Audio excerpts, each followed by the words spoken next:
Berkshire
Club. Totally love that.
Sounded like you were going to start taking Jadabug. You started with Dirty Pop. Because they beatbox with it. Dirty Pop.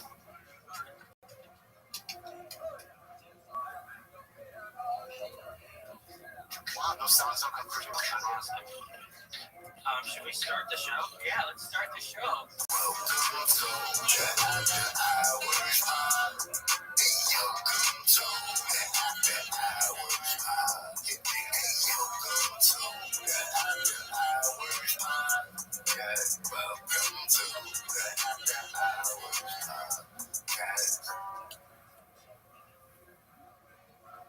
Welcome to the Afterwards Hour. The After Hour Afterwards. Welcome. It's Afterwards. Eric and Chris, they just left. And now it's us.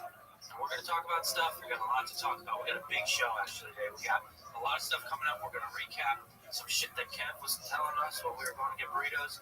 Nick had his lips sealed because he had so much gold. He's not going to tell us until now. He said, you're going to want to wait till you're recording or some of this shit that I'm about to fucking say. We got show and tell. We all brought a thing. So we got a big freaking show planned. Chin's here. You got a haircut? I did. And you can subscribe to us on Patreon at patreon.com/afterhourpod for one extra episode every week. We also just added memberships on YouTube, so we're going to start putting the Patreon episode. Oh, jeez.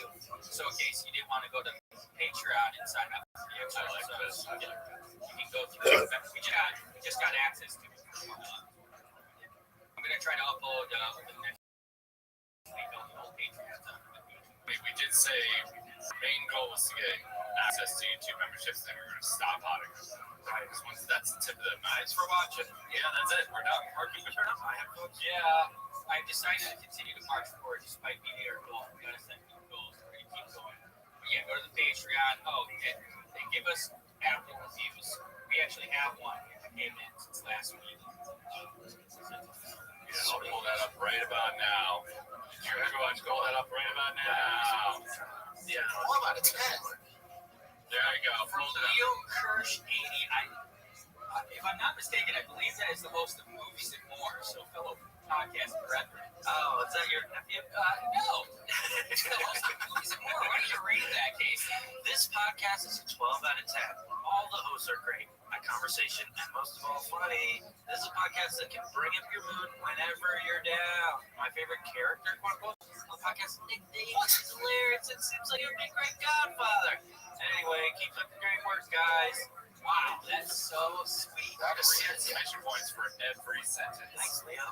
Yeah. Shit, man. I didn't even know he was doing that. I just went out there to look. And it was it. So sweet. And if you're down, call me. Also, let us know who your favorite quote-unquote character is. Yeah. You guys don't want to do that. Come on. Leo, let us know. The joke was that they would all hate me. Yeah, I know. I was just joshing. Yeah. When I first started the Bachelor podcast, I was at the end. I was the only one that had a different podcast before. We had this like one on. So like every first review was like, oh, I love Nick. And be like, don't say Nick. Then spur the people more. Say Nick. So I'm going to do reverse psychology. Say Nick. Say Nick. Wink. Say Nick. Only Say Nick. Nick. Wink. Wink. Yeah, do it, guys. I double Favorite character? Say Nick. Wink. All right, let's get into it. We've had enough fun off the top. Let's get into the hard hitting stuff.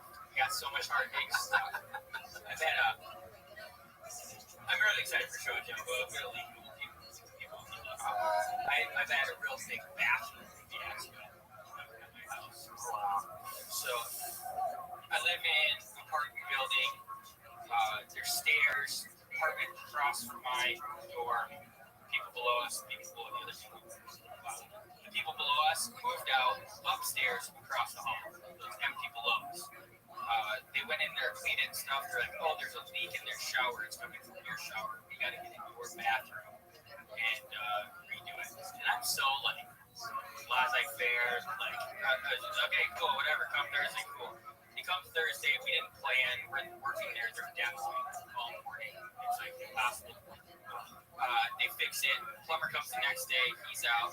Saturday they come. They didn't tell us they were coming on Saturday. They said, oh, maybe Monday, Tuesday. Saturday, I streamed all night. Got my buddy's flipper party, UFC Shanghai. Great time. Midnight to 6, I streamed. It was very, very tired because that night I heard the Dave Matthews Band. Van Eagle before. Got back to my apartment at 11:40. Was streaming by 12:10. They could hear audio by 12:60. Let's go. That's how all. That's so good. If you go to any one of my streams at the beginning, it's just me like. And then someone's like, no audio, and I'm like. What was the problem? There's just so many different things. Yeah. A lot of moving parts. Yes, there you go. A lot of cables. And the curse continues, so obviously with all those factors. So I stream all night, go to bed at 6, 8:30, and she's like trying to get me up. She's like, there's contractors in here, we have to get out. I'm in bed naked. Yo, dog. I only wants to talk to you anyway. I do that too. So I'm like top of the coverage, just staying. I'm like, no, fine, they can just come in. Like, I was literally my stupor, like, just have them come in the room as I was laying and sprawl out. Wait, your bathroom isn't in your bedroom, is it? Yeah, we have two. Oh, yeah, that's right. And it's the one in our. Oh, okay. So finally, I get up and we move to the mattress and we go try to sleep there. They like tar it. They hot mop it. Essentially, what they do on the roof and structure. I didn't know that's how they did bathrooms. I guess it's more common in California for retiling. And all of a sudden, we're in bed and I'm like, and she's like, do I stink? I'm like, no, it smells like tar. And so they're hot tarring it. It fills the apartment. It's gross. It's super disgusting. So Saturday night we slept in my office on the mattress that was convenient. Have my buddy sleep party. And then every night since then we've slept in there. That looks exactly like my shower currently. Yeah. On top of this, the apartment owners switched management companies effective Friday to the new management company. So when we call on Monday after those guys entered our apartment without telling us, the new property management company was like, so what's going on? You need a cleaner there? And we're like, no, our shower is half finished. And we had to send them like things. They put a work order in, but like we're trying to get compensated for like they should have offered us a hotel. It's like literally unlivable and can be toxic and shit. And yeah, Ashley just went fucking lazy about ChatGPT and this is they're getting a professional cleaner. I don't think we're gonna get money, but I am gonna still pass. Yeah, you got tenants rights here in California. Yeah, you can really do whatever you want. Yeah. Yeah, so that's. Did they give you a heads up that they were going to do all that?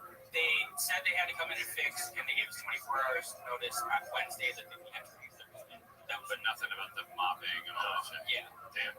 Yeah, That sucks. Crazy. Yeah, that stuff stinks. It's like when they're tarring a street. Yeah. Like you can smell it everywhere. Gross. And there's tar. Like they tried to put like a mat out in the walk. In their path that they walk, there's tar stains all over and shit. So a lot of people said those probably won't come out. I mean, that's just horrible. Nice. We planned that. That 12 minutes of story was for that show. Yep. Paid off. Like what I've been doing. That's annoying. I mean, I actually had people come into my apartment this week too. It's not even a story at all, but I had people, they had to do inspections. Wait, if it's not a story, then have shit tell. Solid wave high. It's just there, insane. Yeah. No, they didn't. It's a callback. It was inspections because they're gonna have like LA City inspections. So my landlord comes in, make sure we're up to code and all that bullshit. I'm like, fix this, fix that.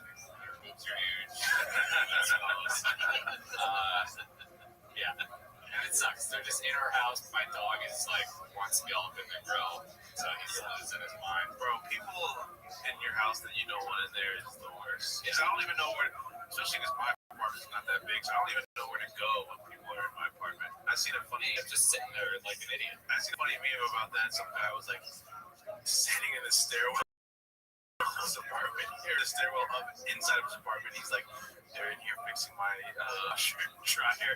Nowhere else to sit, so I'm sitting in the stairwell in my apartment. He's just chilling there. It's like, where do you go? To a coffee shop, or do I sit around here because I might need something? Like, what do you do? I mean, my house is so big. It's expensive. I'm There could be working at any moment, and I wouldn't know. No. But when people do come to do stuff, recently I always go to offer them a drink, and lately I've only had beer to offer them. And I'm like, no, do you have water? I'm like, I don't. How are you alive? I'm like, your guess is as good as mine. Why don't you just get to the fucking sink, pal? There was nothing better though with working manual labor. I did irrigation a couple summers, and the homeowner come out and offer you guys a beer. Oh, yeah. Right in the middle of the day. I like to be one of those guys that offers drinks. I would always have to look at the boss, like, I like to be one of the cool guys. Like, hey man, I get it. You want a glass of water? You want a beer? Anything I can get you? Cocktail? people. What was the thing that you worked landscaping, right? With your, I watched windows. windows? Did anybody ever offer you guys? Ladies, old white ladies want this lemonade. They want to charge you like a big it's like Give me the lemonade. Like, that'll be 25 cents. lemonade kind of sucks. I just take it up. No. Lemonade could be good. Can it? Yeah.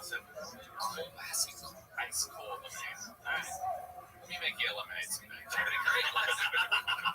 Sugar and Mark's gonna do it to wash your windows. Knowing Mark's gonna open up a lemonade company. Oh, that's so funny. Mark comes on out here and make a business. We've said this every episode. That's a callback right there. We say it every episode, but it's true. I could make a lemonade stand. Watch out.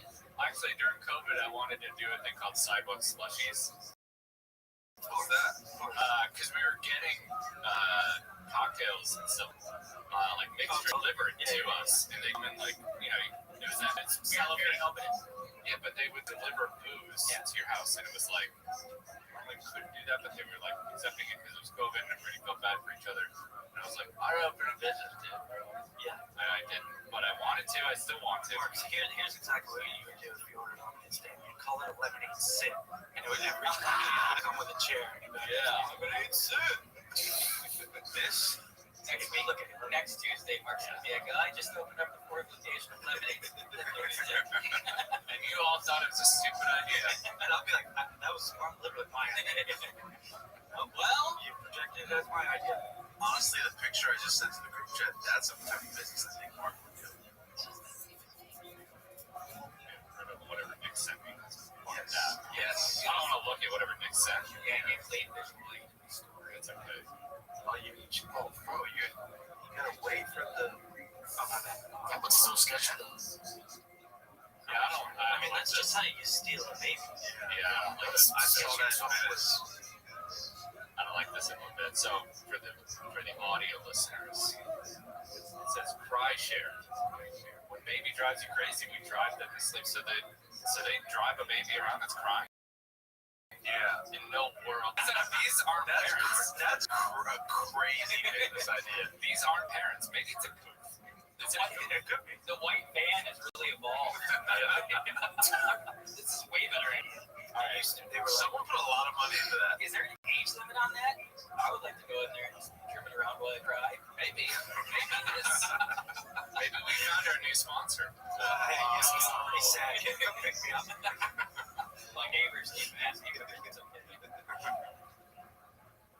like to hold the website. I noticed that. Damn it, that's number one. You gotta spell it. Also, there's a WW1. Oh, you're a WW1. I'm a W2. No, I'm not anymore. 1099, baby. This isn't. Oh, they got your Slate card, right? Dude, that was an ad for Slate. That was all right. That was smart. Cry share isn't real. The Slate is. Wow, Kevin. Whoa, you got cut. Dang. We all got caught. So that was let's go back. Nick was trying to get picked up and cry. We're like, this is our stupid business. Yeah, no shit, it's stupid. It's a fucking joke. All right. So that's a Slate vehicle. Yes, yeah, that's what I said, yeah. Oh, you said that. I said, they got your Slate card. How did you miss that? Bro, that's crazy. Wow. I'm glad we got to the bottom of that. Yeah, me too. Because my whole time, That's the only thing I've gotten to the bottom of. It says they're banking on people Googling that. The URL is pretty small on their phone. Like, yeah, right. They should have QR codes all over that. All right, now it looks good. Looks good. Yeah. Have you seen it in person? No. Yeah, that was.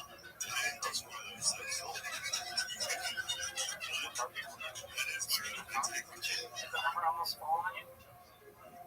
It looked like it was gonna at least tip over and hit me.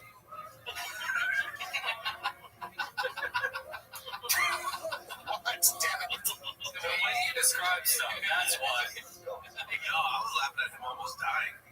Yeah, that was Jim, you're an adorable person. That's thank you. Yeah, it was like going tick, tick, tick, tick, tick, tick, and then suddenly they're trying to put it down. And Casey's been in the studio. We're on the second floor, so the timer's all the way on the second floor, and then suddenly it goes stoosh. I don't want Is there video of this? Oh no, I was douche because it was that way. Is there video of this? No. It was Brian. I saw.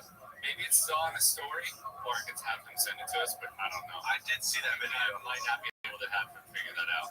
But I saw it on Possible. It was Brian. It was on Brian's story. He was like touring the studio and be like, "This is a fucking garage. We do our podcast up there. And, what's going on with the Hummer? This thing almost falling." You can hear Brendan faintly say like, "Yeah, I can't get it down." and then Brian like brushes off his back. He's like, "Dude, you're all dirty, buddy. Like, what are you doing here? Like, why do we got a garage here? What are we doing here?" I know this is a fucking a freaking garage. That's what it is. Yeah, it looks good though. You know, it looks good though. Like with all the lifts and everything, now it looks good. It looks cooler, but it takes up so much more space, you know. So it's, I don't know. Yeah, it's a garage. Wasn't the point? Isn't the lifts the point? Yeah, but I'll never walk under those things. Oh yeah. So I'm like, squeezing through like whatever crevice I can find where there's nothing above me. You're skidding. You're like navigating all this thing and then hitting its head up and posting it up. And I have that freaking cart full of a bunch of stuff, so it's even harder now. Yeah. I can imagine just walking around like traffic. Oh, with the lasers. Yeah, it's cars and yoga pants. Let's install an escalator for you. That's what I was gonna say. It's not handy. It's like this place has to be OSHA approved. OSHA's 11s. Yeah, OSHA's 11s. Yeah. All right, it's time, Mark. Let's get some lost or some show and tell. No, you said lost and found. Yeah, We're and now doing a segment called Lost and Found. Where did you find it? Great idea. You have to stick with this segment because you fucking said it, Boston. My fame in the bathroom. This could be just Nick because he loses everything. And then before that, it was my phone, and I was in the bathroom. I'll go. I got one. I played golf with the homies, the country club homies on Friday, and it was Max's birthday. So we play golf. We're having 11 high noons. Yeah, I had 11 high noons. Then we go to Max's house. Some food, some baseball's on TV, we're drinking s'mores and stuff, and then we go back to Ryan's. Garage beers at Ryan's, and then I'm like, I gotta go home. Uber home. Wake up the next day, I'm like, where's my purse? Where's my fanny pack? Where's my satchel? It's got my driver's license, wallet, debit card, birth certificate, and my car keys. And my car's at Ryan's. So now I'm home. That's like a proof that you're a person. Yeah, anybody could have stolen my tiny little life. And didn't have my car keys, didn't have my car, didn't have my wallet, nothing. Damn, I'm fucked here. So I lost that, and then Max was like, I got your fanny pack, bring it to you. Brought it up, dropped it off, so bad. Happy birthday. Oh, yeah. Nice. Kevin, when's the last time you lost something? What did you find? New segment. I don't really lose stuff. Because losing stuff is like one of my biggest pet peeves and it drives me insane. So I always try to put stuff in the exact same spots that I never lose it. For the guys who live with their ladies, do you ever put stuff in a place and then your lady moves it? I think I do the opposite. I'm the one that like puts stuff in the shoulder. Yeah. On the shaker. I'd be leaving like not entirely drunk water bottles. Did she get pissed? I don't know. You'll have to ask her. I think she does get a little bit. My thing is if I'm drinking, I got the cup. Guys, about the cups I left. No. I got this big cup. Wait, did. But go. I got these big cups from Target too, and it holds either like 2 high noons or just what I would qualify as a problematic amount of wine. So I've been drinking out of that, and sometimes if I don't finish, I'll just put it in the fridge. It's like half a high noon, so then the fridge smells like a high noon. So that's kind of my bad boy. Is that what you go out for show and tells or cups? No, I just easily finish. Yeah, for sure. I would like Was this one of the cups? Yeah. Nice. Yeah, I remember you told us about it. But That was the drunken Target. Jen, what about you? So it has to be something that we lost and actually found, right? So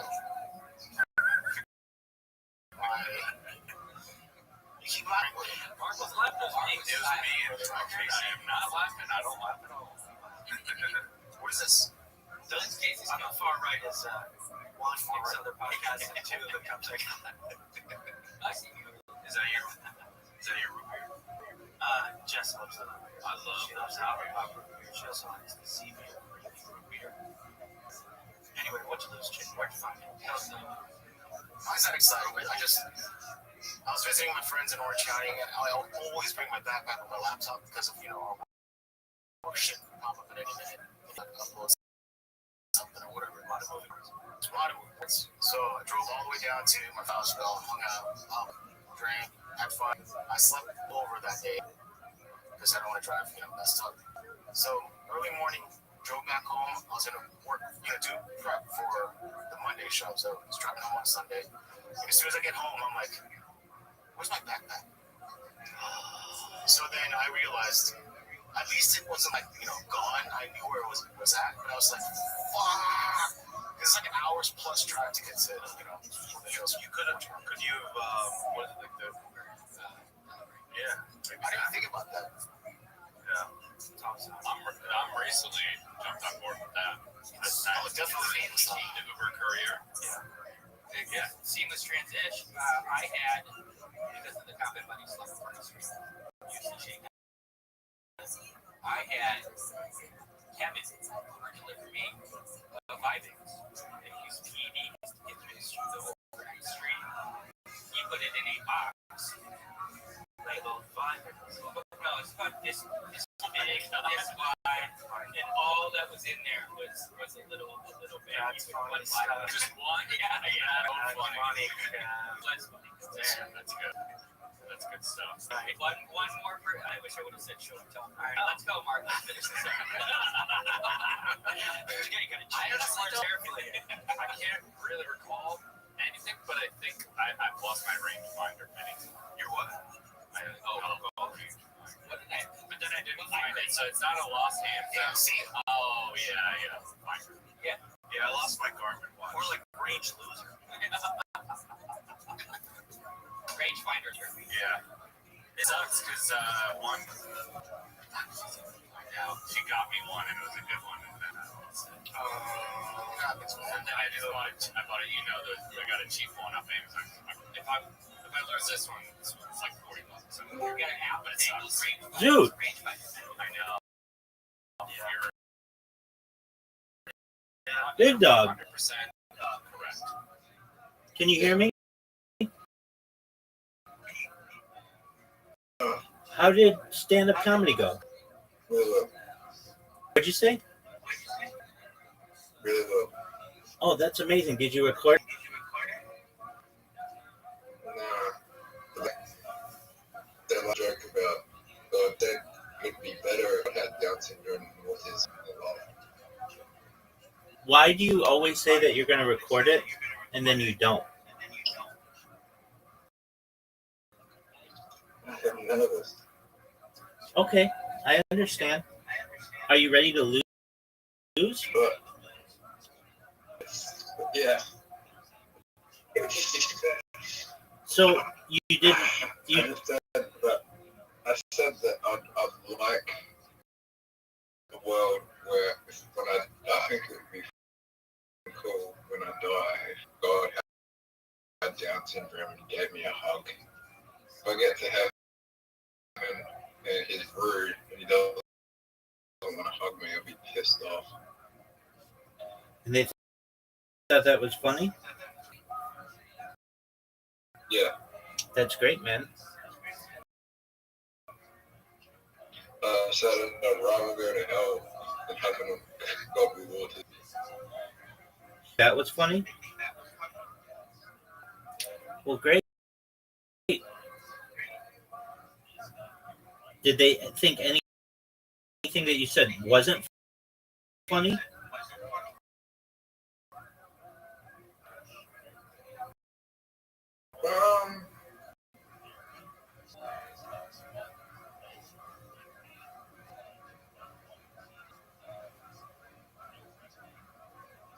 Yeah.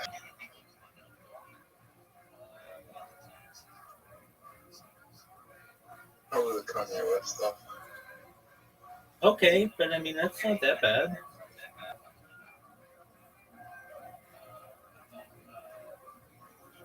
Well, good job, man. I'm proud of you. Seriously, like, oh man, that was bad. Um, that's really great. I mean, you're getting the courage to do this and maybe make one of the most amazing shots I've ever seen here. Oh, that would have That's been. it.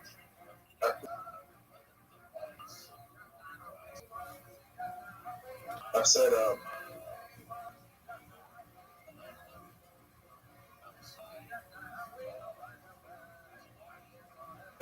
that I met.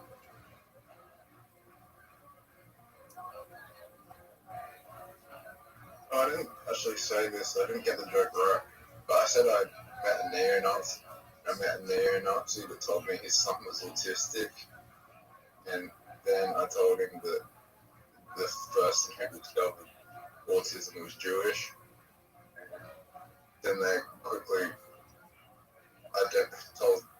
they quickly going around telling everyone their son's retarded now and not autistic. And I said, well, like father, like son. Okay. Do you have any jokes that aren't racist or making fun of mental issues? That wouldn't be funny. Okay, I'm just wondering. So those are the only two topics you covered. Yeah. That's fine. Everybody's got their thing. I was just curious. Have you ever? It's not racist. It's not racist to say about neo-Nazis. I just. Do you have anything that's not on race or mental, and you don't, Uh, and that's okay. I was just checking. um,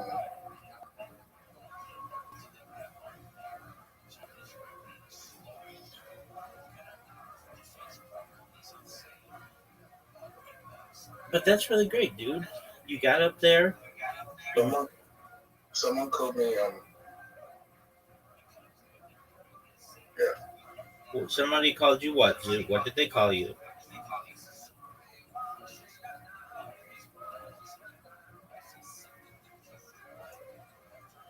What did they call you, Zoo? What did they call you?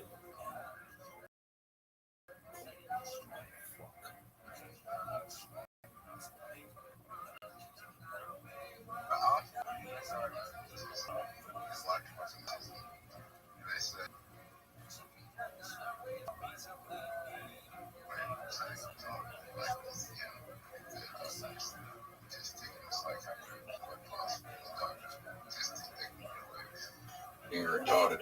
Zoo. Stop. I need you to go back. My internet hiccup. Second. What did you say?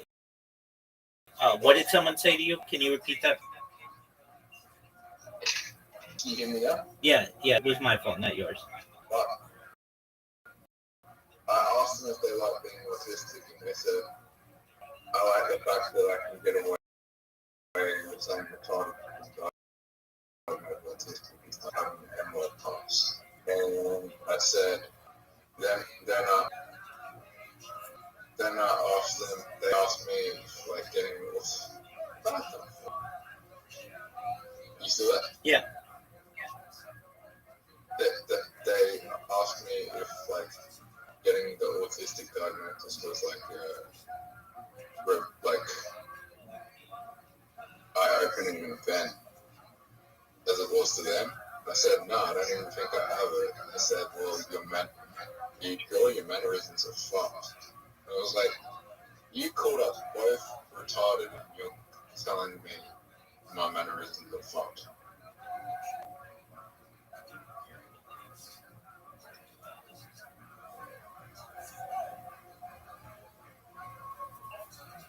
Did they take offense to your jokes? Did they take offense to your jokes? Sorry? Did they take offense to your jokes? The person with whom you were talking? The guy who came up to you after the show? No. This was today. This was before the show. Oh, okay. So it wasn't. Oh, what a shot, Zoo. So where did you meet this person? I've known them for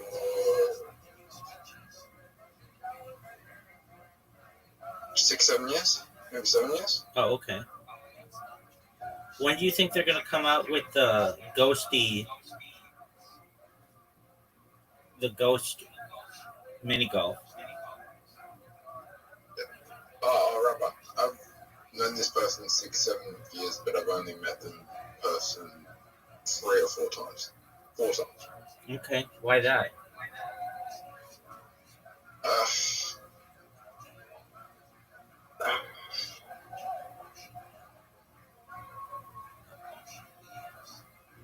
she's a bit weird.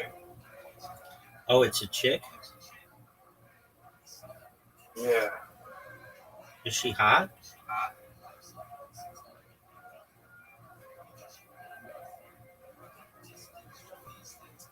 No, she's not ugly. All right, but she's not hot.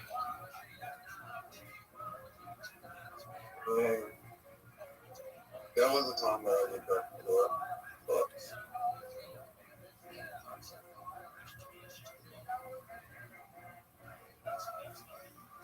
Okay.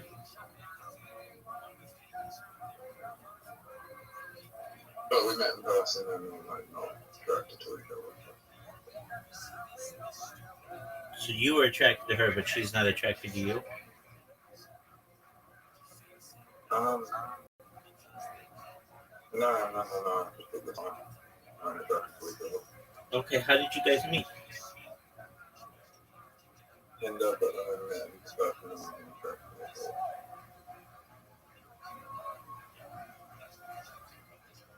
Okay. And then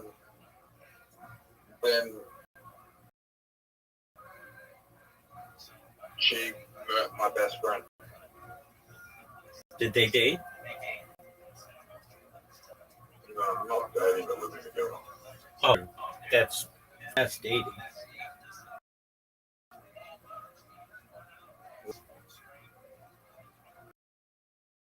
Yeah.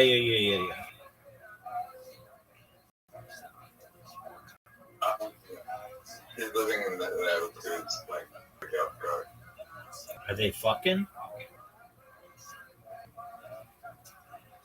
Not regularly, but All right, so there's this chick you met on Tinder. You guys weren't. You met in real life. You're not really that attracted to each other. She's living with your best friend, and she has autism.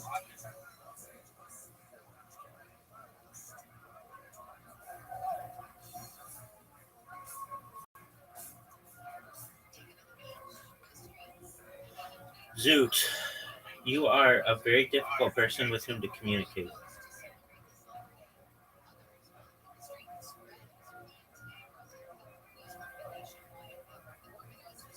Did you know that, Zoot?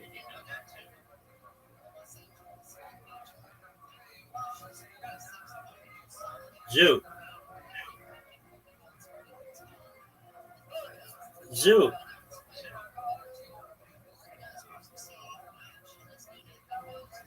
Zoot. That's what he always does.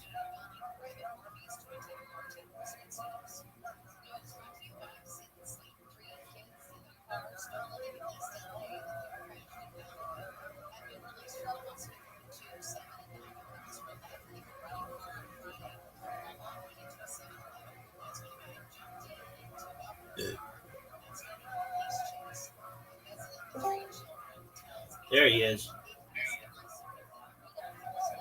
Rabbi. Yo, pimp.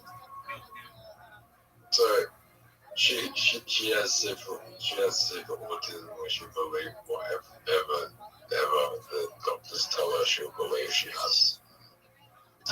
I agree. I think everyone you know, including you, have that. I can't believe it. Yeah, you do. A lot of times you do. Dude, you have an invitation. You can accept it. You're going to jerk yourself raw.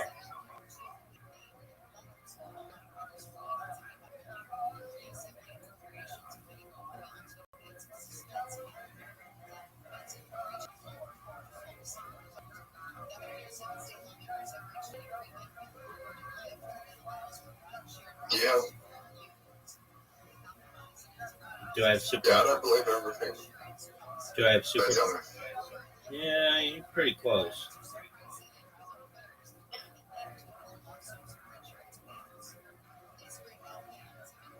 You should see the way I'm acting around these fucking mental health professionals.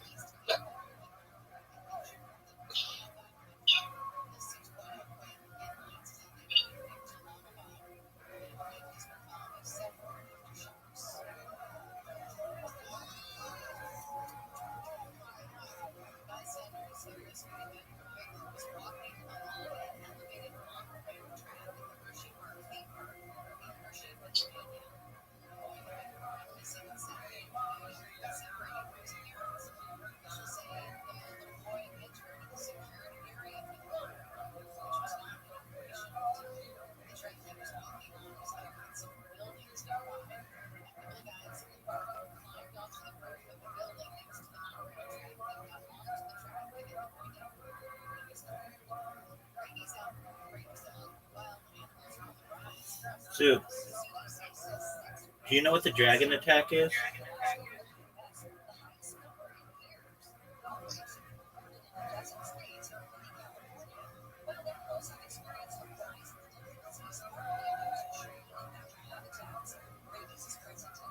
So, are you going to do stand up in 2 weeks or in 1 week?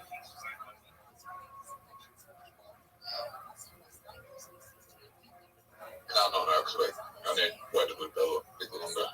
Okay, I understand that. Dude, you're doing it. I haven't got it perfect yet. Yeah, I understand that. So, do you have any, like, It's funny how I'm just asking, is there any way you can have one joke that doesn't have to do with race or mental health?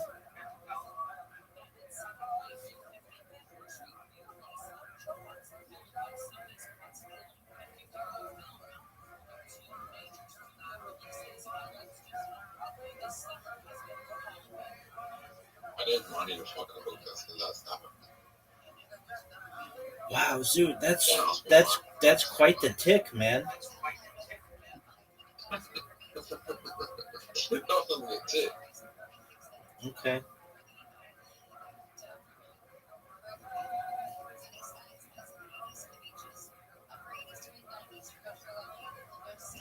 Dude, are you seeing this? I'm putting on a show, son.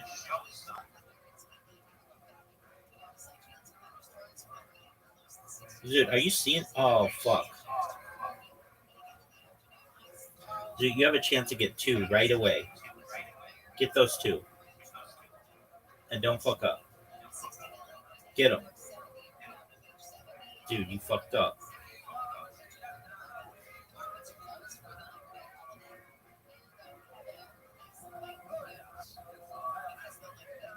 Oh, Zoot, that's a major fuck up.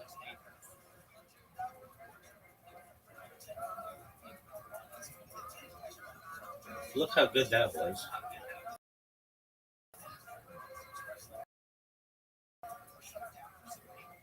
All right.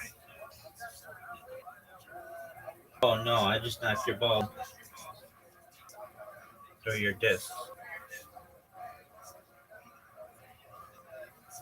Yeah, Rabbi. Yo, pimp.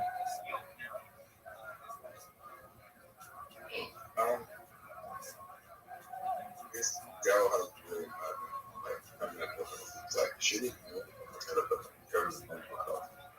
That she could get back to where she was. But her mental health is ongoing. So I feel like that's because she's believing what they're telling her. Right, that's classic super autism. That's classic. That's classic super autism. That's like the biggest thing about super autism, aside from having a huge dick. Super autism, and that's not even necessary, but it's believing everything that everybody tells you. I think it's really, isn't it called like Munchausen's disease or something? Munchausen's syndrome.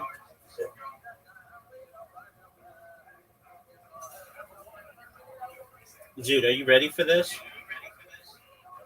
I'm gonna put you out of your misery, son. I'm gonna Well, I think it's Zoot. a lot of people believe. A lot of people believe that they need medication to have a healthy brain. Oh no, But there is no medication. it's not. It's not Munchausen's disease. Munchausen syndrome. Hold on. What is the disease where you think you have everything?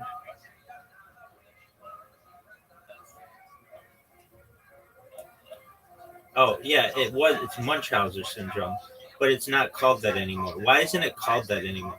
Well, it's hypochondria. Rabbi, What up, pimp? do you believe that any mental illness can be fixed without medication? No, You don't believe that? no. Somebody who's had a lobotomy, no amount of fucking medication is going to help that person.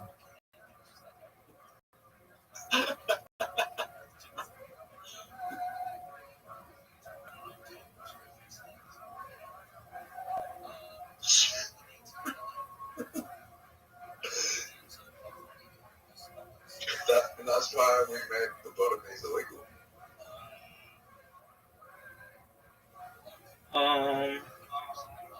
Yeah, I mean they're super dangerous too, and they didn't really help anybody. They just destroyed a lot of people's lives, and they were legal in the United States up until the modern age. It's really sad.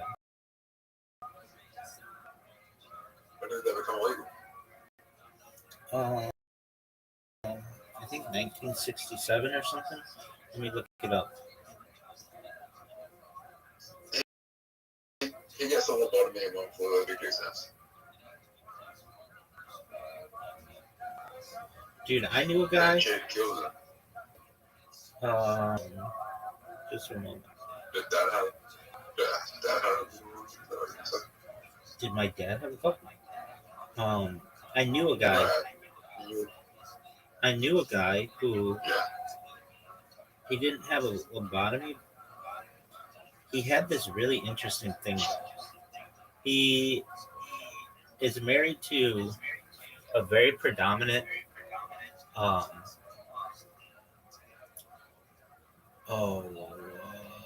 just a moment. Let me find out when it was formally outlawed. Like one of the most famous linguists in the world. She's a professor at University of California, Irvine. And he had, this isn't a lobotomy, but it's as close to anyone that I've ever known to have one. So he had like a growth, I think, in his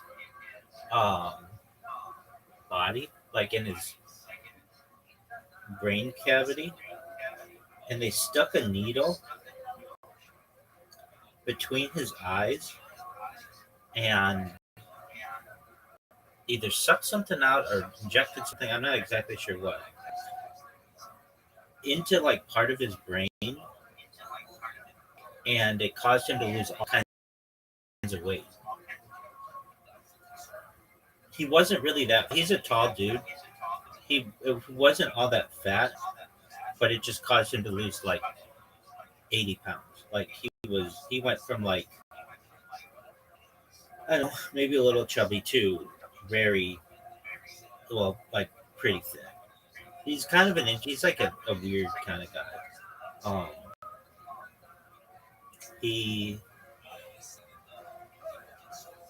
He's really into computer, like programming and stuff, and like virtual reality.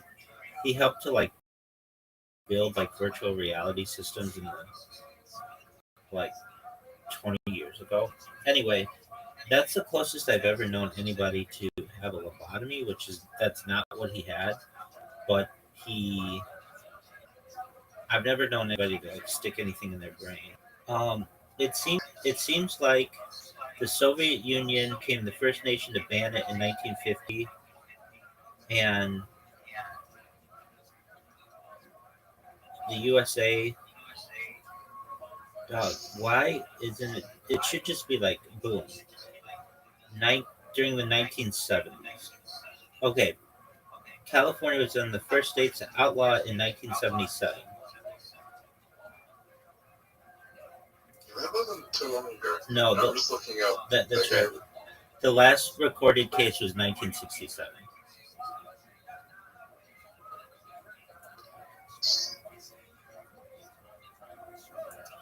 All right, Zoot, you ready for an invitation?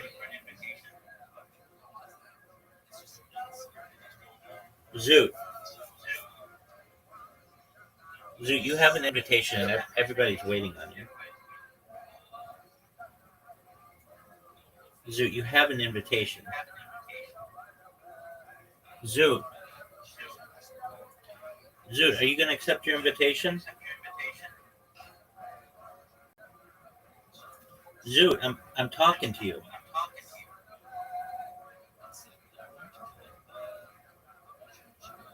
Zoot. There we go. Are you ready? You have never beat me in this game.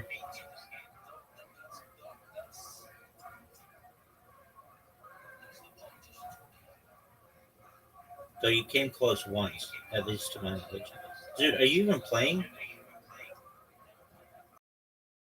Zoot, are you there? Zoot, you're not there. Oh yeah, you are. You're going. Why can't I hear you?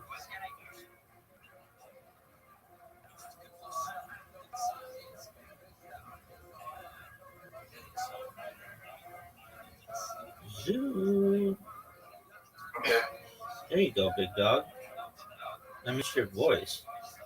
Dog, I'm playing so fucking well. I've like never, until this one stage, I'd like never played this well.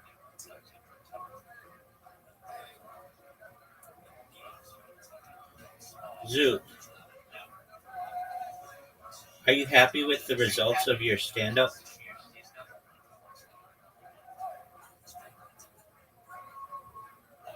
I mean, I'm gonna get better. Okay. Are you going to record yourself?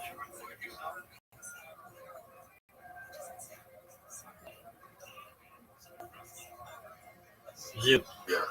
Good.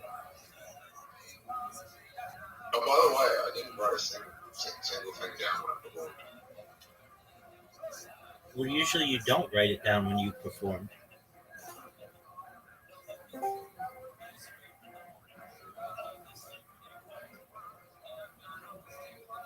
You know what you're saying? Oh, you should write things down, but like,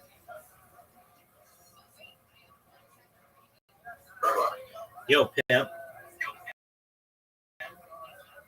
a lot of those that I thought of today performed that were just things that happened today. Okay. Are there any people who go up there and they're really funny?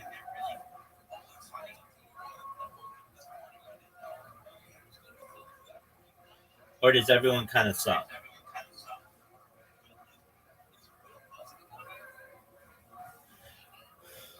Oh, Zoot, look at you, dog.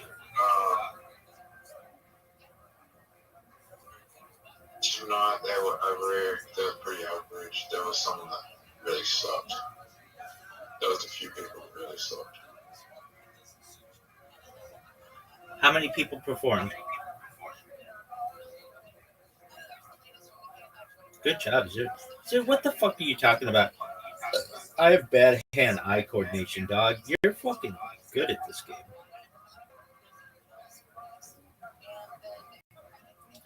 Zoot, fuck. I got diagnosed with autism and fixed it. I figured that, dog. Well, you're not even aware.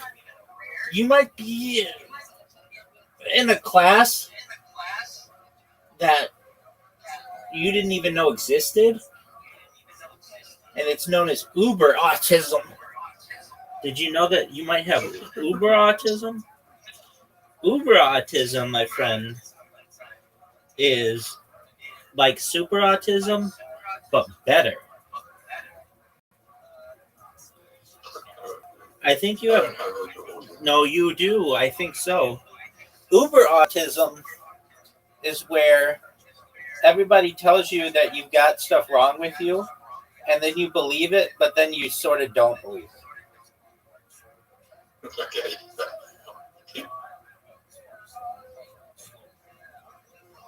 Zoot has yet to make a shot. There he goes. You can't just make up things that I say and then turn them into diagnoses. Zoot, that's what the medical community has been doing 200 years. Really? Poor dog, look at these shots.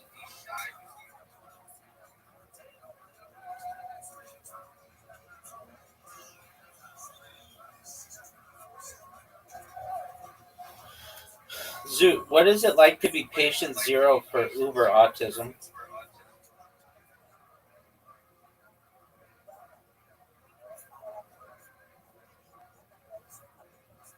Zoot, So, Zoot, do you think? what about physical health? What about physical health diagnosis? What about him? Could I cross them all? Okay, like what do you mean? Like a broken arm? No, if the doctor tells me I have cancer, should I trust him? Oh, we all have cancer to some extent.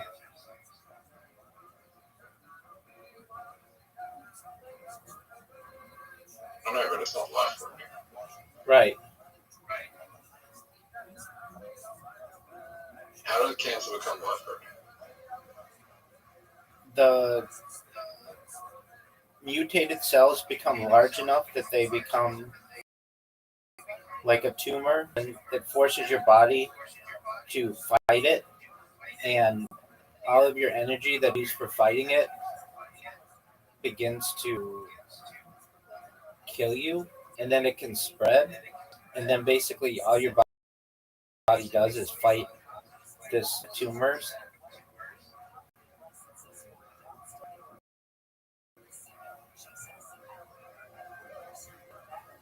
So the mutations get worse, like the mutations become more likely as we get older. Yeah, it's just more time for them to develop.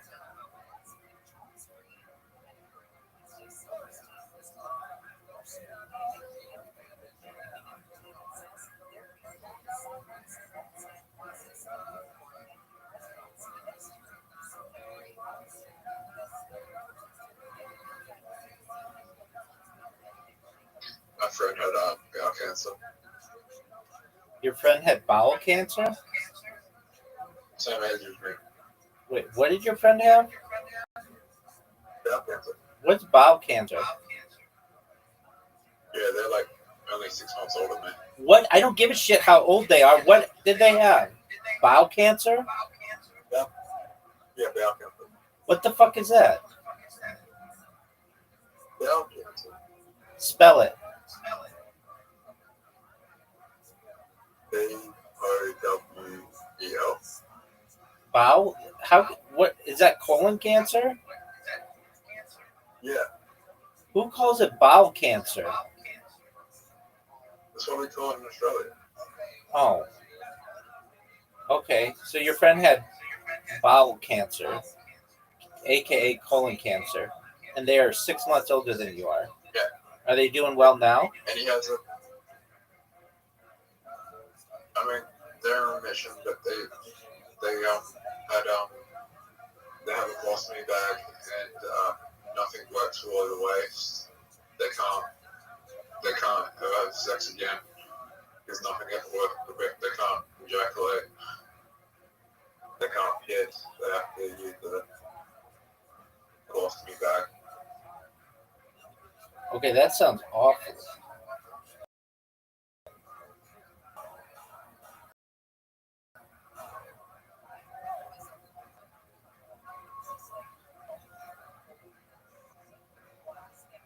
Dude, I want They you. can talk.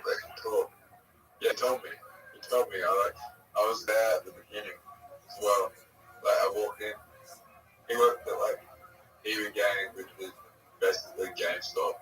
Yeah, dog. Some version of GameStop. I know, Electronics Boutique. But So I walked into every Games one day and he was like, yeah, I'm really, really, feel like really, really sick. They're like, bad stomach ache. And I didn't see him for like a year and a half after that day. Like, he just looked really sick, and I didn't see him for a year and a half. He comes back and tells me he got bowel cancer. I was like, well, that makes sense why you were so sick that day. Word, dog. Suit, did you know that I got all 10 cups? Yeah. Yeah, he nearly died. Okay, so he worked at Electronics Boutique and he almost died, and now he can't ejaculate. That's no fun, dog.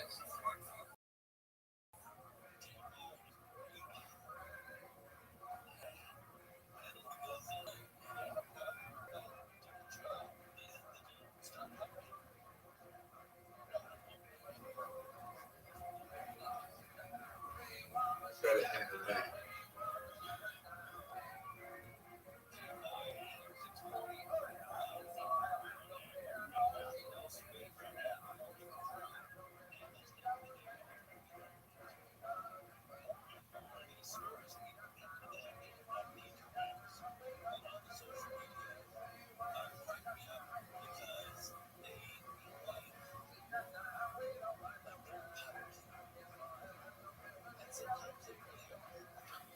We're gonna play Moncala after this.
How do I can't go.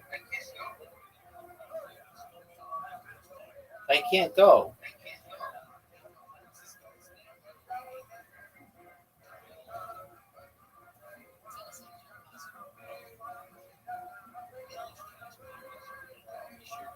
Yeah, I got one of the best compliments I could ever got last night. What was that, big dog? Guy comes up to me and says, are you on YouTube? You should be. Yeah, you are on YouTube. Say, go to Rabbi Rothschild's 25 fucking concurrent streams, and I'm on there every night. Oh shit, I am too. You're already on YouTube, dog. I've made you into a superstar.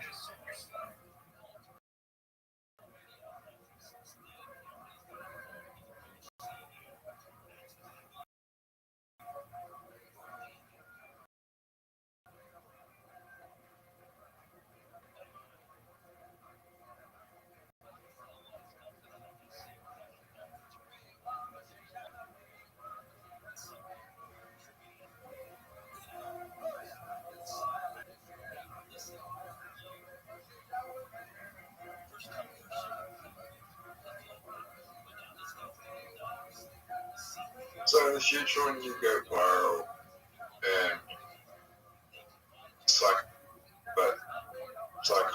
psychologists want to diagnose you with stuff because they want to investigate your mental health, will you read their reports? Will you take them seriously? No. I know I'm good. So, I've already seen mental health professionals, psychiatrists, and they say that I'm perfectly normal.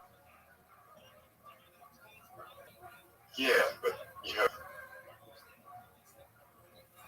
I have nothing. I'm very well grounded. I'm well spoken. I'm intelligent. I'm smart. I'm confident. I'm all the things that are healthy in an individual.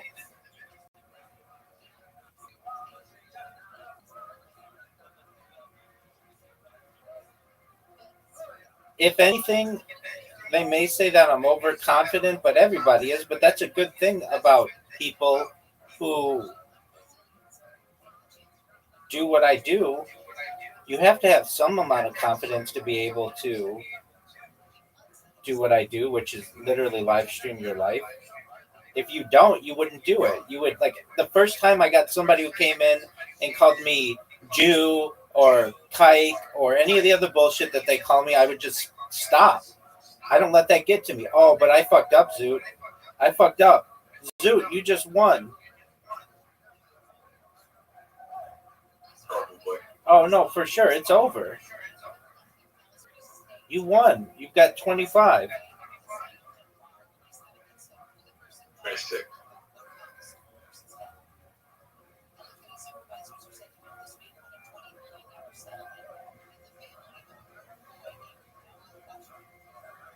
Yeah, I mean, I've spoken with mental health professionals in my time, and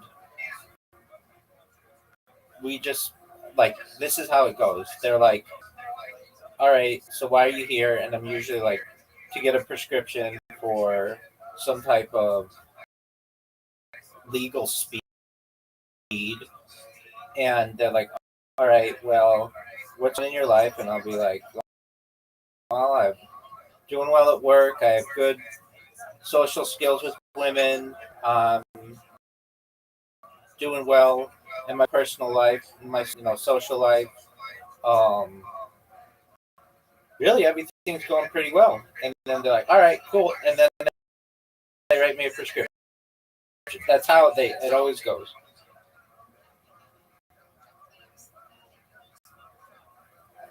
Do you feel like you could? Do you feel like in future people will be like this guy super too? Perhaps I might have mega, which is where you are so normal that it just leaves people in absolute shock.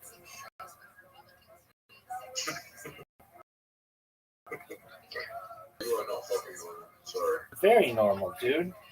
The only thing that's different about me, literally, the only thing that's different about me is that I stream my life. I give people a portal into my world. That's the only thing that makes me different about what I do. Aside from that, prior to live streaming, I had a very normal life. And if I wanted to, I could just shut off all the live streams and have a very normal life again. It would just be this like time capsule of society.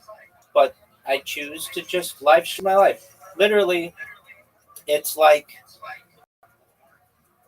if someone in the past wanted to just sit out on their porch and talk to the neighbors. That's what I do. And everybody'd be like, well, he's always on his porch. But people would be like, yeah, but you can talk to him whenever you want. And he talks about normal things or really fascinating things. That's essentially what I am. I'm just like on a porch. Meaning I'm available to you. You don't have to go and knock on my door to find out about me. You can literally observe everything that you want about me.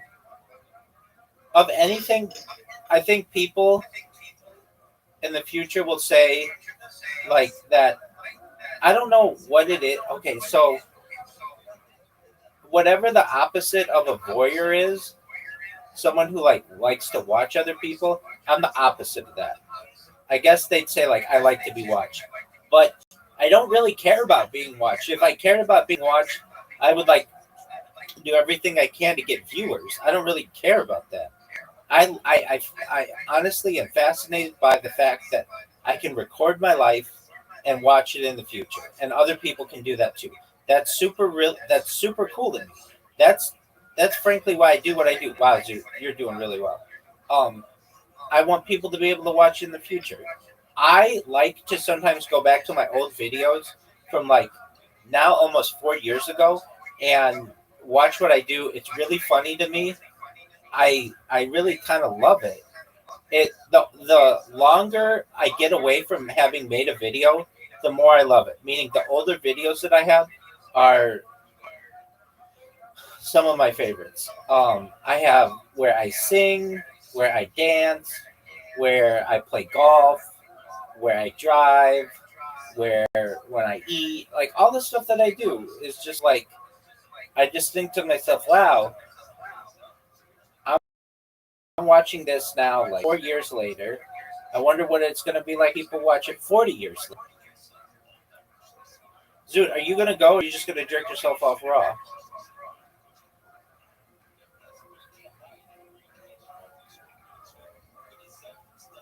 Zoot, you need to get something here. And you just did. Get 100. Get 100. Oh, dude, you got 40. Zoot, you might win. I need to have one of the best rounds of my life.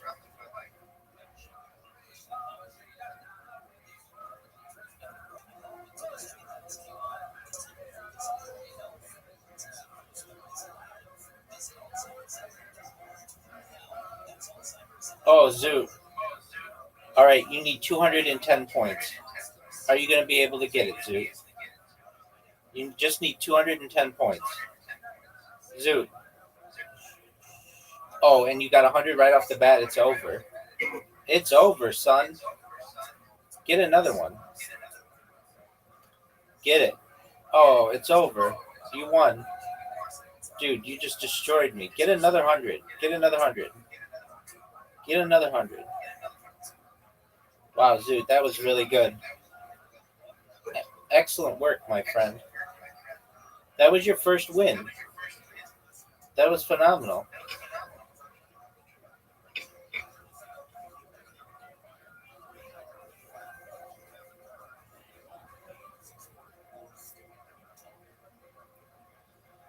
Zoot, at least with my streams, one thing that I do that people will think is weird, but I talk about it vocally, is I say, when no one's in here, I talk out loud so that people know what I'm doing.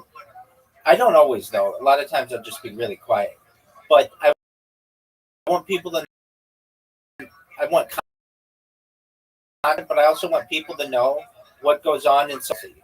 So I'll be like, why isn't this working? Or this is what I have to do next. I like narrate my life, but I say vocally. I know this. It's not like I'm talking to myself because I don't know I'm doing it. I'm doing it for the benefit of the viewer so that I have content so they know what I'm like, why I'm doing what I'm doing. Dude, are you going to go? Or are you going to jerk yourself off raw? Now that's a good, that was a, yeah, no, not like that at all. What you do is spontaneous. A lot of times you don't know what, Zoot. That might be the most. Nah, that wouldn't be the most vocal kicks on one. Nah. Most vocal? You mean most? What do you mean? The most amount of ticks on one for us.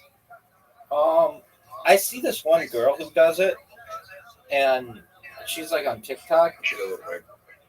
Yeah, but she doesn't have as much footage of herself archived as you do. You have. I could tell you exactly how much. You want to know how much footage you have of yourself archived online? or Do you want to know the exact amount? more than the average person? Oh, for sure. After this game, I'll get you the exact amount. In fact, I might even be able to do How it do you know? because I have this bot in Discord that tells me how long people have been in voice calls, and you rank in the top 10 of people. I'm gonna be Discord. What'd you say? I'm gonna know Discord. What did you say? I started a new Discord about 10 months ago. You started a new Discord? Yeah, 10 months ago. Okay. You're gonna have to put on type of them together. Oh, fuck, dude. I lost my move because I'm looking this up. Okay. Dude, I just gave you really good positioning.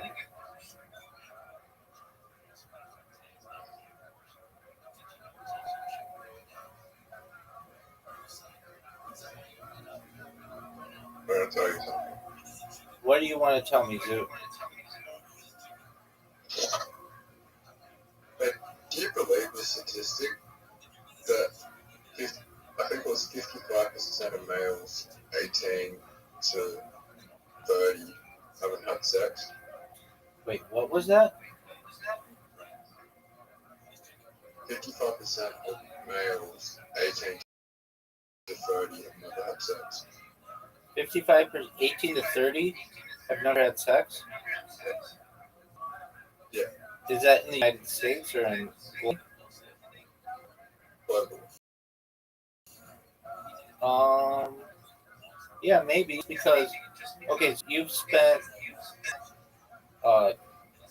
Let's see here. I don't even know. I'll have to figure it out.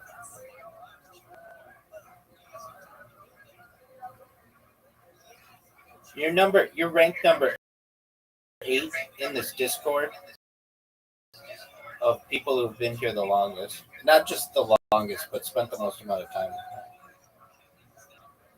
I'm gonna have to time you've spent.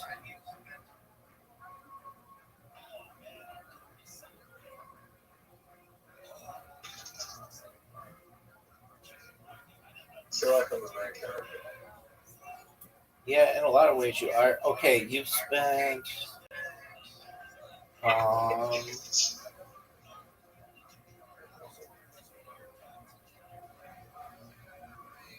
Which one do I roll?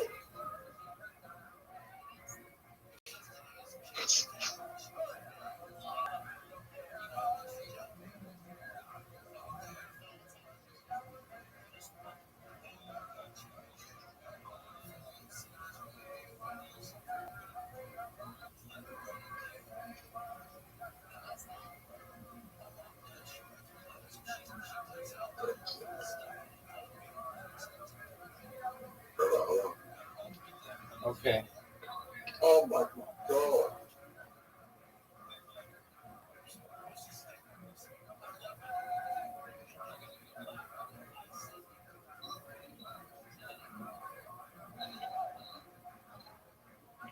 Zoo, you're beating me.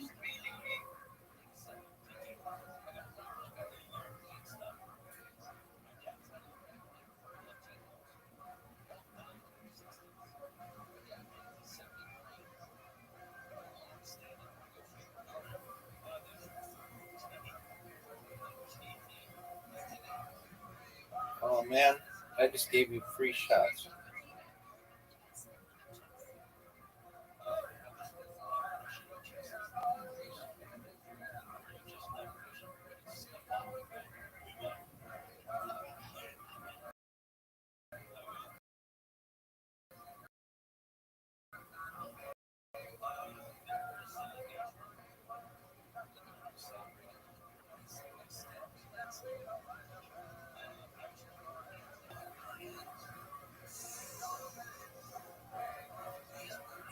Oh, Zoo, you have multiple accounts though.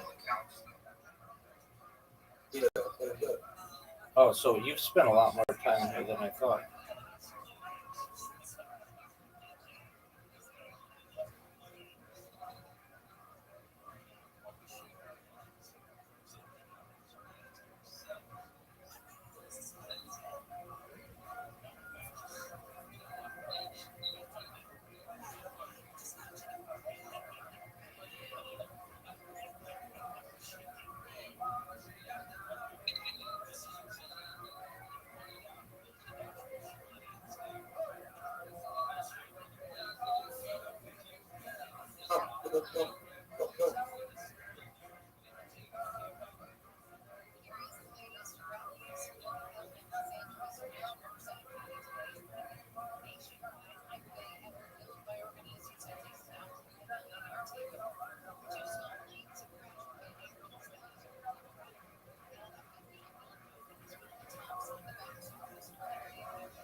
Oh, extra move. Oh, dude, Zoot. Let's see here. I could evolve this guy.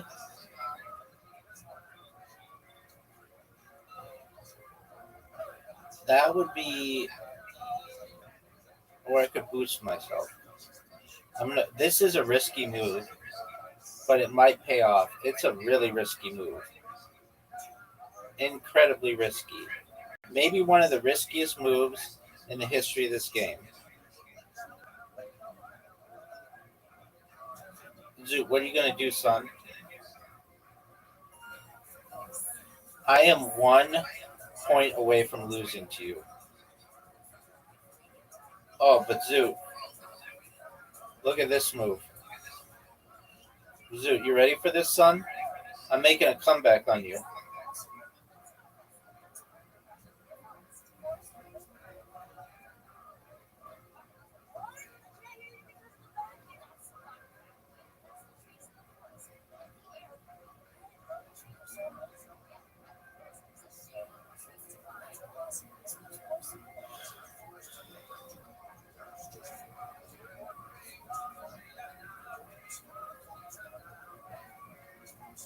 Oh, Zoot, this is big time.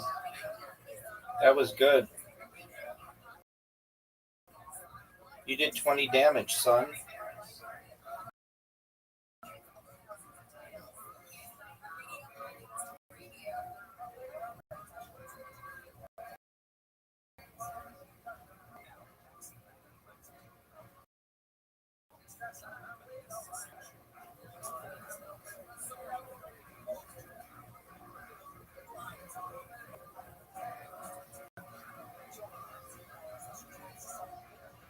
What are you gonna do, son? Oh, you beat me. What a smart move. Zoot, are you proud of the way that you just played? Yeah, I only needed to evolve more.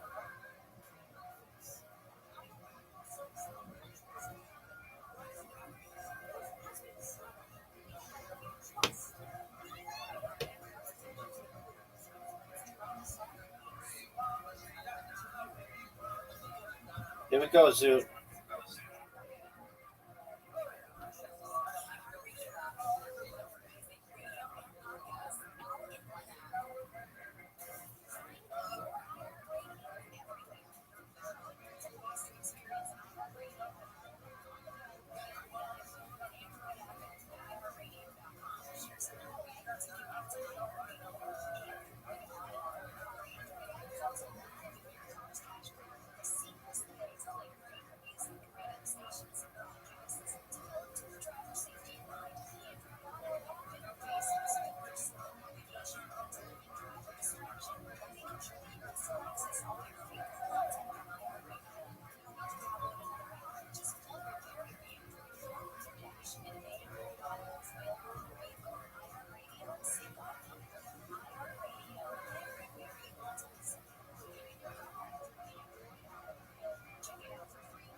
Have you ever beaten me in this game?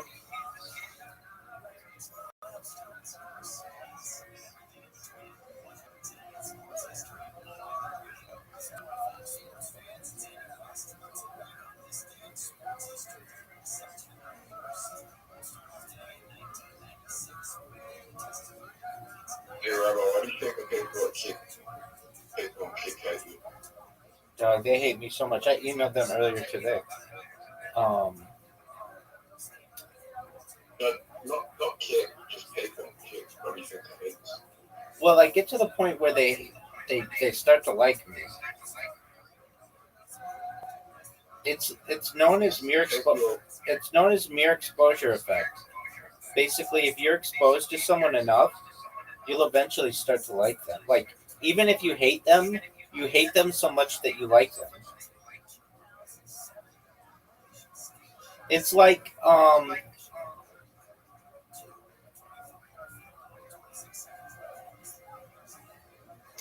it's like a celebrity who's a celebrity that you don't like. Who's a celebrity you don't like? I'm going to say Andrew Tate used that business model perfectly. Perfect example. Although I don't really know who that is. I mean, I do. He's a bald guy who just like took advantage of women. I don't know. I gotta go to the bathroom. I'll be right back. Things everywhere for like 2020 through to 2024. All right, be right back.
Yeah, so that's like what Andrew Tate does, I guess. But I don't really know who that is. I mean, I don't know anything that he's ever done. Like, He's just something like a viral spam content. there you go, Zoot. Zoot, are you ready for an invitation? There was some Zoot, you have an invitation. Are you going to accept it? Do you see the background on this? It's like vaporwave. I fucking love vaporwave.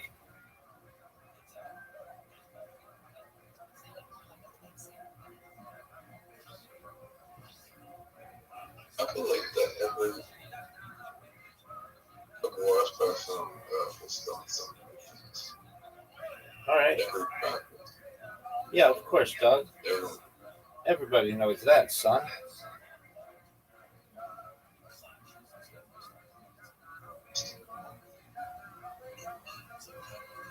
So I was watching today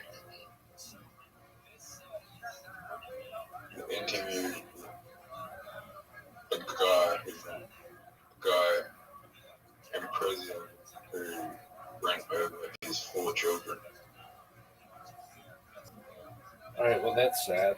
And the dad forgave him and was in that, and they met. And he said that he can't hold any anger if he holds anger against this person, that it's not going to do anything There you go. with his kids. So why would he waste his time being angry? Right.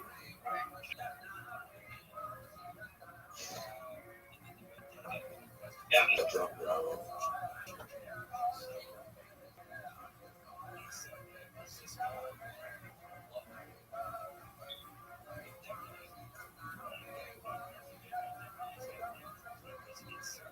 But yeah, it is his fault being drunk. Zoot, you just fucked me, dude. Zoot, you just fucked me.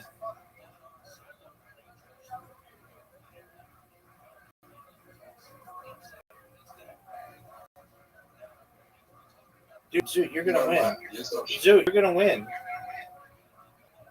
Are you proud you're gonna win?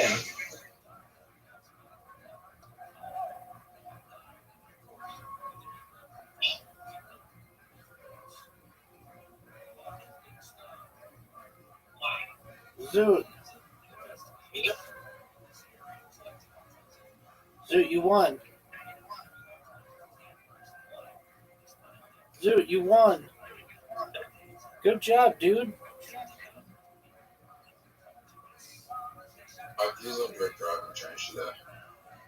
You what? I've used on direct drive and changed the to that. You It drank? is bad. I've used on direct drive and changed it. It is bad, but we shouldn't just blame the drink growers. We should blame society for making alcohol. There you go, big So, dog. There you go, big dog. imagine how many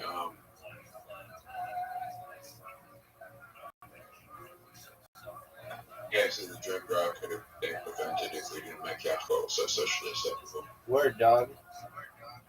It's big business, son. It's big business, son.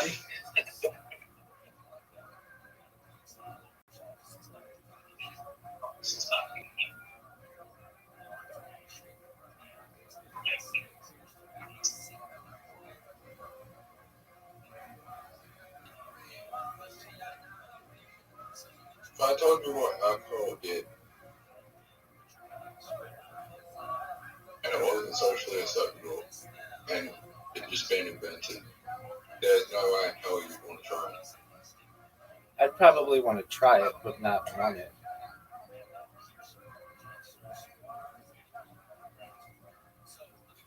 You want to try it? What? Yeah, I mean, I like to try everything just to have the experience.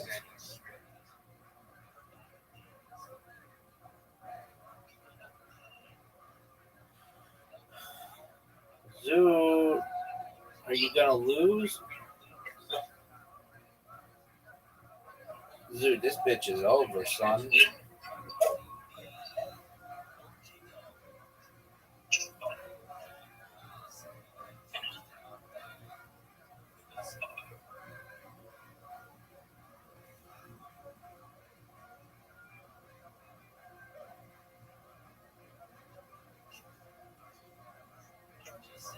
Zoo, you're up, big dog. All right, well, this is our last game then. You're up, pimp. Zoo, you're up, pimp.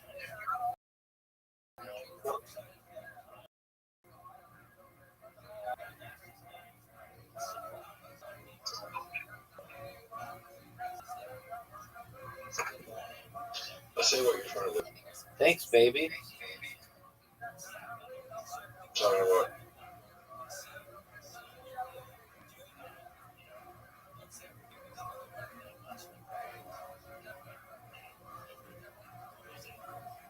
Rabbi, you want? Not necessarily.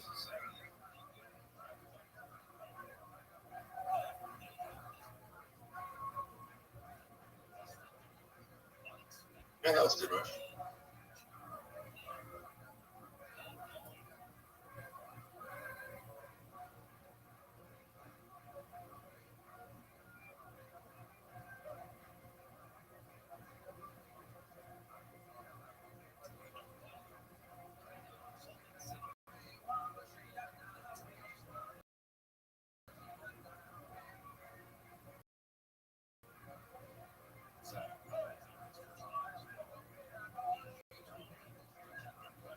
Zoo, get out of here.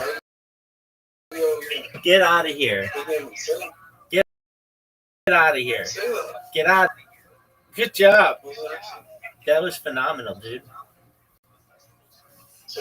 Peace. Shout out to Zoo for overcoming a lot of fears that people have with stand-up comedy. Making people laugh, man. I'm proud of him.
Are you really proud of Zoot, or are you just saying that to be a dick? No, I really am. It's the one thing I've known him to say that he's going to do, and that he has actually. I mean, he does some things, but he freaks out a lot too. But he did really well. Okay.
Okay, you're right.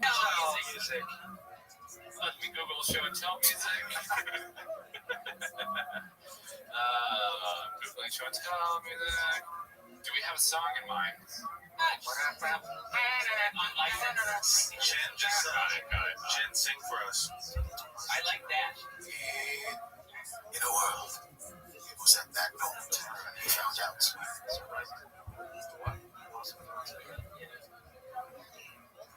Is this good? Yeah, I think so. Okay. Guess you're like, yeah, that's good. I just think Halo is something more too, but I love it. You tell us, man. What the fuck is going on? Jim, what'd you bring? This is your segment, Nick. Jim, what'd you bring? Can't hear you. I can't even hear you. I turned it down as much as I could. I gotta go get mine. I gotta go get my stuff. Yeah, I'll go get my stuff. Jim, what'd you bring? Check.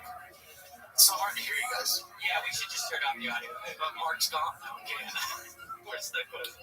We'll wait till Mark gets back, Jen. We're just gonna sit and wait. I feel like we can still do stuff. All right. I'll tell you guys an anecdote that's only YouTube. You guys know I'm really into Red Dead. We went to Costco yesterday. I was just getting Red Dead. What's the other thing? No. There's more. Oh, so I wanted to watch Westerns. And I remembered two Westerns, but I was getting them mixed up. Have you ever watched The Assassination of Jesse James by the Count of Robert Ford?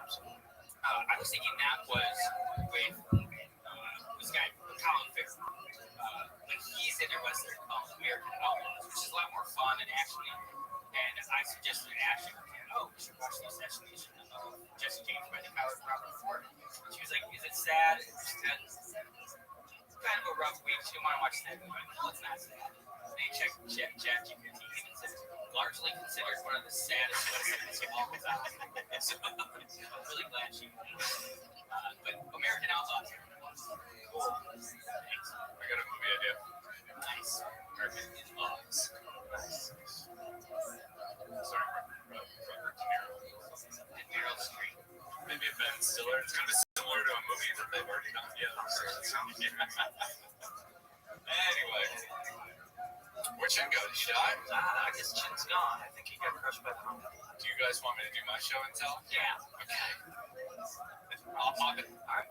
Where should I go? Should I go front and center? Yeah. Okay. Here comes Mark, everybody. He's walking around. Yeah. All right. What are you going to do? Shout? Shout? Let it all out, perhaps? What do you got there, Mark? All right, everybody. Hey, I've got my golf clubs. I'll put them up right here. That's my golf bag. What's your club setup there? Let's get into it. These are Nike golf bag. Nike golf bag. I've got a TaylorMade QI10 driver, and it's a designer series. It's red. You can see the red top. It's like a red carbon fiber. That's one.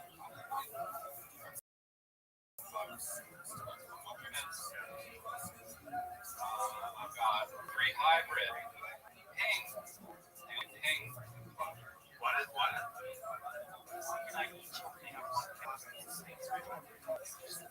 It just works. That's like the trusty favorite. And then all the irons are TaylorMade because me and Case are TaylorMade guys. And then I've got my wedges are Callaway. Raw. One time market got a wedge and he gets shot with it. Kind of small, funny there. Yeah, it was right after I bought this one actually. It had the plastic on it. I hit it and it was all slippery. Look, you don't expect there's going to be like some adhesive on this stuff, but there is. This is my putter. Need new grip, clearly. Got fucked up. But, Why did they need the things? Why? you want to protect it. You want to protect your investment. It's like saying, like, why wrap your car up? Makes sense. Totally get it now.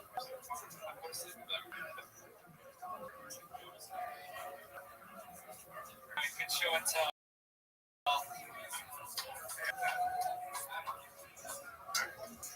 Yeah, you'll never get just like me. Great job, Mark.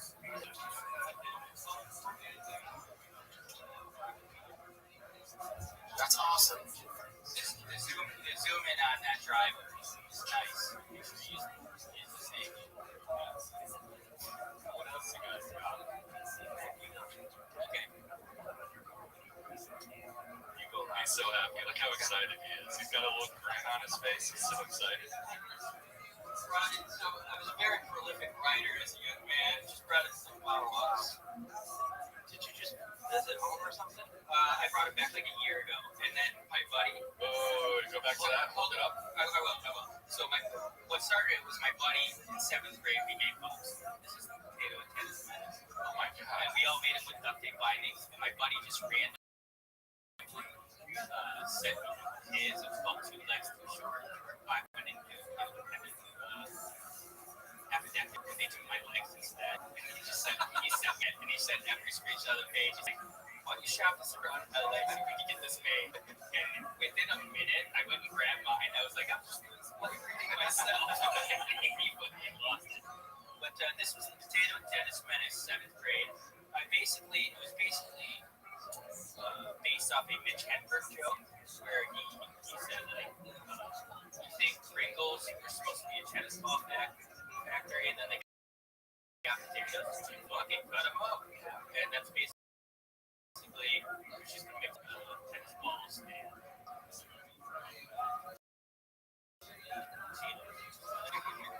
Did you do illustrations too? Yes, sir. You like Dave Pilkey? I don't know who that is. It sounds funny. Captain Underpants. Then this was then in kindergarten I did my first Ninja Sushi book, which I really wish I had. It was on it was just for like handwriting, and it was construction paper. And I can't remember what that was called. This was called Ninja Sushi in the Cities. I'd actually like a live reading. I would love that. Okay. And then the sequel, Ninja Sushi, and the Attack of the Evil Elves. Dude, this is Hollywood is begging for this. Are you serious? And then, why don't you read us one quick excerpt from Ninja Sushi? Okay, well, the Haunted School, this one is a complete rip-off of Space, including exact rip-off sections of dialogue. I didn't really know about plagiarism back in the day, evidently. Not my problems. That looks pretty old. I got caught plagiarizing. Really? Yeah. What story? Jerry Seinfeld, like it. I guess it's happened multiple times. In 7th grade, I got caught, and they had a talking with me, and I cried. Carry on. This is kind of like your MO for this podcast stuff. This is just on the back of the book. A few kids sneak out on Halloween. They found out that their school is more than just an ordinary school. So read and find out more. So read and find out.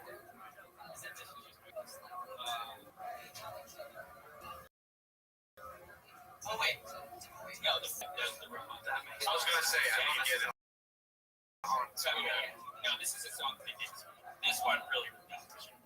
That's a lot. I gotta give you credit. The titles on these are good. I don't know what the content side are like, but the titles are good. Dedicated to family because I love it. Aww.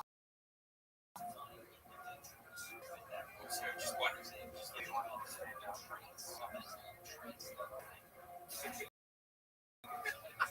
Imagine Nick and Martin at work right now. There's one Chris party. I can totally imagine that. When he went to Master Walla's mouse pad, that's what he calls his house. When he went to Master Walla's mouse pad, he was playing the computer game Pac-Man. Master was great at video games. Master, you want to talk to me? Said Sushi as he bowed. Yes, that is right, he said in his third voice. I'm afraid there is some trouble. Trouble, said Sushi. Yes, trouble. It has to do with Kojo.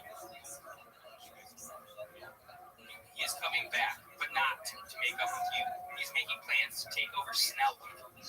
Ninja was dumbfounded. He was in disbelief. He would never. Ninja started before Master interrupted him. He has, said Master, almost as what Ninja was going to say. He didn't know how Kojo could turn on him after all these years. Nice. I'm intrigued. The logline, Ninja Sushi and Samurai Kojo are best friends who are trained in martial arts. One day they get in a fight. Samurai Kojo leaves, but comes back to try to take over Snellwood. Sushi saves Snellwood. Productive Milk, which is a place in the Galilee region. He was originally a moderate who was apparently alienated by the Romans and their cruel policies, but he was a long-time enemy of Josephus. Josephus has nothing nice to say on Giscala, in fact, views him as a prime instigator of some of the worst violence, both in the north and especially in Jerusalem. So again, Josephus is such a tremendous treasure as a historical source, but a very difficult treasure to work with because it's hard sometimes to parse what actually happened is when you're trying to filter it by what we know about Josephus's personal attitudes. At any rate, he escapes Vespasian when Vespasian is still in the north, and he enters Jerusalem in 68. And at this time, then, the John of Giscala would portray himself as an ally to the high priest Ananus, that was murdered earlier, Ananias, but he would ultimately also be murdered by the Zealots. Josephus, John of Giscala, is kind of pretending to be allied with the Herodians and the Pharisees and Sadducees, the peace party, but in reality feeding information so that they can be active in their attempt to take over the city. Ultimately, his success in taking over a band of followers of Elazar ben Shimon, so his forces grow very large. And also, we should remember at this time that there's different populations entering Jerusalem. Not only do pilgrims arrive in Jerusalem in large numbers for the holiday of Pesach, for example, and the holiday of Sukkot. Josephus describes this in some detail. But also there are war refugees because there's the Roman incursion to the north and chaos going on there. And in the south, you have these zealots wandering around and people are fleeing their homes, looking to the big cities, hoping to find some safety. But John of Giscala ultimately will execute his erstwhile allies, the Herodian aristocracy, and will ultimately be the person in charge of the temple courtyard. And he will invite Yochanan ben Tzvi, who's just another one of these band leaders, who takes pride in personally murdering the Herodians that he comes across. And these, by the way, of course, are all Jews. It's entirely Jewish infighting that we're discussing at this point. And now, to understand how this unfolds, we really have to see a little bit of the map of Jerusalem itself to understand where these various forces were gathered. So here's an aerial view of the city of Jerusalem as it appeared in the first century.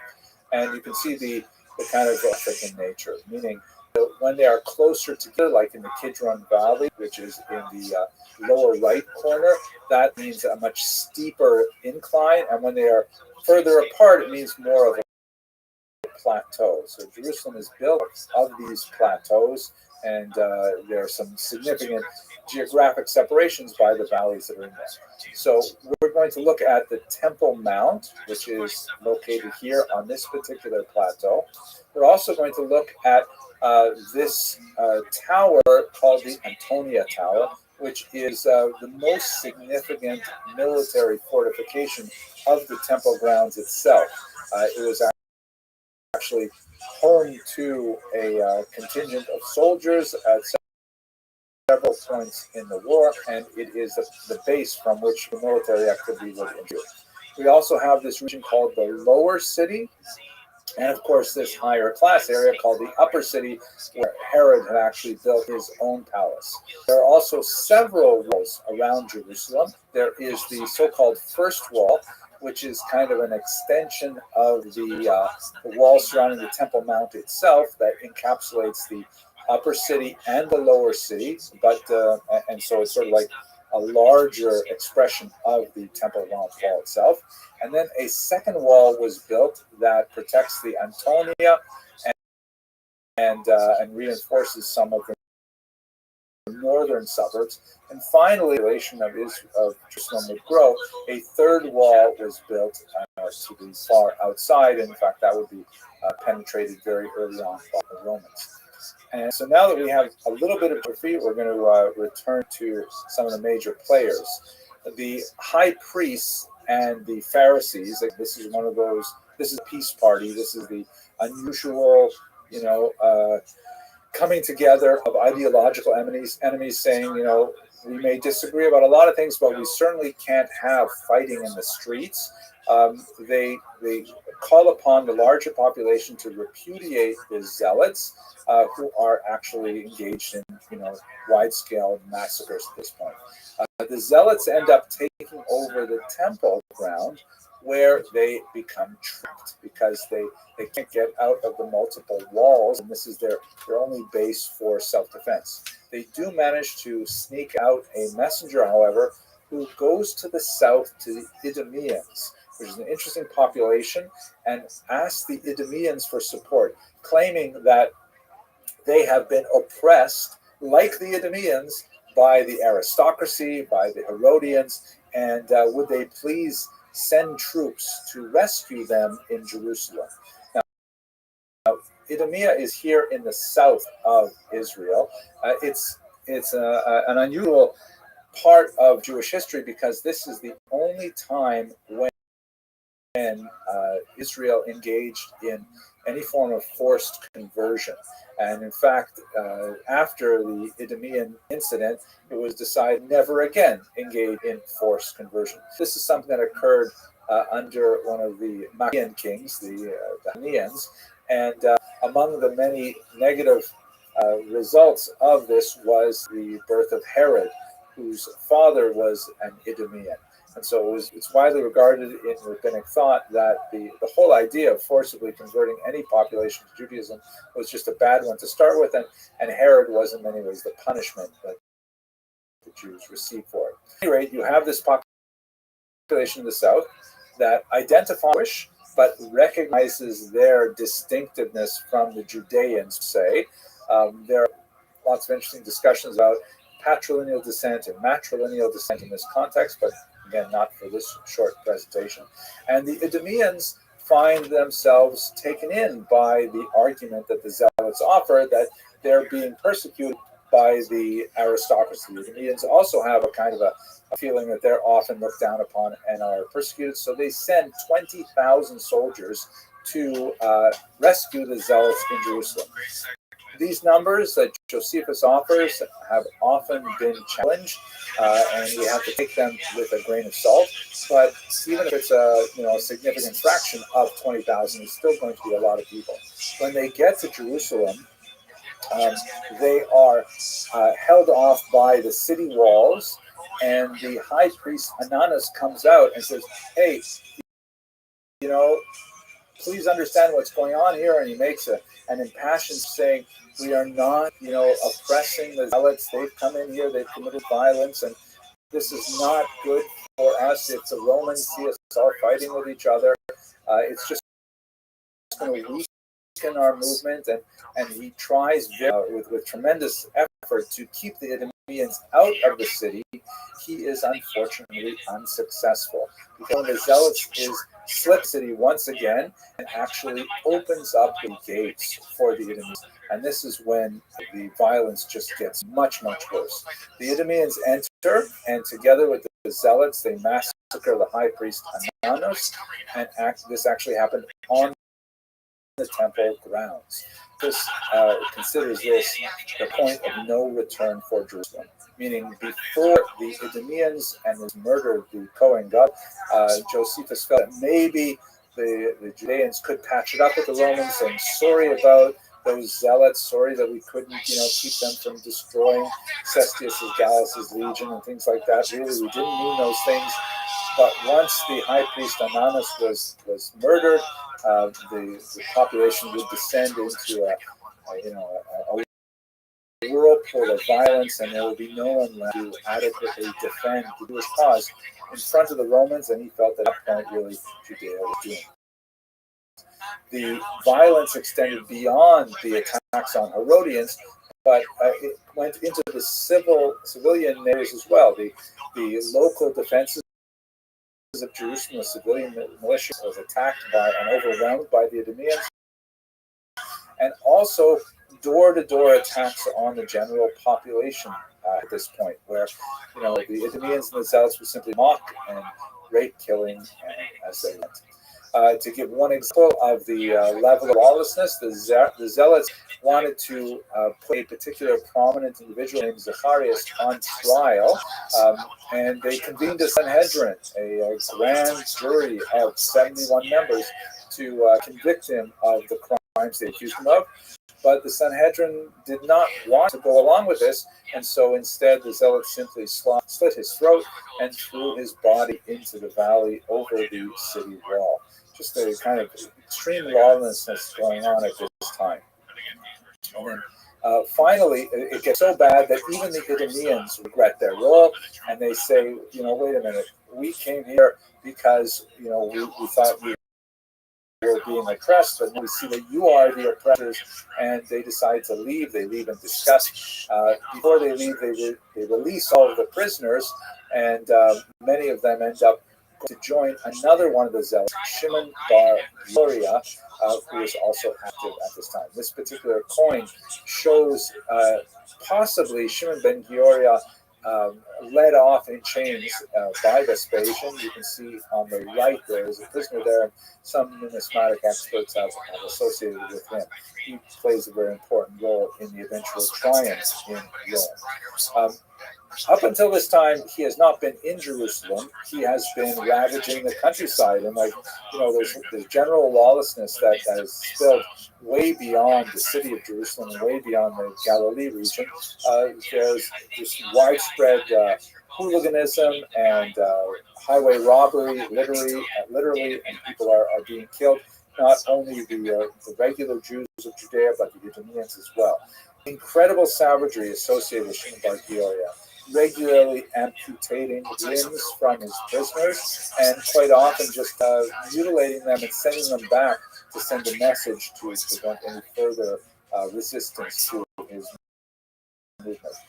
The Zealots are actually afraid of him. The Zealots in Jerusalem, they actually try to threaten him into submission by kidnapping his wife. Remember, these are all Jews fighting each other and criminal Jews fighting each other at this time. And the Herodians are largely displaced. The Pharisees have decamped, the Christians have decamped at this point. But when they kidnap his wife, he actually comes up to the walls of this city of Jerusalem and it's on such a tantrum that the Zealots are actually afraid of him standing outside the walls looking at them, and they release his thinking that perhaps he won't be after all.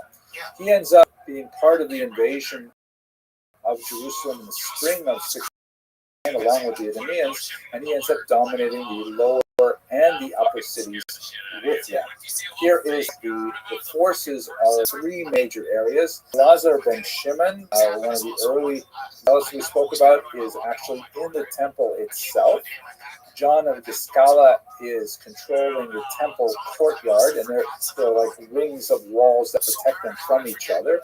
And Shimon Bar Giora is controlling most of the upper and lower cities where most of the people of Jerusalem live. And it's a three-way fight between these three zealot forces. The Herodians are sidelined at this point, and they're simply waiting for the Romans to come in. Let's understand what happens in the context of that now. So the fight becomes so intense between these three zealot forces that they actually attack each other's stores of grain and burn them, hoping that they will weaken each other by preventing them access to foodstuffs. And this was such an incredibly stupid and short-sighted strategy, because the Romans are going to use hunger as their primary weapon. But by destroying the grain storage of each of their opponents, they have no way to withstand the ultimate attack of Vespasian, and especially Titus, who will be very much involved at this point. Vespasian has actually gone back to Rome by now, but Titus is following the same strategy, taking his time, making forays around the north-central part of Israel, down into the south of Israel, but he won't attack Jerusalem until he is completely ready. And that's essentially what happens beginning in the spring of the year 70. And this map illustrates what was going on. The famine has already been a serious problem when Titus approaches Jerusalem. And Titus thinks that it's going to have an easy time attacking Jerusalem, but he's actually quite surprised because the rebels provide unusual, even though they're busy with each other, they end up becoming quite ferocious fighters against the Romans at the same time. A couple of key examples include that the Romans settled in on one of the surrounding hills nearby, Mount Scopus and also the Mount of Olives, and they get themselves set because they're going to be building their siege engines and things like that.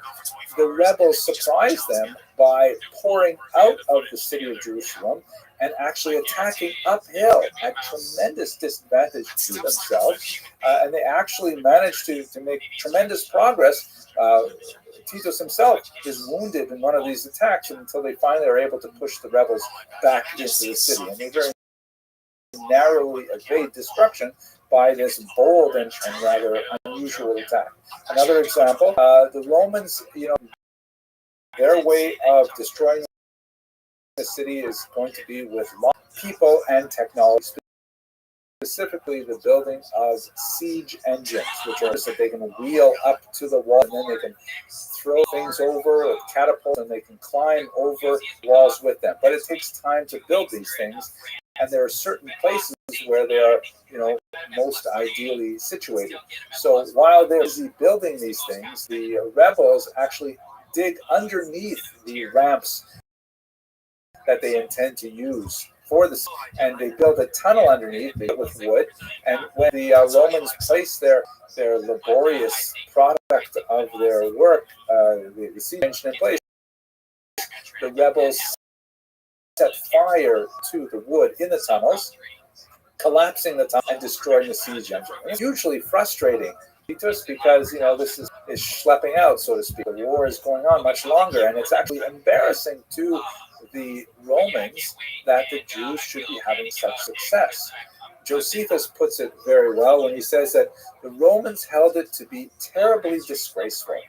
If cunning should always prevail over valor, desperation over weapons, mass over expertise, Judeans over Romans. In fact, that's what is happening in the early months of Titus's siege, that they are able to hold them off with the combination of cunning, desperation, and Judean, I guess. The last decision that Titus makes, therefore, is he says, we're just going to use the old-fashioned route, and we're going to starve them into submission. And he builds this massive siege dike, you can see, functionally the fourth wall around Jerusalem, and he mans it very carefully to make sure that no food can be smuggled into Jerusalem from the surrounding countryside.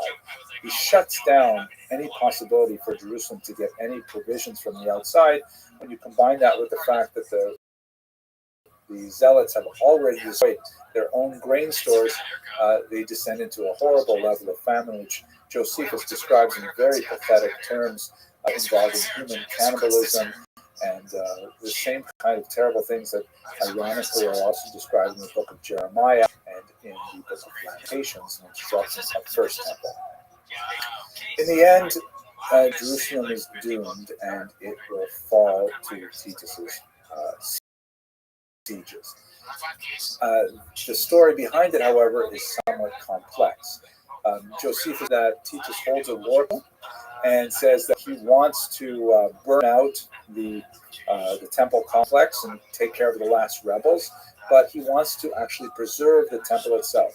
Now, it's possible that Josephus places Titus in a very positive light here, because Josephus is, of course, sponsored by Titus. He, in fact, ends up being assigned the Flavian name because of his close relationship to the Roman emperor family.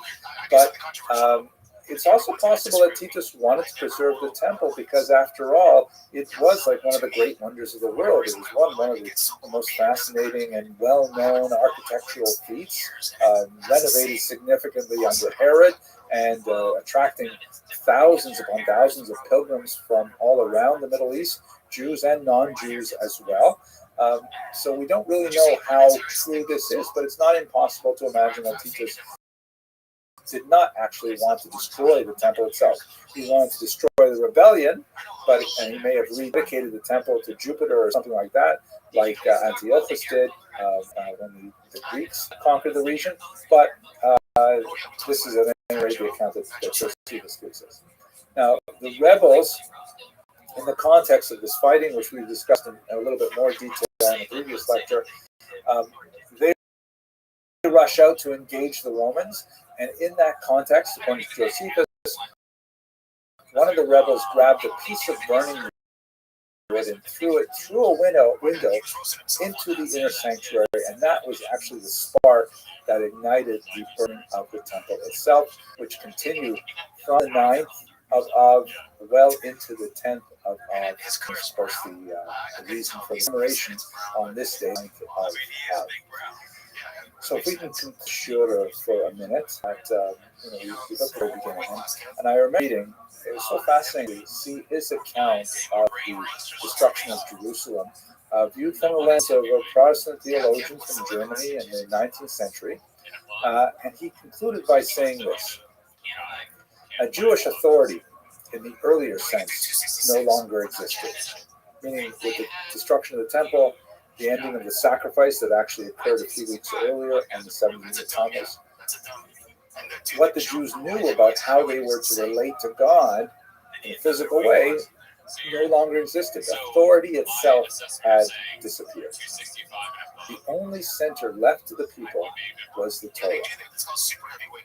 They now rallied around it with anxious and scrupulous fidelity, the unwavering hope that it might once again, in a political community and indeed in the world itself, acquire practical validity and use.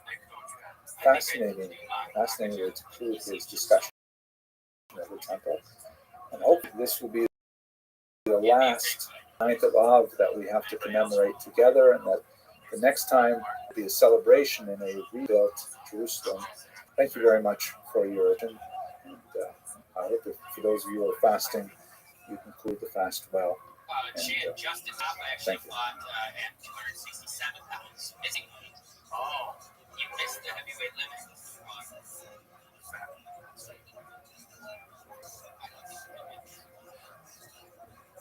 I eat because I'm unhappy, and I'm unhappy because I eat. It's a vicious cycle. Bye. Bye, guys. Thanks for listening. Closing. Hello, everyone. I hope you are well. Today is Rosh Chodesh Elul, the first day of the Hebrew month of Elul. It traditionally occurs in the late summer or early fall, and it is an incredibly important month in the Jewish calendar for reasons that I'll explain shortly.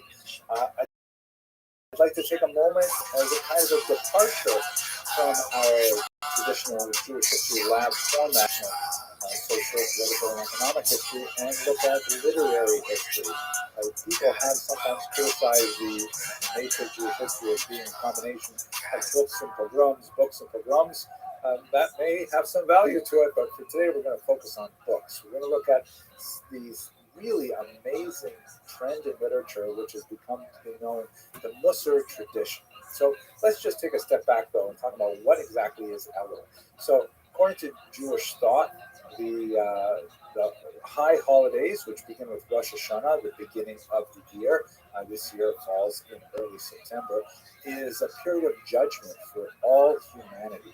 And this awesome day, and it's not just that day, it extends to Yom Kippur, and according to some of the more mystical treatments, much later than that as well. But, we have to prepare ourselves for that judgment, in which, the assessment of the prior year is made, and a decision is made about what's going to happen in the future with an individual and a community and a nation, and so on.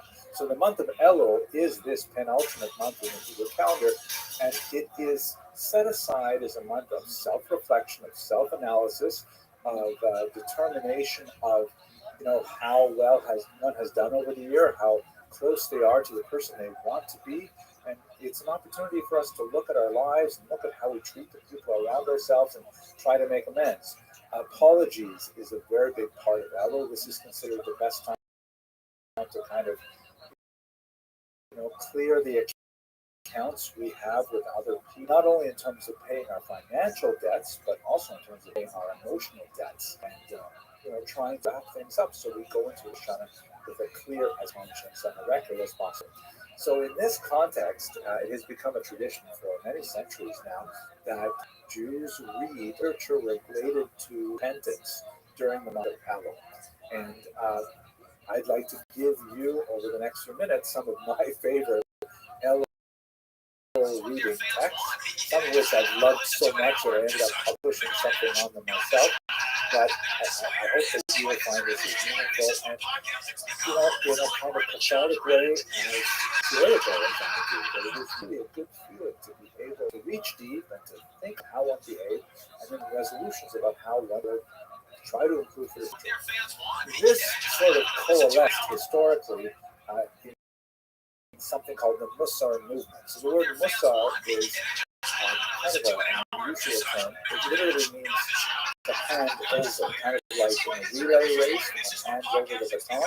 Sometimes it's translated as tradition, in the sense that the Masorah, the tradition, refers to the teachings that Jews have received from Mount Sinai over the generations. In the 9th century, it acquired a particular connotation, specifically relating to this body of technical development.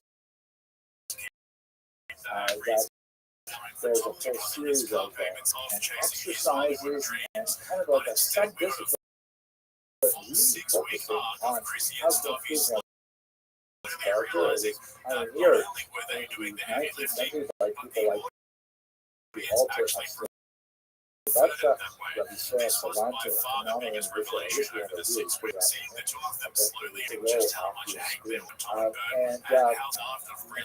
and so Musar literature, even though the book itself is really 200 years old, the whole idea of it goes much further. Also, I should put in this context, locally to Musar means something. To give one Musar means to give them, to relate negative sense of the word Musar. That's not the sense in which I'm taking it here. Musar is really quite a beautiful and studied properly. Incidentally, it is best to study Musar alone or with a small group of trusted individuals, people who you can sort of reveal your thoughts to and get honest, constructive feedback. So there aren't many people like that in most people's circle of friends, but that's really the best way to learn Musar.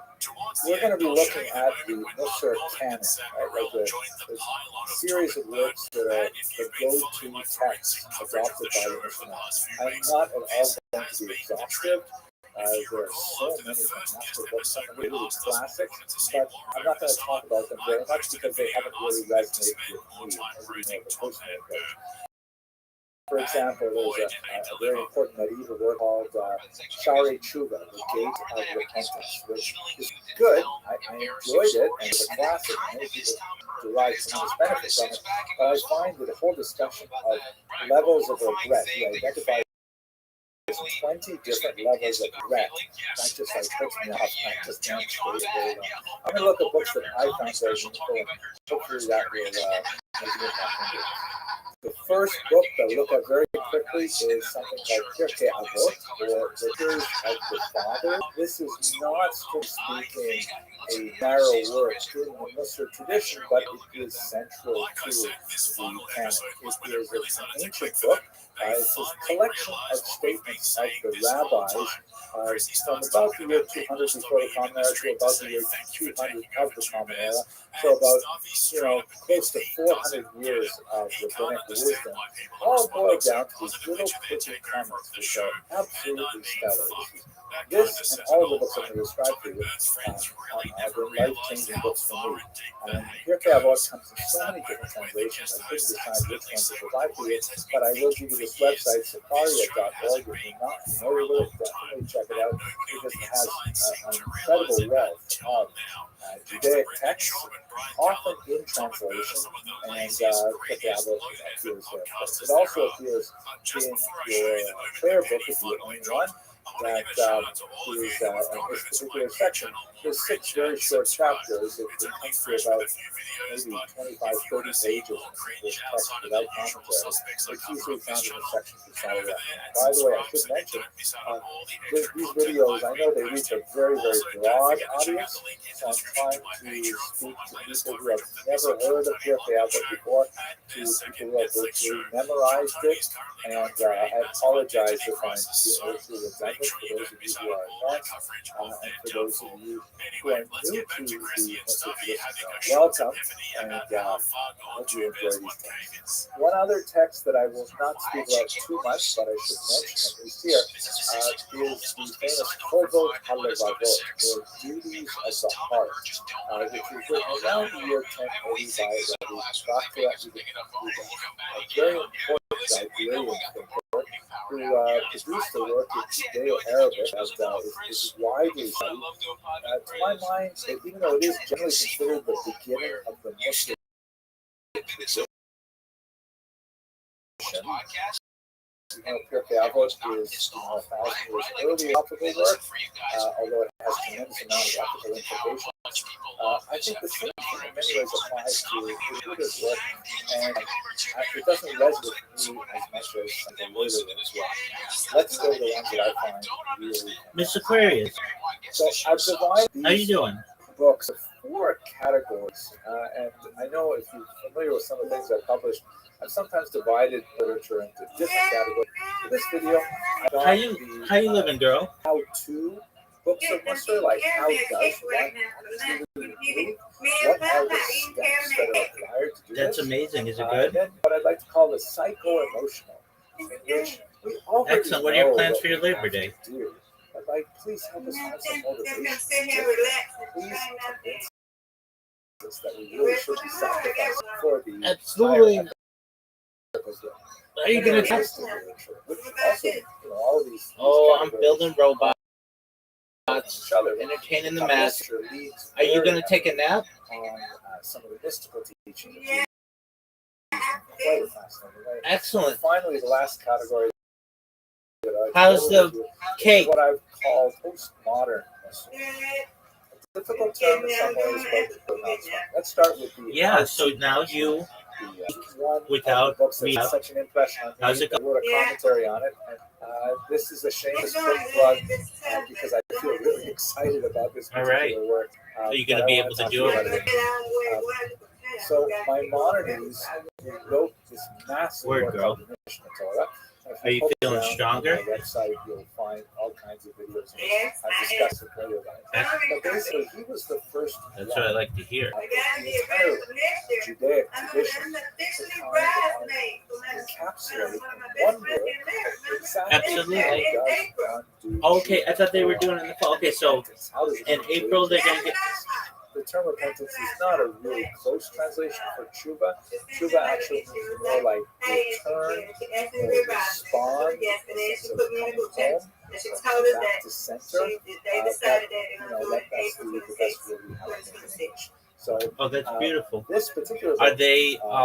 is Do they laws have? of This, tshuva I know that last time we actually spoke, they were explained picking out a step-by-step manner. location and stuff. But First, you identify the plan, then you have Excellent. to regret for the Any plan. idea what your dress is gonna be? 20 levels from Shari Truly, just going to 20 levels. And then you've got to confess it, and you've got to make amends and apologize, and things like that. And then he has a long discussion about Sage green related is philosophical beautiful. concepts, like, well, what's the point? What does it matter? Well, there's punishment in Judaism, life after death, issues like that, and there's a discussion of free will versus determinism. Absolutely amazing. Excellent. Are you gonna find a date for the wedding, or are you going by I yourself? have written a translation of this particular section of the Mishnah Torah, and I have, there's also good translations for Safari and elsewhere, and I've written a commentary as well. And what I find really exciting about this is that I Heavily, you struck, girl. evaluate the commentary every year. Word. Is it gonna be a as big wedding? part of my personal tshuva process, and also because I dedicated the book to my late father. So the cover you're looking at right now is from the 9th edition, which includes 2 years of Very reflections cool. that I've had reading Maimonides in the context of the COVID-19 pandemic that we hopefully will be past very soon. So this is a great how-to. If you want to start with, what do I need to do to improve myself? This is a great place to start. Another great place to start, which is not really a Musar book as well. It doesn't fit precisely in the categories, but it's a work by this individual, the Chafetz Chaim. Now that's actually not his real name. It was Yisrael Kohen, but he wrote his first book anonymously under the title One Who Who's the maid of honor? Chafetz Chaim.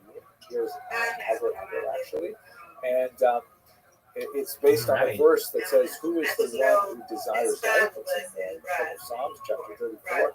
That the answer to that question is one who guards his tongue from speaking evil, right? Meaning no gossip. Very well. This is like a mind-blowing book that totally changed my life. Absolutely. It's basically Yo, what about you? on the laws How you of living? proper communication. And so Odachi. much of our challenges How do you live in life Pimp? are associated with how we communicate with others. So this particular What's your question, book my is friend? definitely an incredibly important contribution to Mr. Cannon because it really breaks down not why you should speak properly. It does have a section at the beginning about that, but it lays out. Oh, that's a good question. What does it mean to speak properly? All right. And it is just How close are you with the person?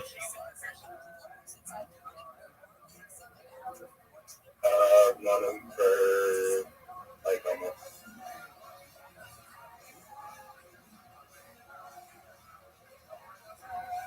You've known him for how long? Might cut out. Hold on.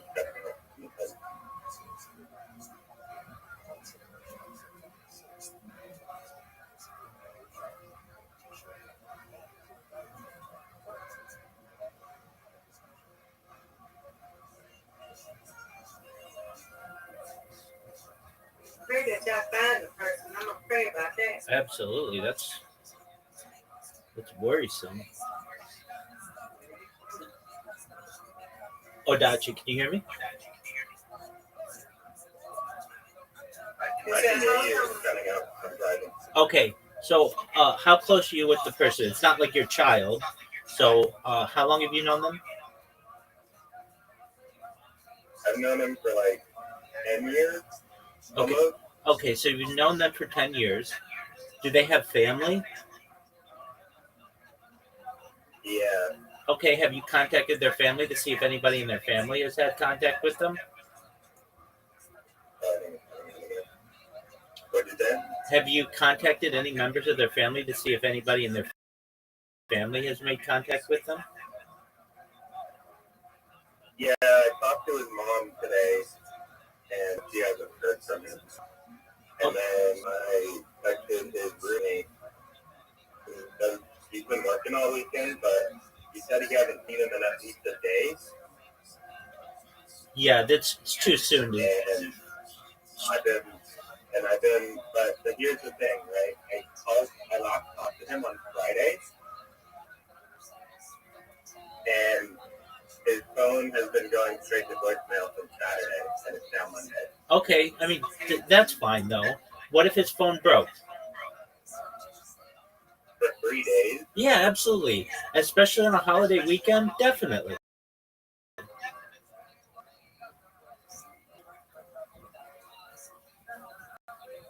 Yeah, I got one a week before I file a report. And and I'm not even going to be the one to do it. I would tell his mother, look, I'm worried about him. I don't know what you consider to be that worrisome, but I advise that you seek a missing persons report. If you don't want to do it, then I'm going to do it. But yeah, I would have somebody in his family do it. They usually have more power over those kinds of things. What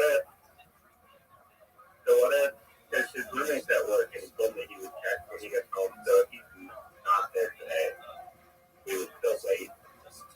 Because he lives with like 3 roommates, but I can text him. Yeah, I would tell his mom. I would say that I'm worried about him and that, she probably should be too. Is there any way that she could file a missing persons report? And if she refused, yeah, I mean, I would probably say I would wait even this week to find out. I mean, it doesn't hurt, but it's also not a crime to go missing. So I would. Very out of touch with her. Okay, so then, do you have a dad or anybody else? Not really. Okay. All right. So did he say he was going to go do anything? Like Friday night, he had to go leave, said he was going to go boys' night, but I thought he does that with his roommate, but he had to drive somewhere, and it wasn't with his roommate, and that's when I heard from him last. Okay. And did you tell his mom this?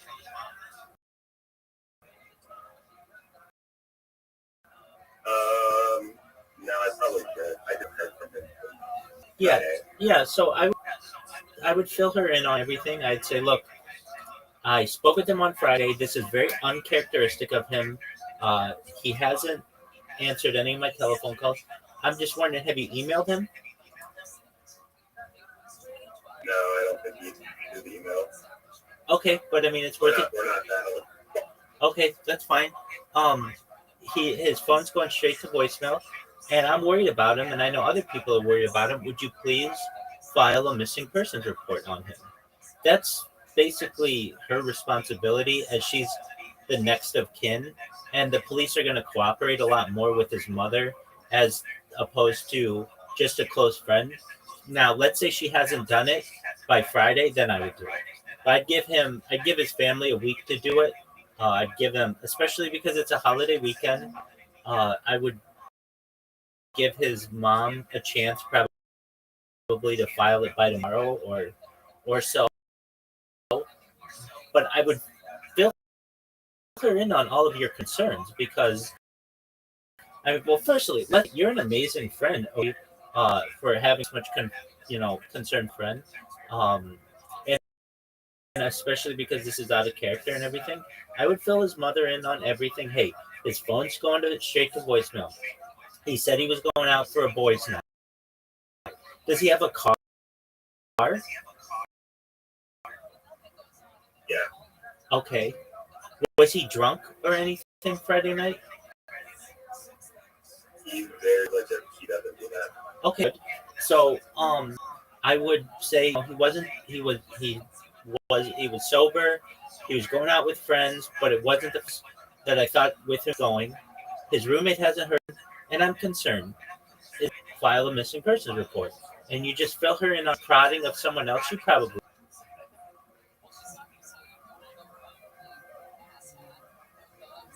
And you're a really good friend. You're a really good friend for having this. It's weird talking to someone every day, and then when it does kind of stop, it just feels weird. Oh, absolutely. There are things though that. Well, when's the last time his roommate saw him? He said he hasn't seen him in at least a day. Oh, so his roommate could have seen him on Saturday. Yeah. Okay. All he said was at least a day. Okay, that's a. But when he did leave, it was Friday. It was almost 3 days ago. All right. So, is there any way you can call the roommate and be like, "Look, it hasn't been that much time. When's the last time you saw him? Not at least a day. Was it Saturday at 2 p.m.? Was it Saturday at 8 p.m.? Did you see him Sunday at all?" I think I'll text him because I think he's at work because he said he wasn't home, but he told me he would check once he gets home. Okay. Yeah. Then I would just ask him, "Is there any way you can? Did you check? Can you give me an update?" So basically, the plan for you is to text the friend and say, "Can you please check if he's been home? And also, I'm worried about him. Can you please tell me the last time that you saw him?" Because the police are going to want to know all that information. Then you give this information to his mom that you say, "This is out of character for him. He was sober on Friday night when he said he was going out with friends. No one's heard from him. His phone's going straight to voicemail. He hasn't been home. Is there any way that you could?" Well, I just think it's prudent advice to tell you that you should fill out a missing persons report. We're worried about him. It doesn't, but it'll allow the police to have a 411 on what's going on. And if she says do that, then I'm going to do it on your behalf or on behalf of your friend.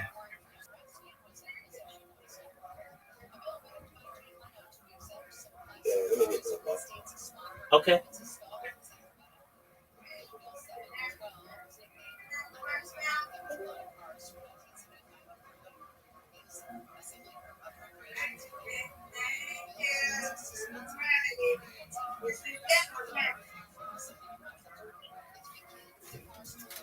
A bear trap of an argument that he presents. It is inevitable and it is overwhelming, and it will really change the way you speak.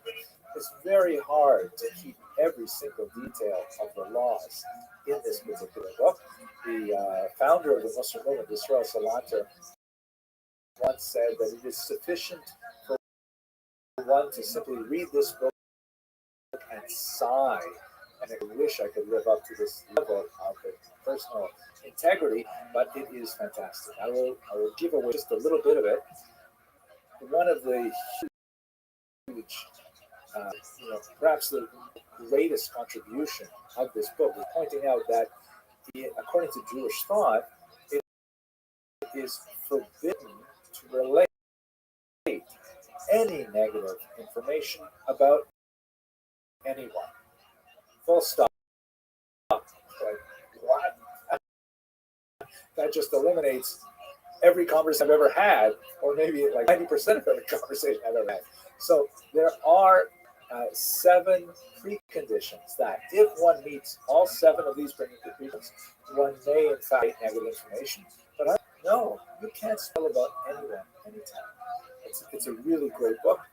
Highly recommended.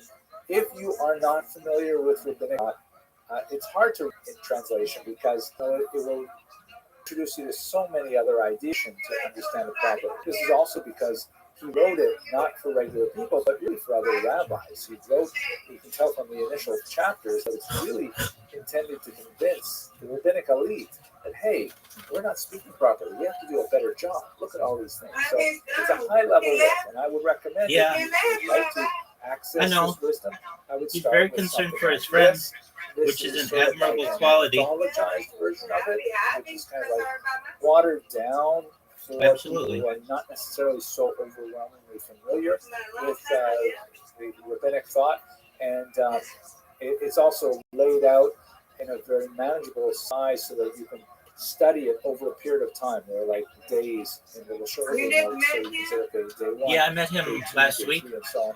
And I read this English translation, or really an adaptation, and I profited from it tremendously, as well, of course, reviewing the Hebrew several times. It actually informs not only my personal speech as best I can manage it, but also my writing as a historian is really affected by the time. Let's see here. I mean, those are 2 really good how-to texts. The first one on repentance in general, and another one I think it's on called such an important element, which is specifically proper speech. And I really encourage you, if you are so motivated, have a look at one of these books. It's called Adore. Now, if we move to It's got 260,000 people in it, and it generally has people who are in the BC. And then I'm in Ego World, which has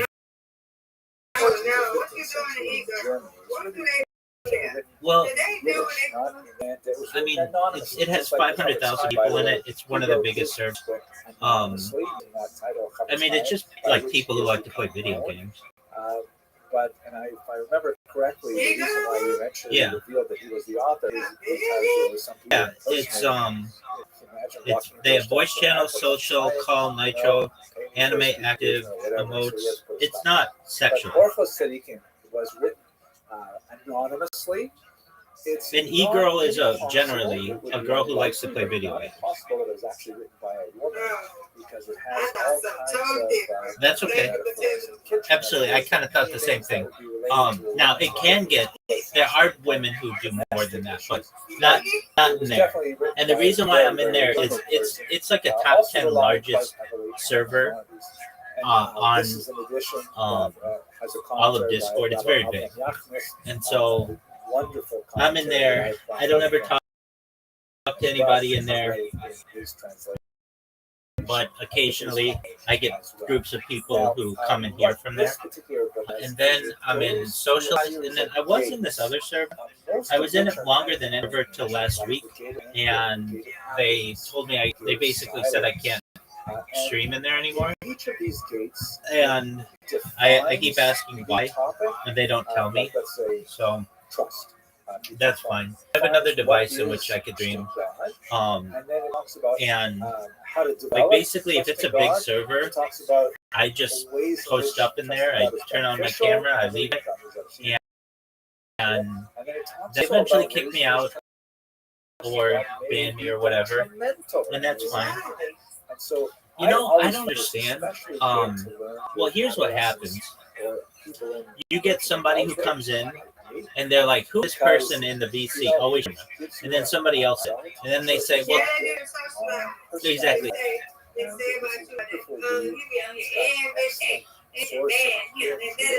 Exactly. You know exactly right.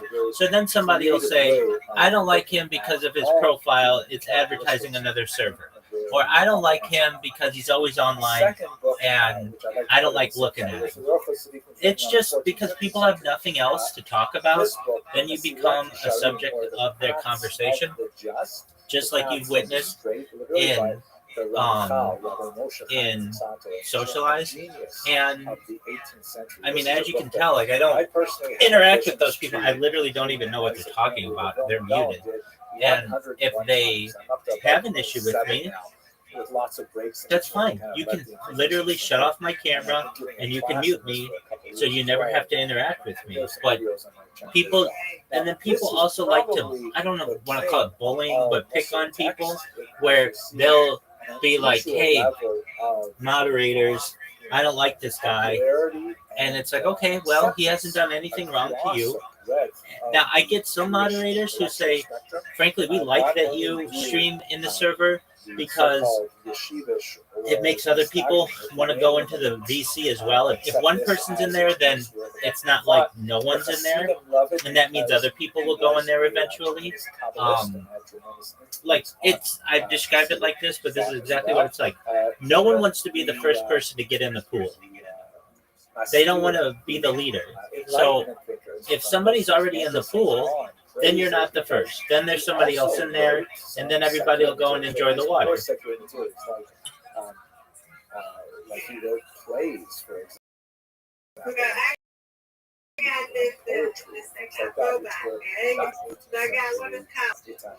There's a backstory to his life.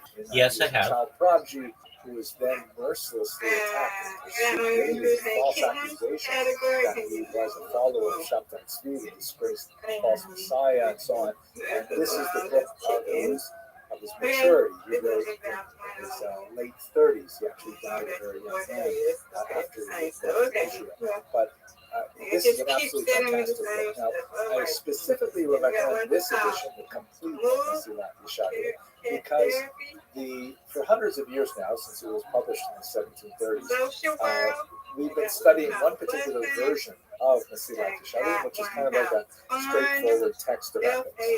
In 1991, a new version was discovered, and autographers written in his own pen in an archive in Leningrad, and this new version. I have heard of that one. Yeah, that's a big one. It's written as a kind of a play, as a kind of a dialogue, much like Platonic dialogues and things like that, between a so-called chacham and a so-called chassid. And it's hard to really parse exactly who these I've heard of that one. But the chacham is kind of like a.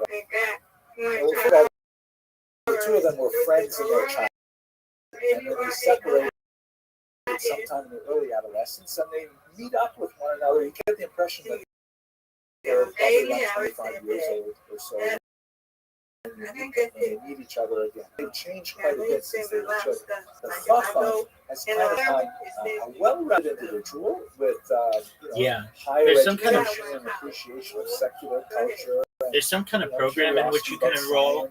You pay for it, but basically send them invites to a bunch of other servers, and those are all the other servers that they studying songs, they promote. And the chassid is such an eye of curiosity to the chacham. That is the kind of well-rounded person. So curious. He says, what does my friend do all day? Yeah, I'm with you on that one. So many hours invested in Now, I have been a member of 18 plus servers, but those usually get to be adult, and I don't want that. I just want adults who keep their clothes on, basically. Like, yeah, exactly. And in order to verify on those 18 plus ones, you've got to send them your driver's license, and you've got you have to do all kinds of stuff. You have to be holding your driver. You have to show them a close up of your driver's license.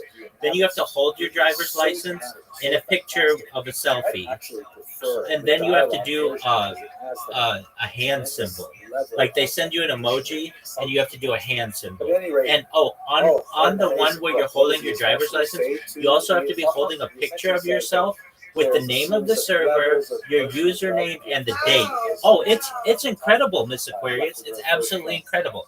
And then when you send it to them, oh, it's incredible, like how ridiculous it is. Seize opportunities to move forward. It's ridiculous. And then on top of all of that, they'll say that your picture's blurry or they can't read it or whatever. It's like, no, you can. I would tell that I'm over whatever age you need me to be.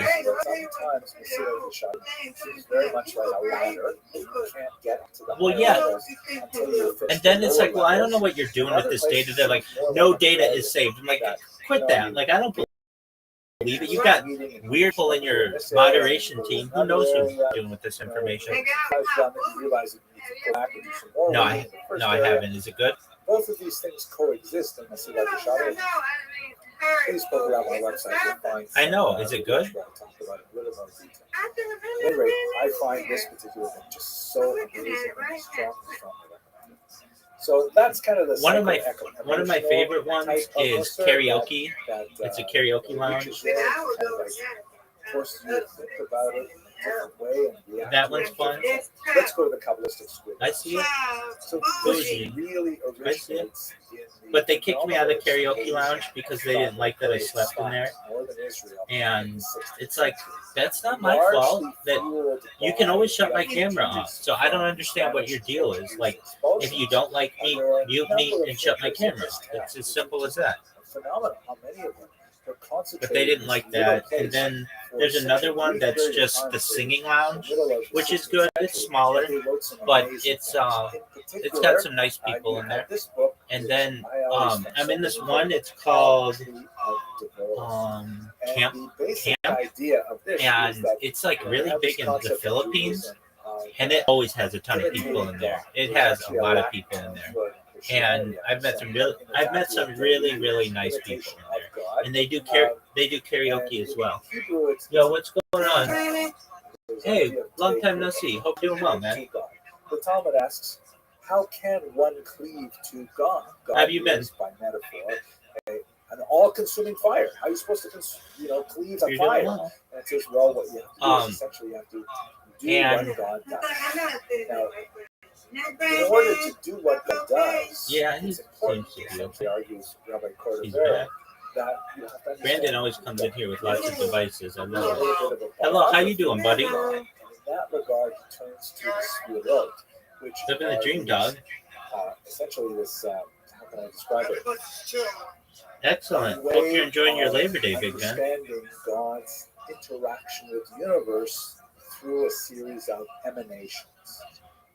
I don't want to go into more detail because it's really confusing. But I'm in some other subreddits. Kindness. Sometimes I tutor people in English. There's an English subreddit, and so I'll just go in there, and there'll be people who don't know English that well, and we'll just go through glossaries of words just to improve their vocabulary. What Rabbi Cordovero does, he tries to give us a little bit of a sense of Sure, it's discord.gg/English, ENGLISH. And there are a lot of people in there. Okay. Yeah. So, like, I don't know. I've done it. I've done it now.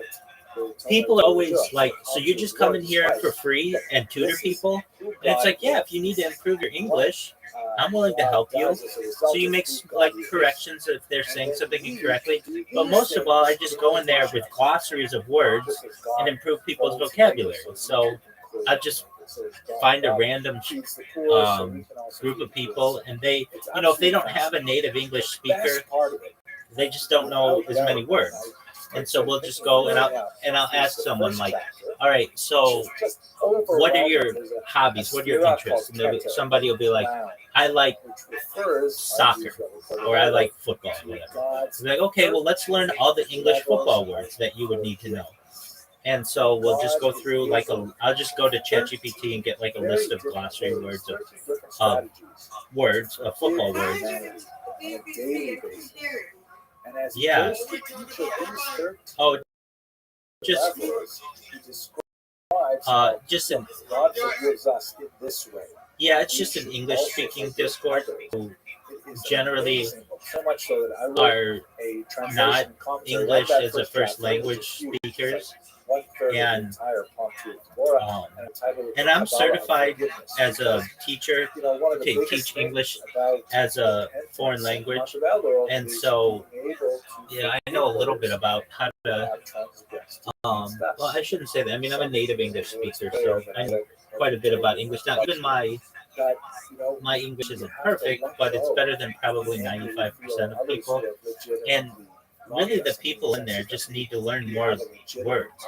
And so I explained to them some tools that they can get on YouTube that allow them to have like subtitles in whatever their language is, and then also English language below there.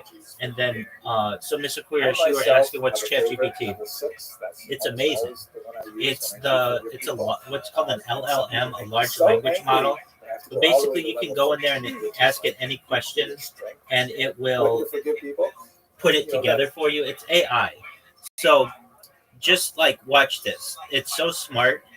It's smarter than any person. That's why it's putting so many people out of business. So here we go.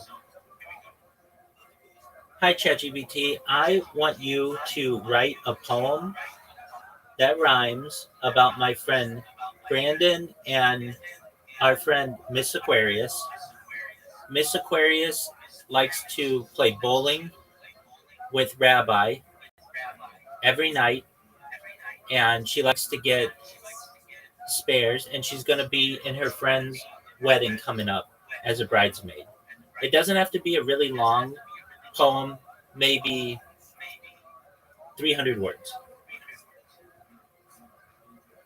And here's what it'll do. It says, a poem for Brandon and Miss Aquarius. Brandon comes in with a smile so wide, ready for laughter, he's so full of pride. Beside him it shines a friend so rare, Miss Aquarius with her cosmic flair. Each night she laces her bowling shoes, choosing a lane, no time to lose. With Rabbi waiting, the pins all align. They share in duel almost divine. Share she plays with grace, studio lights up her face. All rolls smooth, the crowd takes note. Her style's a song, her throws a quote.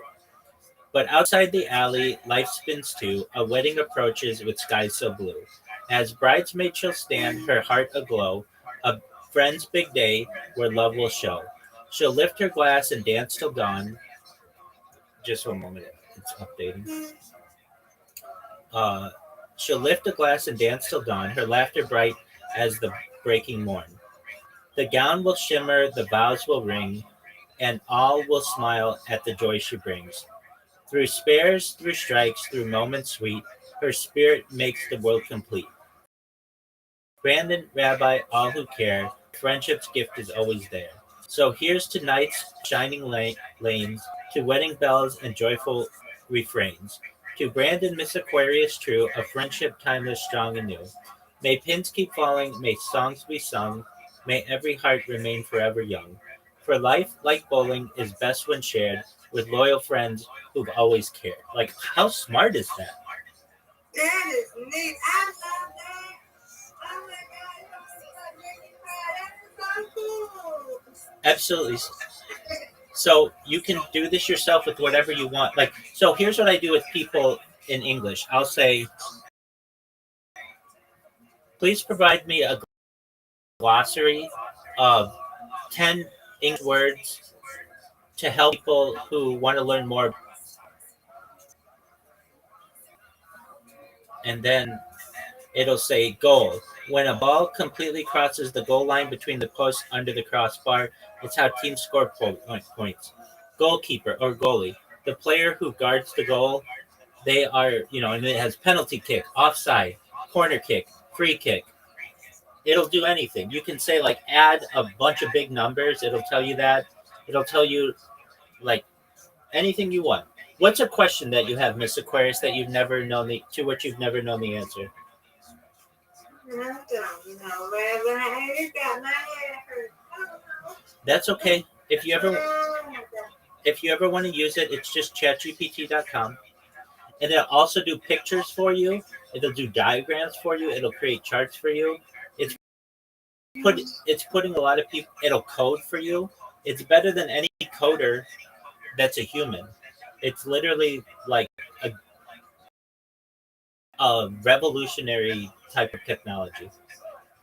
What's that other in the sun? Absolutely. Here we go. What are the elements in the sun?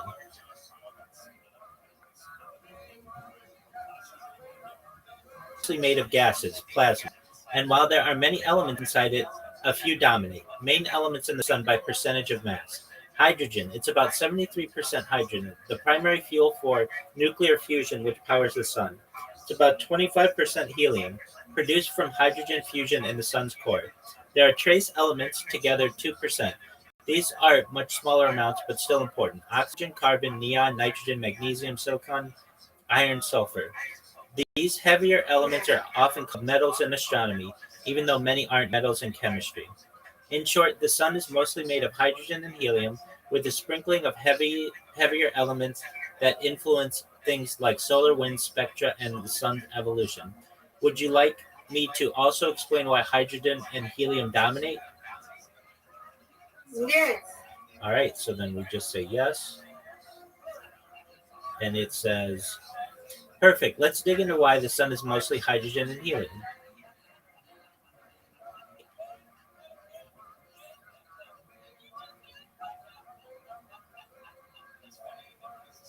All right. So it says, Big Bang origins. After the Big Bang, which was 13.8 billion years ago, the universe was extremely hot. As it cooled, the first elements formed, about 75% hydrogen, 25% helium, and tiny traces of lithium. Heavier elements, like carbon, didn't exist yet. They were created later inside stars. How the sun formed. Around 4.6 billion years ago, a cloud of gas and dust collapsed under gravity to form the sun. The cloud was still mostly hydrogen and helium because those elements were most common in the universe. A small fraction of heavier elements had been produced by earlier generations of stars that exploded, also known as supernova, which is why the sun has 2% heavier stuff. Nuclear fusion in the sun's core. The sun shines because of fusion. Hydrogen atoms smash together under extreme heat and pressure. The process turns hydrogen into helium, releasing enormous energy, light plus heat. Over billions of years, more helium accumulates in the core, with hydrogen slowly decreasing. Why hydrogen and helium dominate? Hydrogen is the lightest and most dominant element in the universe. Helium is the direct product of hydrogen fusion. Heavier elements are rare because they can only be made inside stars or in supernova explosions. So the sun naturally has only a small fraction of them. So the sun's composition reflects both the early universe's chemistry and the physics. Would you like me to also explain what happens when the sun runs out of hydrogen, basically its future evolution? No, I got it. There you go. Yay! There you go, girl. That is neat. It's very neat. I think that was a good question. I think it was a phenomenal question. Great job. Yes, that was a phenomenal question. Where'd it go? I'm gonna have to say Brandon. Look at Brandon. I see him. He's just doing his thing. Yeah, that's what we gotta do. I think. That's right, yeah. Yeah, and I get them bigger. How's that been? A few friends. Yeah, How's that been? excellent. I like it. And I get bored to get over there. There's like no other, and I'm level 20. What's that name of? But I don't be on there. I don't go live there. I just Right. okay. Yeah. The thing I don't like about Big O is that I can't trust the numbers. Whenever I start a new stream, I will have exactly. I have no one following me. I'm a brand new account, and every time I get 50 people following me, and I'm like, how is this even possible? This is fake. But I do like that you can get 16 people in the same call. That's really neat. Yeah, you can do emoji. Yeah. Instagram changed recently. Before you could just always go live on Instagram, but now like TikTok, you need 1,000 followers, and it's just like, yeah, On Instagram? on Oh, it Instagram, really. right? You know what I mean? Yeah. Exactly. And so I used to go live like on Instagram all the time because I would just create a bot that would just always stream my life, but it's not as easy now. And they got crazy on Instagram. Um, they if you say something against their terms, sometimes they ban you for as long as well, they can permanently ban you, but sometimes they'll just tell you that you can't go live again for 365 days, which is just like such a long period of time. And the reason why is they'll say like, I don't know, I'll be watching like a stand-up comedian or something, and the stand-up comedian will be like, man, my daughter's or my girlfriend's so ugly, she makes me want to jump in front of a car. Just like a joke like that, nothing crazy, nothing super funny, but they'll take that as self-harm and then ban you for 365 days. Mm, yeah. When I used to get on KI, I used to get that. I used to get on that. It's okay. It's just like the other one. Yeah. But, and the KI was never good like that. It's for gamers and stuff, and Twitch is for gamers and stuff. Right. I use Kick a lot, KICK, which is really confusing that there's KIK and then KICK. Right.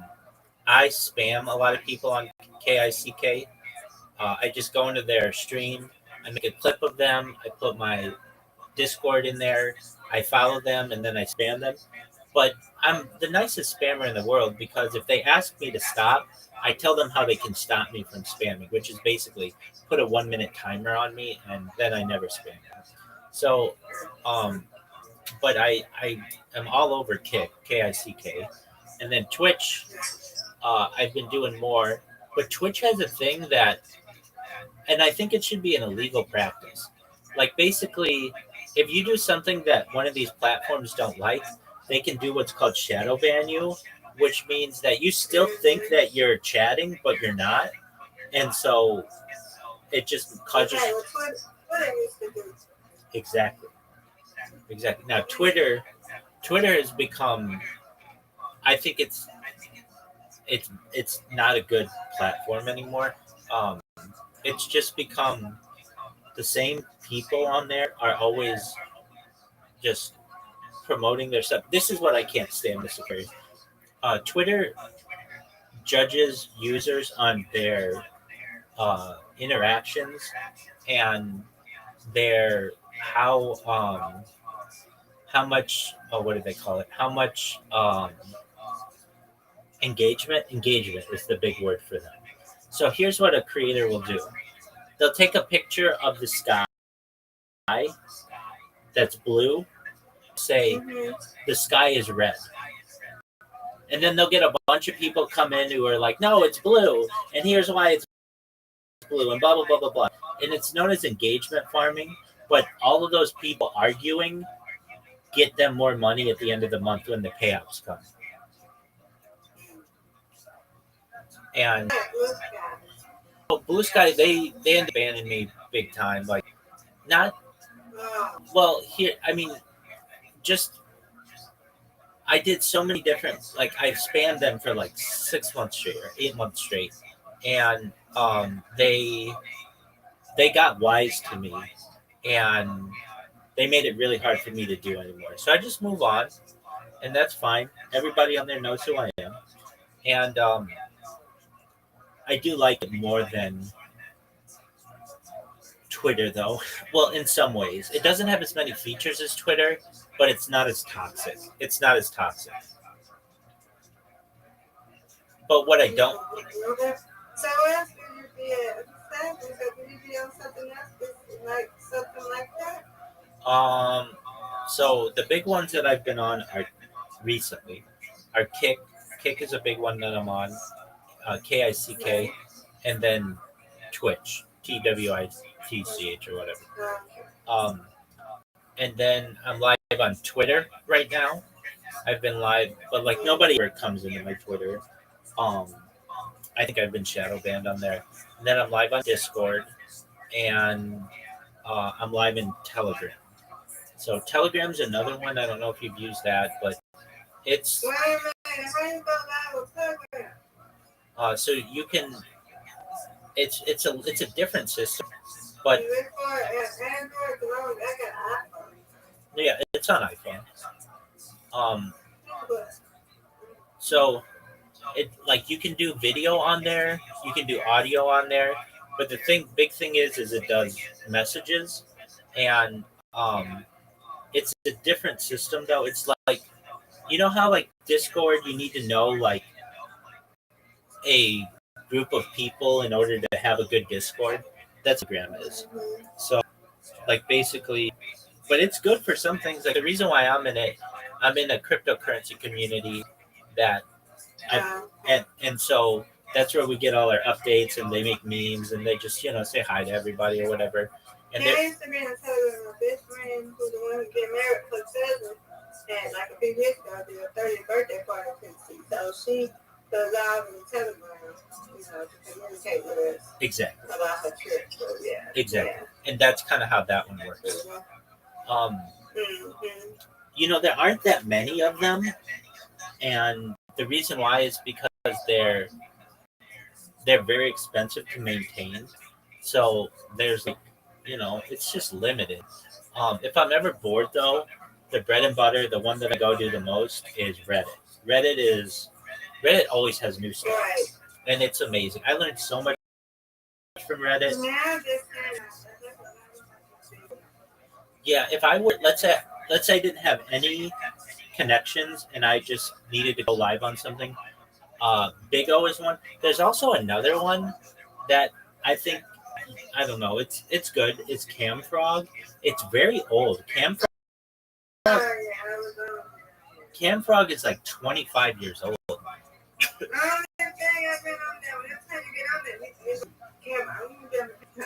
Yeah, no, I understand. It's just if you do want people on the camera. But that's a good one. Camfrog is a good one. There's another one that's I can't remember the name of it. But the thing is, the people. What is it? Is that? Yeah, I think that. Yeah.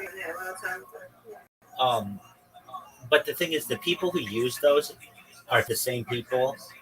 Doesn't get a lot of new people in there, and yeah. But those are big ones.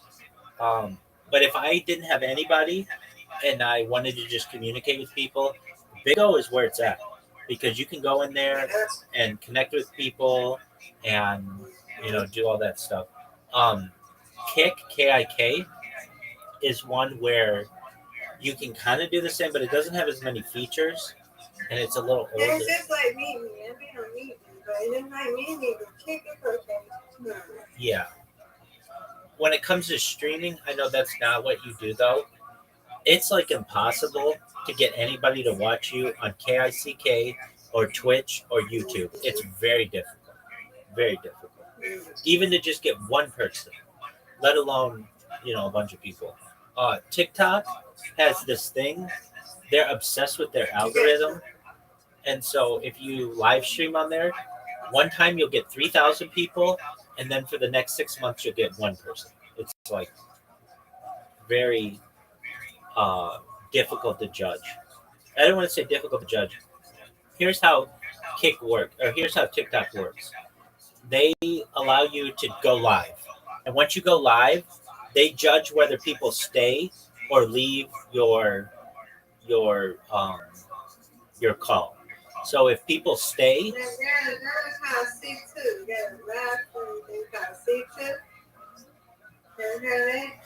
no, or not to my knowledge. Let me see. It's just the letter C and then the number 2.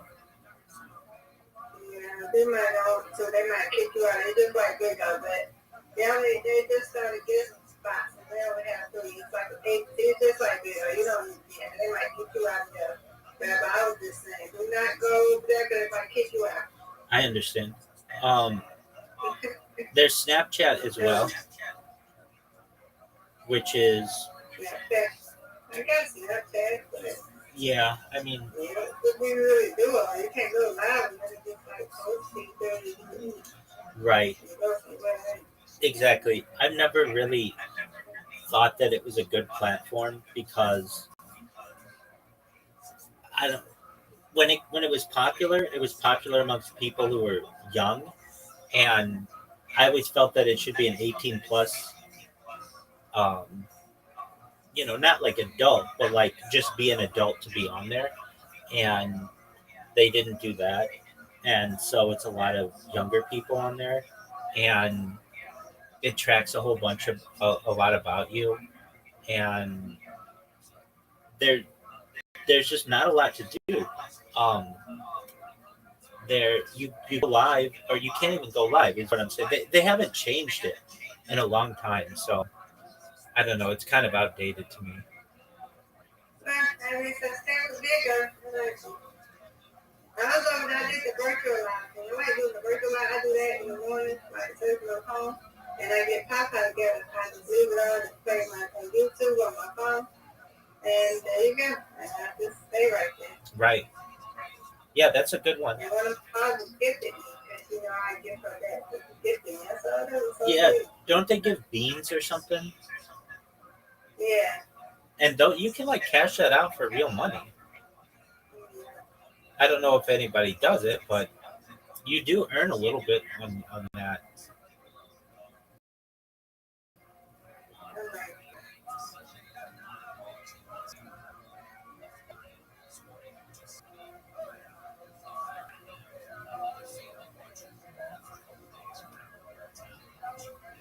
Yeah, that goes for me. Just understand what they go.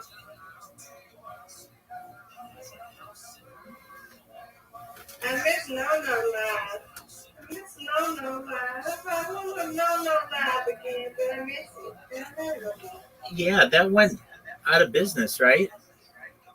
Yeah, maybe on yours though. But I wasn't for Apple no more. Yeah, I think that went out of business, and caffeine went out of business. It's just so expensive to run one of these companies that it's, and they don't make any money.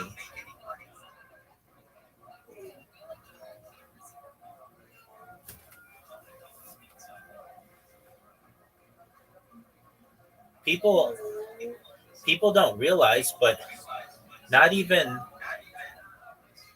YouTube makes money. YouTube loses money. Are you still out there on YouTube? Oh yeah, 22 different YouTube streams simultaneously. I want to know how you do that. But I gotta be on computer. I don't know how to do that. I must say they do it, but they only get 7 people there. Yeah, I mean 7 people on YouTube is really good. Usually, if you stream on YouTube, it'll be 0 people.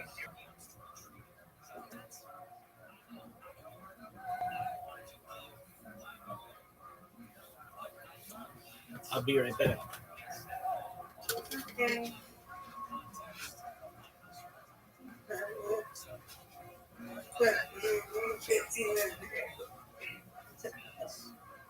Hey, that's my today.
then I get angry at them again later, and so I have to, try again and again. It doesn't like it forever.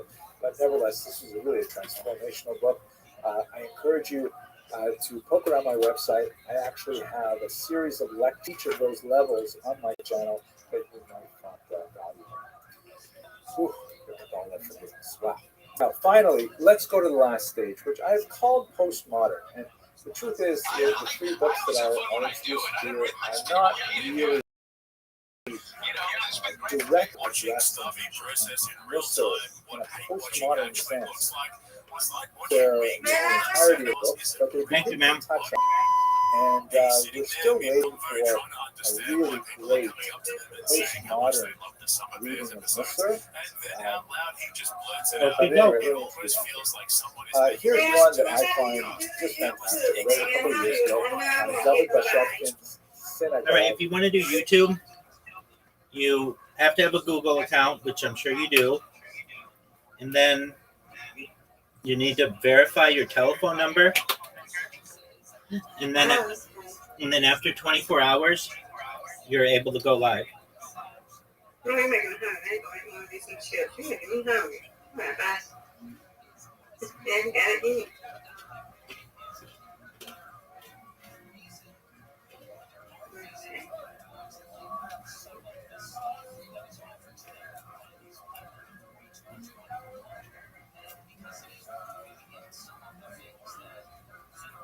Now let you eat. I'll be back. Okay, I'm here though. I'll be back. Thank you. Okie doke.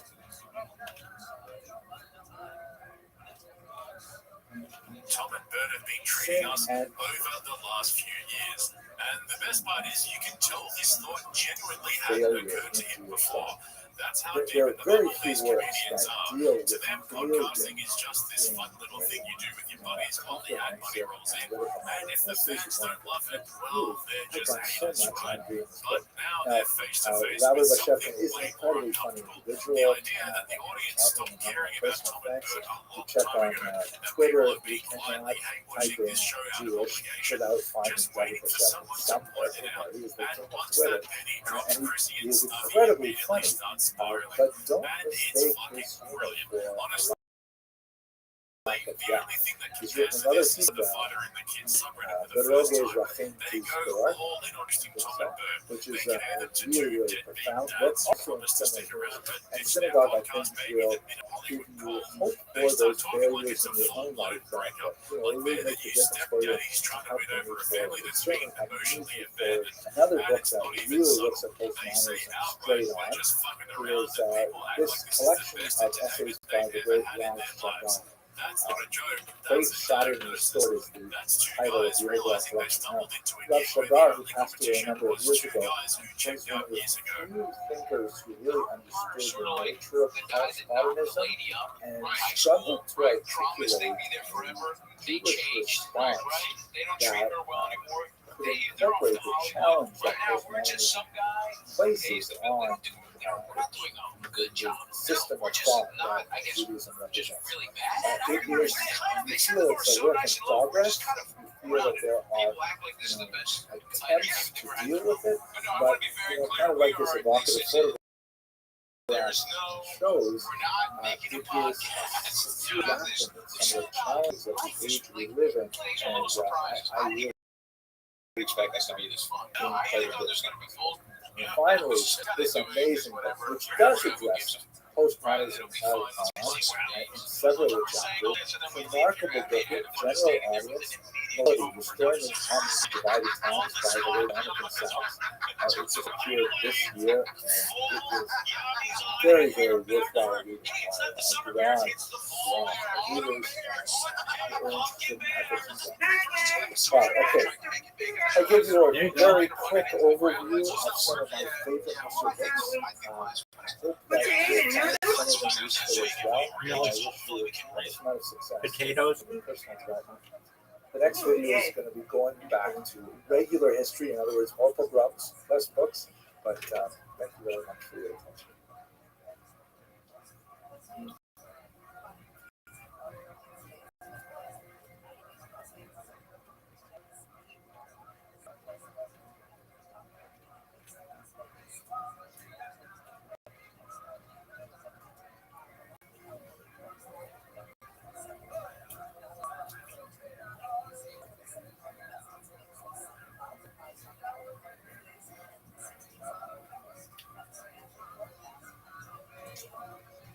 really get into the weeds of comedy and vaccines process. Let's talk seriously about the geopolitical climate. Bring up Donnie as many times as you can. Votes are on for sure. Yeah, 100%. That is true. We figured last episode, Tom and Bert must have sent some fun videos. Sure. They don't give a f at all. They're out. They send videos. Rabbi Posey challenged me to speak specifically on something related to this particular season in Jewish thought, which is, of course, the month of Elul, the penultimate month of the year, at least if you go according to the calendar of Tshuva, of repentance. We use this month to prepare ourselves for the awesome high holy days, or the days of awe, really being awesome. And it occurred to me that this is actually a very traditional, hugely traditional way to look at Jewish history, not in terms of like a linear progress from the past to the present and onward into the future, but rather kind of like a gyre that history spins out like kind of one of those chronicle springs that if you remember the poem, speaking ever widening gyre that spins around the same circumference of time, and we always get to Elul. The reality that the very, very first book of history in Jewish rabbinic culture, setting aside the Tanakh, which the Hebrew scriptures are definitely tremendously valuable as historical sources, but not necessarily written to provide historical data rather than religious data. One of the earliest source ever is a text called Megillat Ta'anit, the Scroll of Fast. It's a small document that was written in the late Maccabean age, the period of Hashmonaim, that is about the first century before the Common Era, and essentially it's a list of days in which it's forbidden to fast because good things happen to Jews.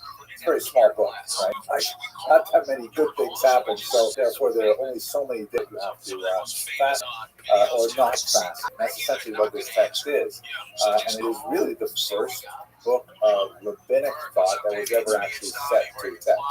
And the funny thing about it, connecting to my opening comment, it is not organized in a chronological fashion with the past at the beginning, the early past at the beginning, and then moving through until the time of the author. It is rather arranged according to the months. So when you get to the month of Nisan, it describes all important historical things that happen in every month of Nisan, and you get to the month of Teves, all the important historical things that happen in the month of Teves, and it is an incredibly difficult book to read because then you have, if you want to think chronologically, you have to rearrange them to fit a pattern that's more linear. So it's very hard to speak about Elul as a historical phenomenon by picking apart months of Elul throughout Jewish history. That was the challenging part to it. So, but what inspired me was perhaps we should really focus in on what Jews are doing in the month of Elul, which is, of course, getting ready for the high holidays, and taking self-assessment and the self-examination. That's on you, girl. That is Megan, you know how to do it. To the Teshuva process. And when I thought of it in that way, this lecture came together, I think, in a very interesting fashion. So first of all, what is Elul? As I mentioned, of course, as I do all aware, Elul is the beginning of the season of repentance. Of course, repentance is something that you can do any time during the year, but this is the Eit Ratzon. This is the time that is especially well organized, well laid out, and we do individually because repentance is, after all, very much a private affair. Knowing that everyone is doing it at the same time reinforces our resolve to complete this often very difficult process. The Hasidim, particularly the Alter Rebbe that influenced Chabad Hasidus, has a very wonderful way of expressing this. They have to say, the king is in the field. Meaning, normally, if you want to make an appointment with the king, you want to petition the king and applies for the arrears and taxes or right over the year, you've got to make appointments and you've got to wait. And there's bureaucracy and there's uncertainty. But in the month of Elul, says the Alter Rebbe, the king, as it were, comes out into the fields to greet the commerce and working in agriculture. It's probably derived from this verse here, let the field exult and all that is therein. Then shall all the trees of the forest sing for joy before Hashem, who has arrived. This is the time of year, Elul, when the king will leave the palace, as it were, and come more than halfway to meet us. We don't even have to expend any effort in order to engage ourselves in the tshuva process. That's really what the month of Elul means. We hear the shofar blown every morning in synagogue to remind us of the upcoming blast of the ram's horn on Rosh Hashanah and Yom Kippur, and it's supposed to, alert us to the fact that we have to take care of this. Life lives in a stagnant mode is entirely unsatisfying. We are creatures of change, development, and we need this time in order to develop ourselves and into the people that we really want to develop for ourselves. So, in this context, what I would like to do is to do a particular thesis I think you may find appealing. I myself, I'm enjoying it quite a bit.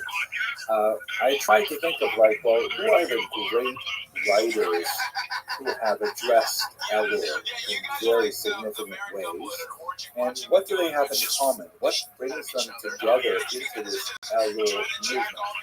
And as I chose some of my favorites, and I have to let you know up front that we're going to be studying three Moseses.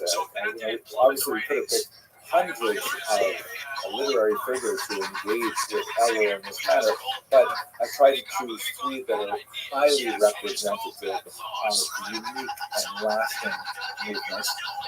They were all named Moses, ironically, but I found one common thread that went through all of them, and I think many of you may find it as meaningful as I do. They are all children of survivors. It's very unusual in that when you look at the lives of these three Moseses, their parents went through incredible trauma, and they are the next generation to look back at the experience of their parents and how their parents were scarred by that. And these three Moseses tried to respond with literary efforts that have an incredible impact on Jewish thought. Specifically, we have the Rambam, Rabbi Moshe ben Maimon, known also as Maimonides, who wrote in the 12th century.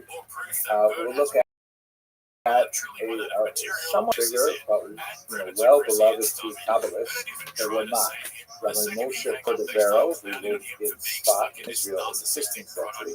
And then finally, we'll look at the incredible Ramchal, Rabbi Moshe Chaim Luzzatto, an Italian Jewish thinker who has had incredible reception among Jews around the world since he began his magnum opus, the Mesilat Yesharim. And I want to take a few moments at the end to contemplate what this means perhaps for our generation, because of course we are also a generation that inherits the experiences of the Holocaust. And either directly or communally, we are all the children or grandchildren of survivors.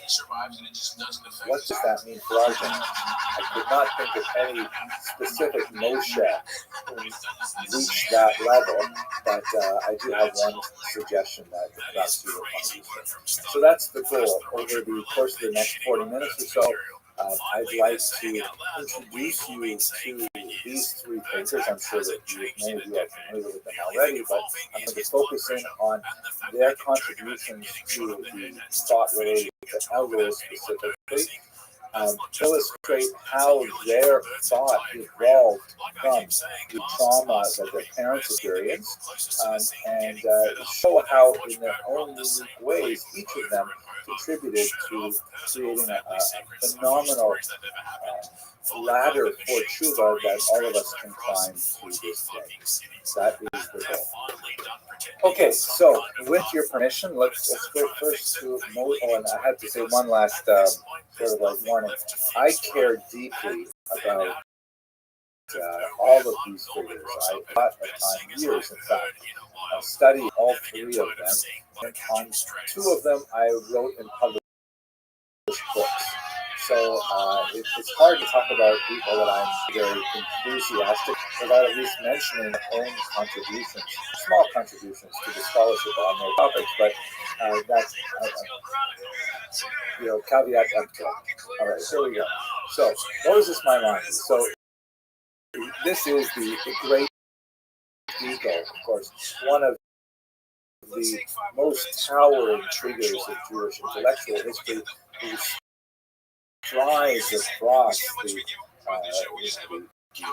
continent of Europe and North Africa with tremendous confidence, because he's a figure who had so much impact over the last millennia, as the statement goes, from Moses to Moses. Well, that's great. Yeah. There you go. I like that.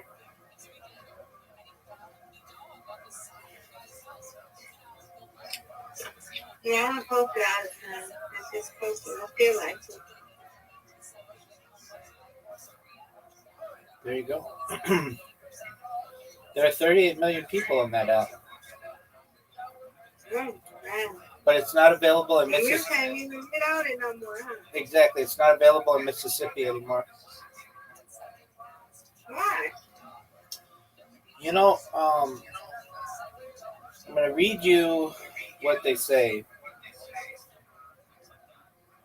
Mississippi passed a law,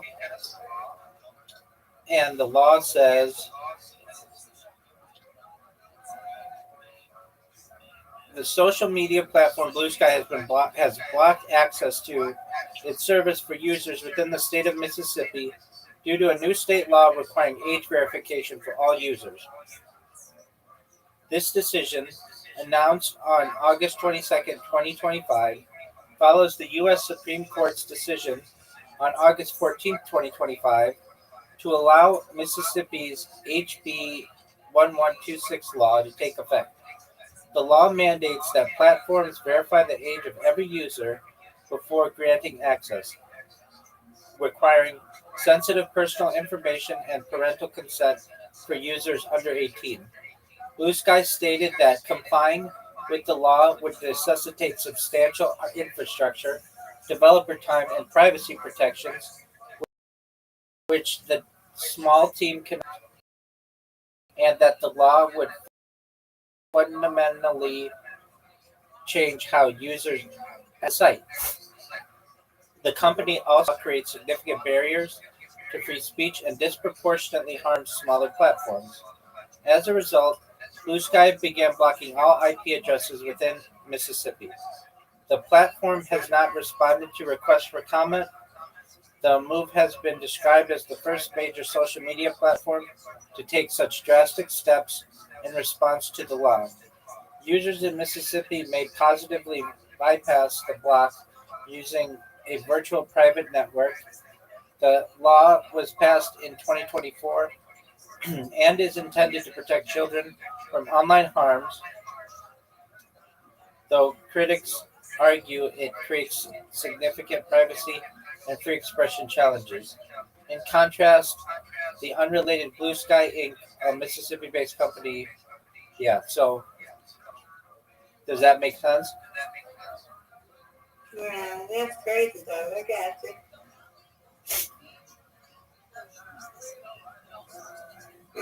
They're gonna do that nowhere else. Oh yeah, that's gonna start spreading. They already did it in the United Kingdom. So they can't even get on Blue Sky.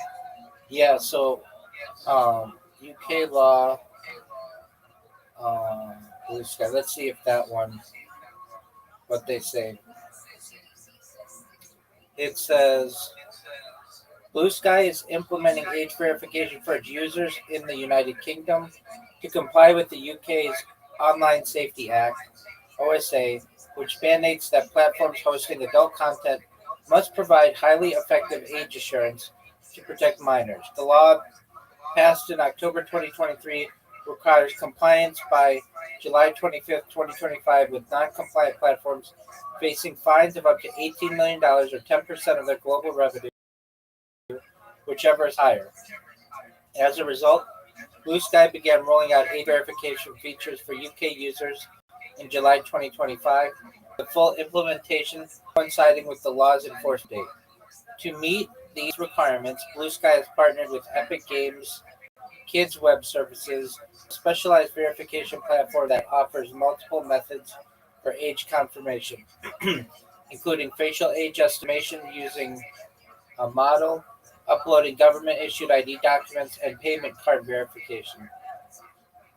The verification process is designed to be completed in a few taps, and users will receive in app notifications prompting them to verify their age. Crucially, Blue Sky states that it does not retain raw biometric or ID data.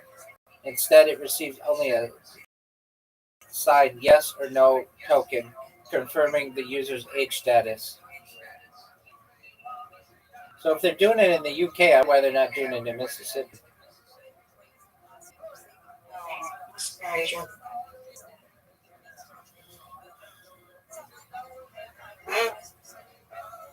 I need to find some other alternatives so we can have, where we can post stuff and all that. I understand I read it, but sit down, Papa, sit down. Why you stand up and take them out? You know what? That's crazy. They didn't do it in your state yet, Rabbi? No, California will probably do something soon. No, who knows? Georgia probably will too, Is You Papa? gotta do that vote, then let's give it to me. What Exactly. you say, Rabbi? Is Papa your grandfather? Yeah, it's my grandfather. Very nice. You okay, Grandpa? Just take the jacket off. Take the jacket off. What you say, Rabbi? I said it's very nice that you take care of him. Oh yeah, I have my auntie stuff. Yeah. You almost what? You broke down? What you mean you broke down? You ain't say nothing about that, Papa. Come on. You want your cane? You want to take your cane with you? All right, let me right back, Rabbi, okay? Yes, ma'am.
Okay, I can talk to you for a few minutes. Okie doke. He said,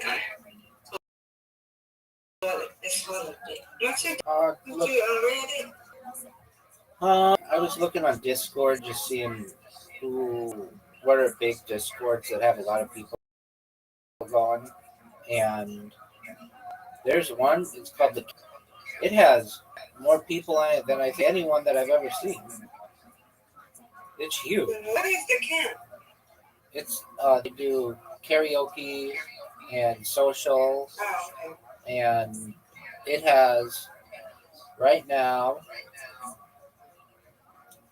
I'd say 300 people in voice calls. It has so many people. What's your? You went in there? Oh, you got kicked. You got kicked out of that one, huh? No. I'm in there now. I need to get that one. Yeah, it's. I want to check out this one. This one I wanted to check out. Yeah, I forgot what it's called, but I want to check it out. I'll send you an invite. I forgot what it's called. Is it Bravo? I think I said I wanted to try. I just sent it to you. Bravo. Look at your messages. Look at your messages. I got it. Thank you. You're welcome. Go in it. Look how many people are in the calls. Yeah. Oh, let me say. Okay, I have to make sure I read because it might not mean nothing if I don't read this. Oh, I know. Isn't that stupid? Sometimes if you don't read it, it'll be like, oh, the timer's up. Battery acceptance. Okay, I want to make sure I can get in because I don't know.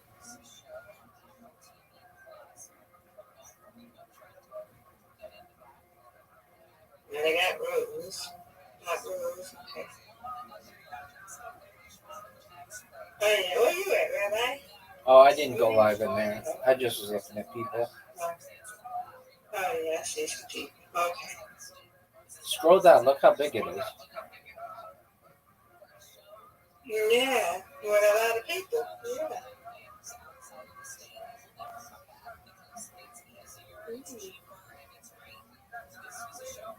I'm verified. But let's see. Okay. So what do I have to do before I get in these things? Do I have to do anything? No.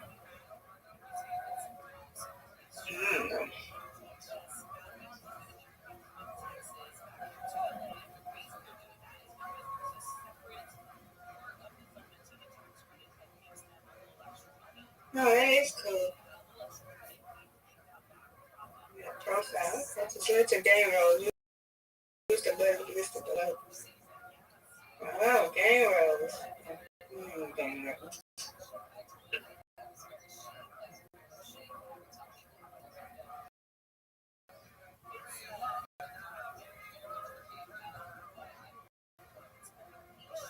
Intro button, extra part. Then go to roles and see her. I am 22 plus. Put in them roles like that? I think I did when I first joined. I always pick random stuff. It's like, why do you need to know what my favorite color is? I have no idea. I didn't do all that. Okay, I did that. All right, I did them roles. Yeah, they got graded colors. You gotta subscribe to them. Okay, well, that's good. I ain't going to no. Scroll down. Look how many people are in the chat. I've seen it already, bro. I've seen them out. Oh, okay. What number are you looking for? What number are you looking for? Oh, I'm not. Just usually it's like 10 people. I see them out. Yeah, usually it's like 10 people in a given one. That one has hundreds. Where? Which one? Oh, just they combined. Oh, okay. They got hundreds of them, yeah. Now one is an English one. Yeah. That one is got 1, 2, 3, 4, 5, 6, 7, 8. Yeah.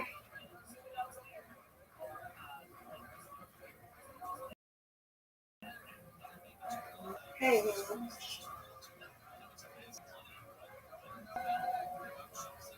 chat, chat. Okay.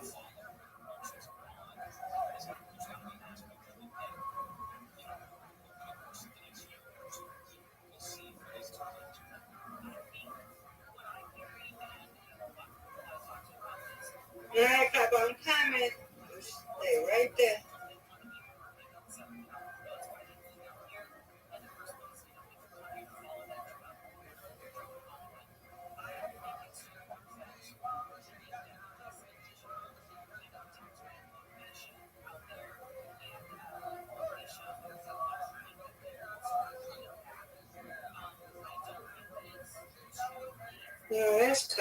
don't be in there a lot, do you, really?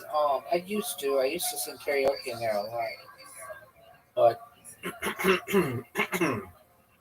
pardon me.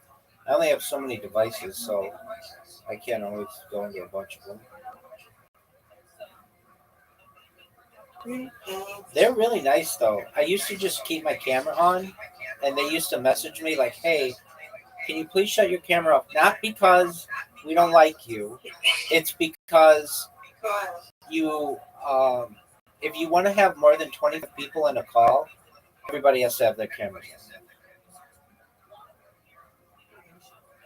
And so basically, they wanted to have more than 25 people in some calls, and I was the only person with the camera on, and that maxed out the amount of people who could be in that call at 25. However, when I shut my camera off, they got like 150 in there.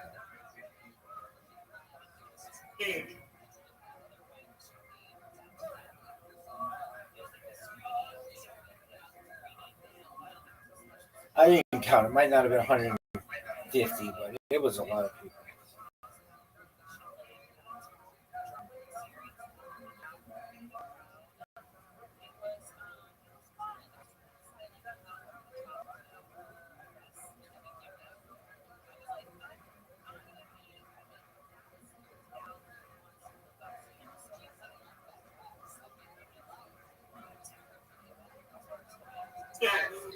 Yeah, right. I gotta check on him. Be back. Yes, ma'am.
Okay. That's I'm back. excellent.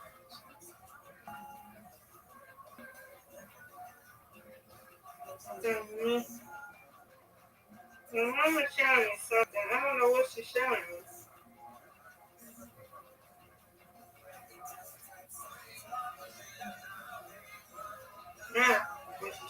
Oh.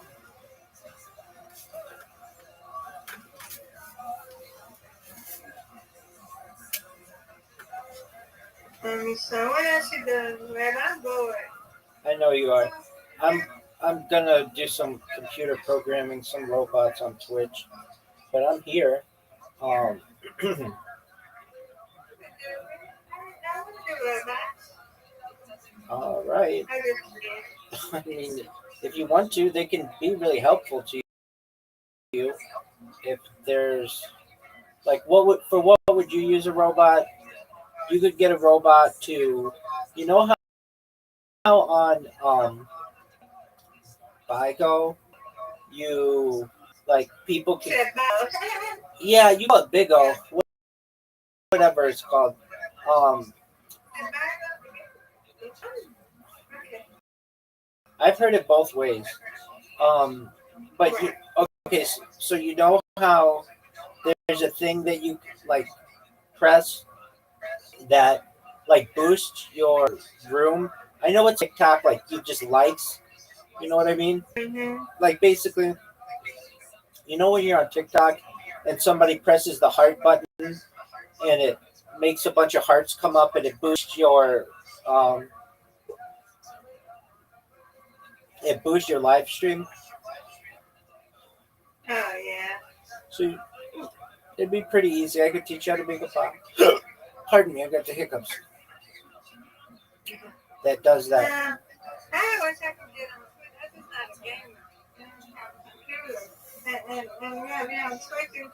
They have people that do stuff, but I just don't, you know. I look at people. I watch them. I watch people on Twitch, Rabbi. And you don't really get views if you go by right over there. I mean, it's really hard. That's why everybody buys views. It's a very big business. Oh.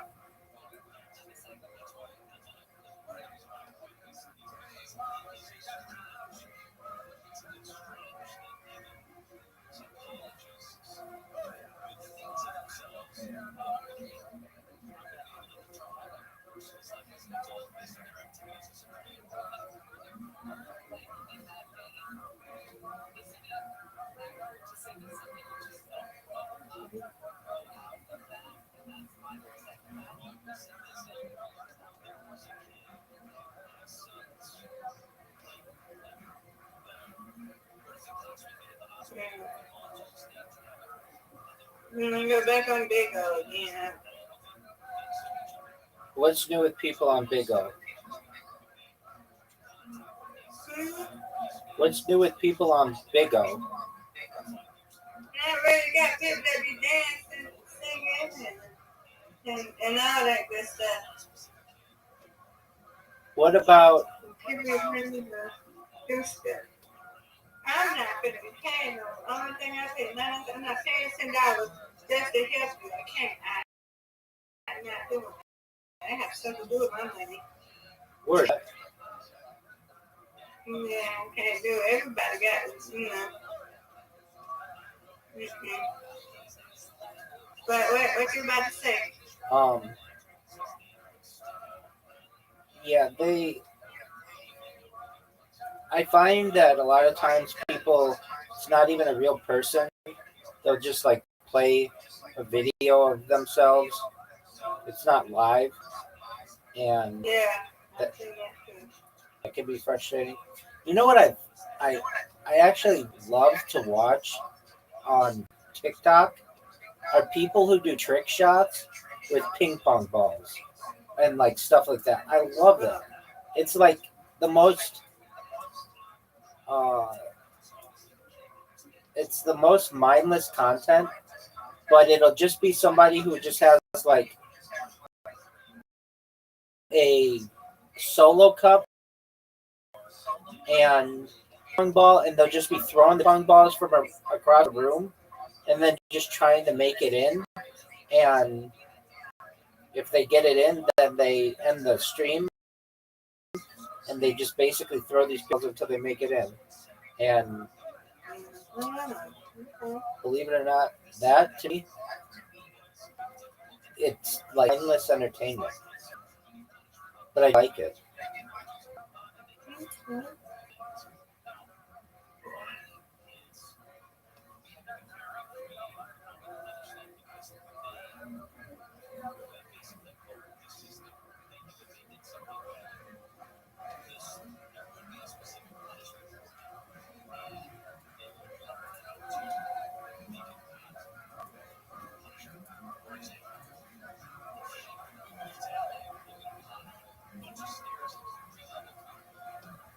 Yeah.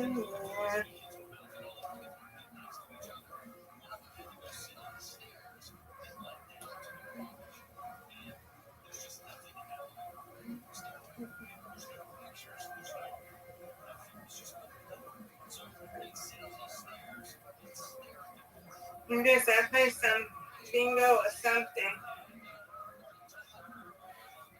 Do you chat with people on Twitch though, Rabbi?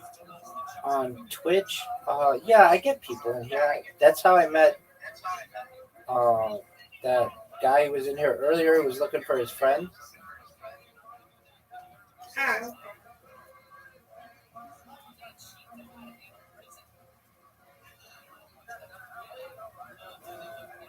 Yeah, but they have, when it said just chatting and stuff like that, they have people.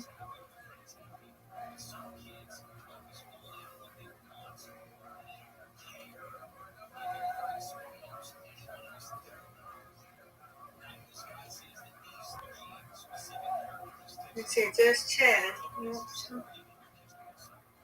of people.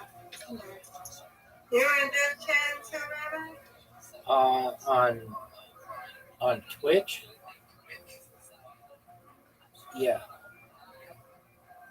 Yeah, then you people that listen to little viewers and I can learn how to do that on the computer. I don't know how to do this stuff on the computer. That's cool.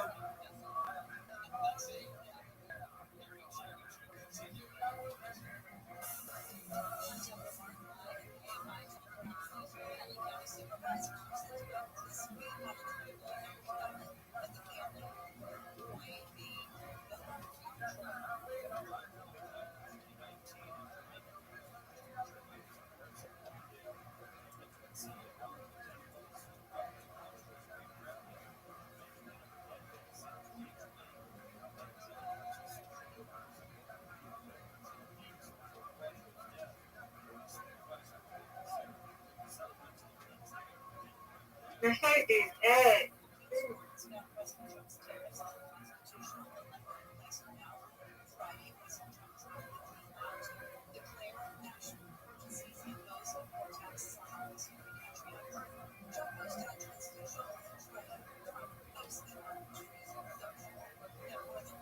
You're not getting up at Kick. What'd you say? Do you get anybody on Kick? I'm banned from Kick.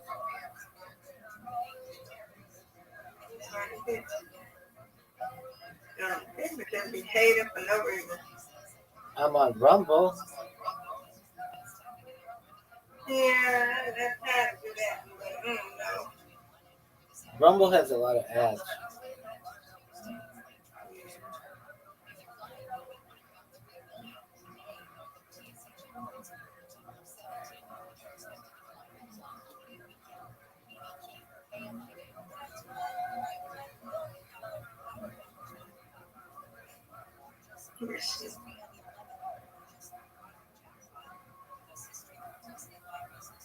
Yeah, Rambo.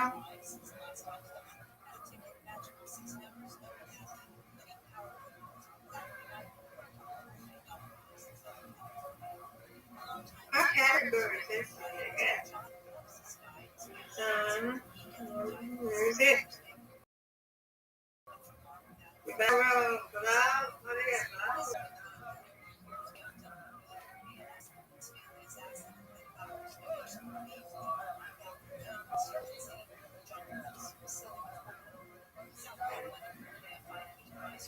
Oh, yeah, people shopping. Okay.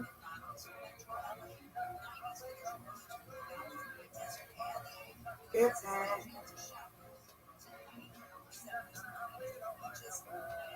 Right, they got a lot of ass on here.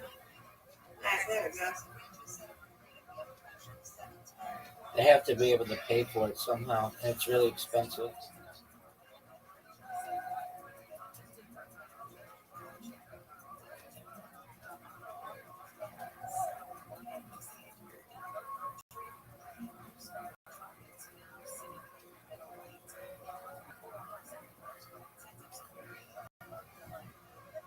Mm-hmm.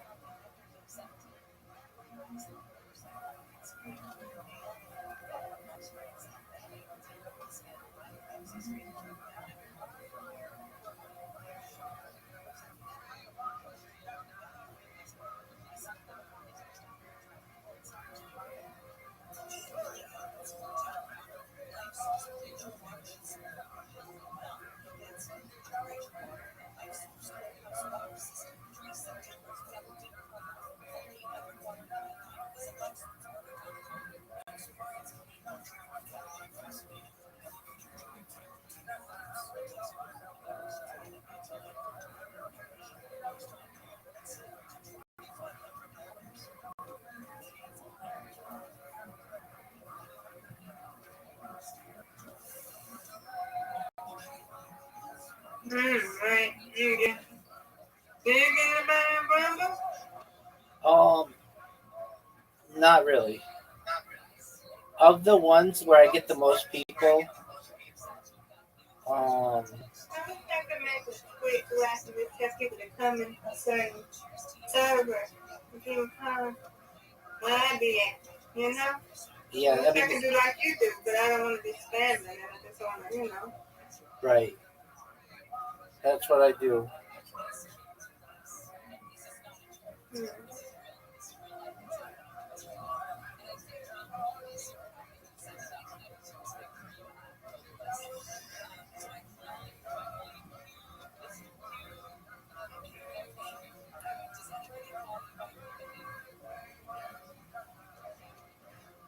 Yeah, they want to do Twitter spaces because nobody will never come in there.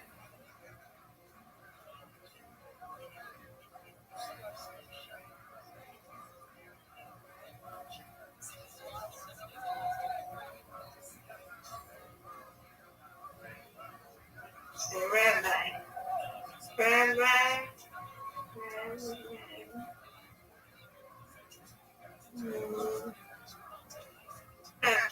Yeah. Rabbi.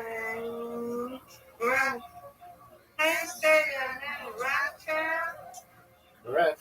Right? Correct. Right. I like that. That's different.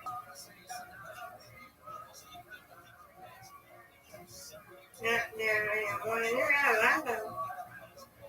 Yeah, I should have two of them live under that name, and one and one live under Viral Rabbi. Yeah. We got two views on this one.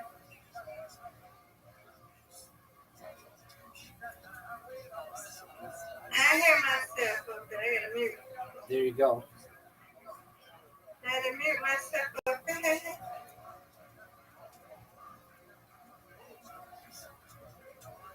Got 12 followers over here, see? I have 49,000 followers on Viral Rabbi.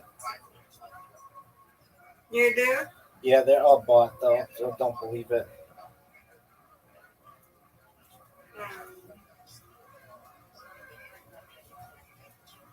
Yeah, one, you got a lot of them.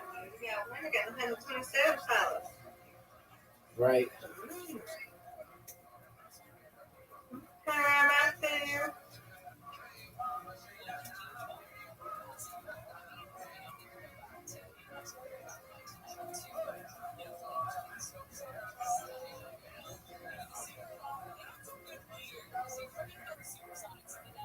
How did you get a lot of? I bought them. Oh.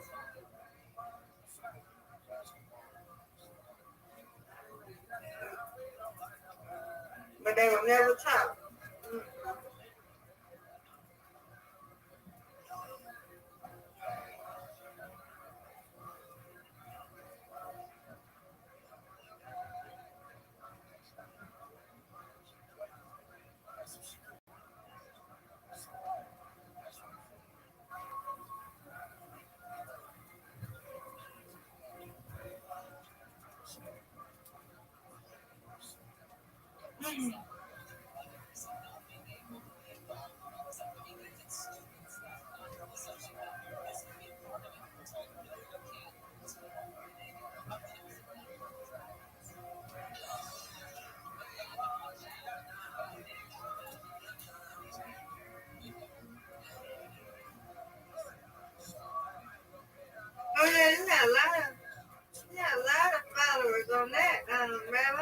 Right. On the TikTok. Oh yeah, I've got 3,000 there and 10,000 on Instagram. How you get I get a lot of followers over there. How you get a lot of followers? They have these things called follow for follows. You know what a follow for follow is? Yeah. I think we follow. What is it? So they have a thing where you go into a TikTok live and you type in the chat, and everybody who types in the chat follows you, and then you follow them back when they follow you. And then Yeah, man. They don't. And you got videos. I don't have nothing. I need videos.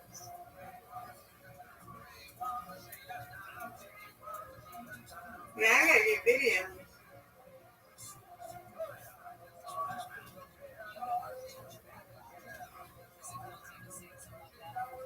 Well, that's neat, though, Rabbi.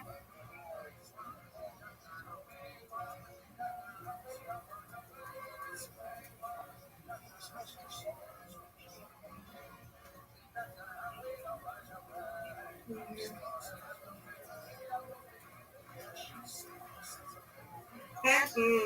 Okay, Rabbi, see you.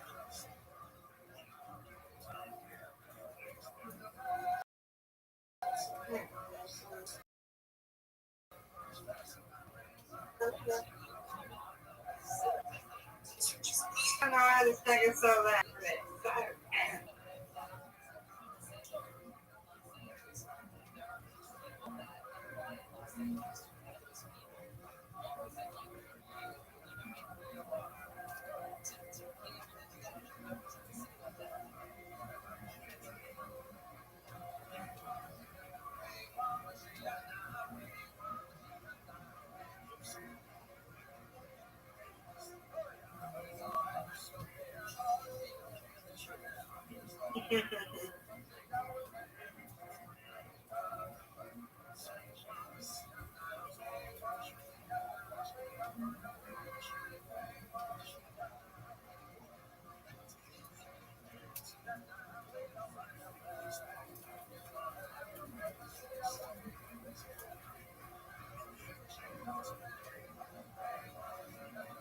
Okay, let's see.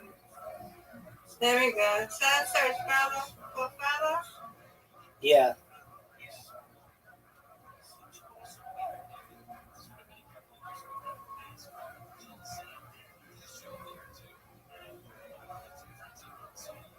That's the right.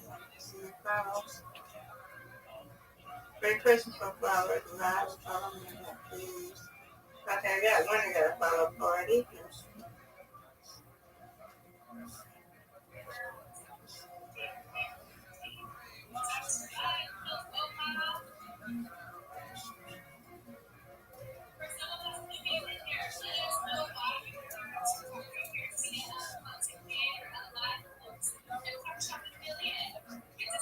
No, I ain't talking nothing. I don't know.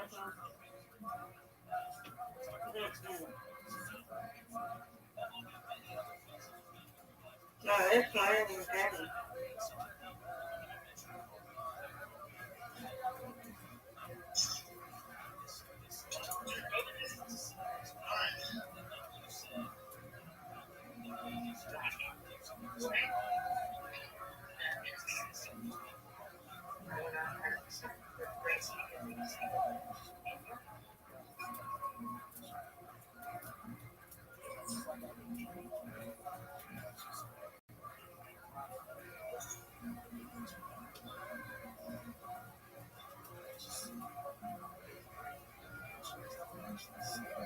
Yeah, they're good. I got my follow party right now.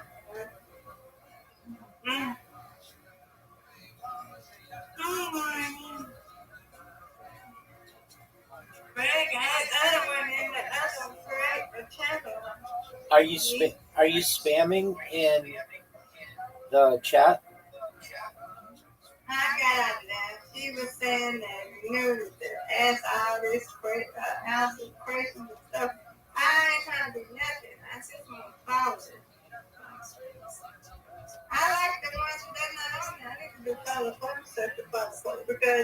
I did that one. Oh my god, you just put the name or say hi or something. Yeah, I mean, are there any others that are cool? I got a startup party, right? You got the startup party? Yeah, that's one.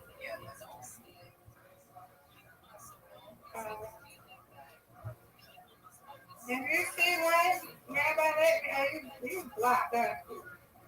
On TikTok? TikTok? No, I have a bunch of I'm accounts there. thinking during the party.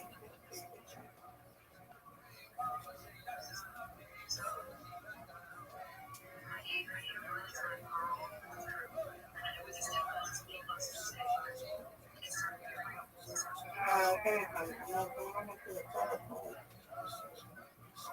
When they come out some stuff, like I'm going to Saturday night party.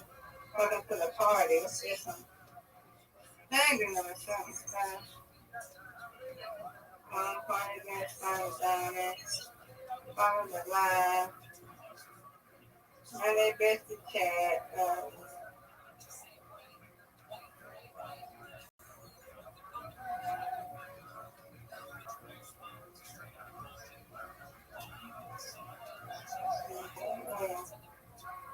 Maybe they love what they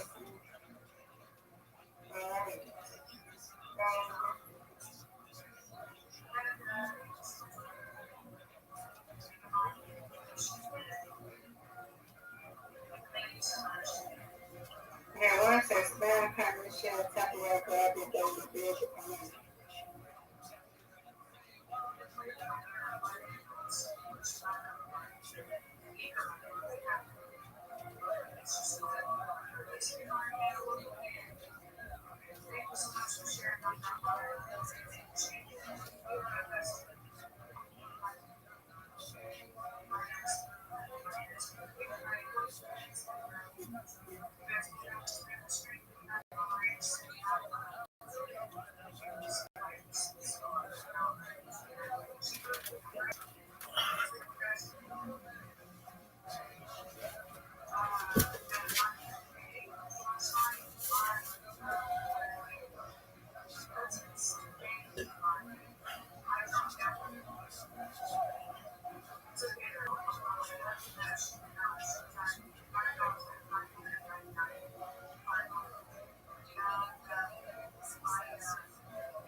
I ain't got nothing right now. I'll check it in later, Rabbi. Oh, they don't have anything going? No, they got no follow party. Okay, look, I'm going to try to find it for you. Just one moment. Okay, so this is TikTok. Yeah.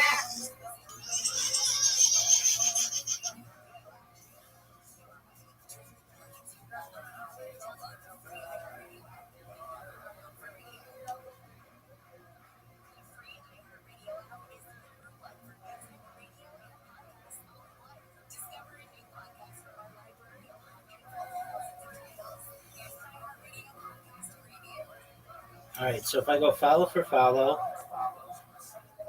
and I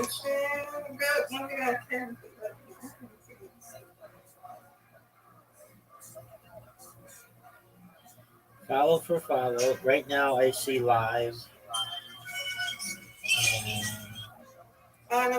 They have a bunch of them. They have a bunch of them. Yeah, but that ain't all I want to do. Okay, so do you see one has 32,000 people in it? Where you at? What did you search? Okay, I searched the word follow, then the space, then FOR, and then a space, and then follow. Follow for follow. Okay, and then look at DJ Tifuman. You can just join. You can just join there, and then Wait a minute, can you put on the live? yeah, but actually, interesting. It says it has 32,000, but then when you go in there, there are only 6 people in there. Okay, so all right. This is maybe that's that's likes. Apologies. Okay, so one has. This is dumb how they have some of them with likes and others with people in there. Okay, so here's one with 236. Go to. Okay, where you at? See, this is what I see. Because they're real the same text. Because this is what I see. Okay, read the first. Okay, this is what I see. This is what I mean. Yeah, that's what I see too. Okay. Okay, so the first one, let's see here. The one that you want is 1, 2, 3, 4. Look at the 5th one down. It says go for 700K followers.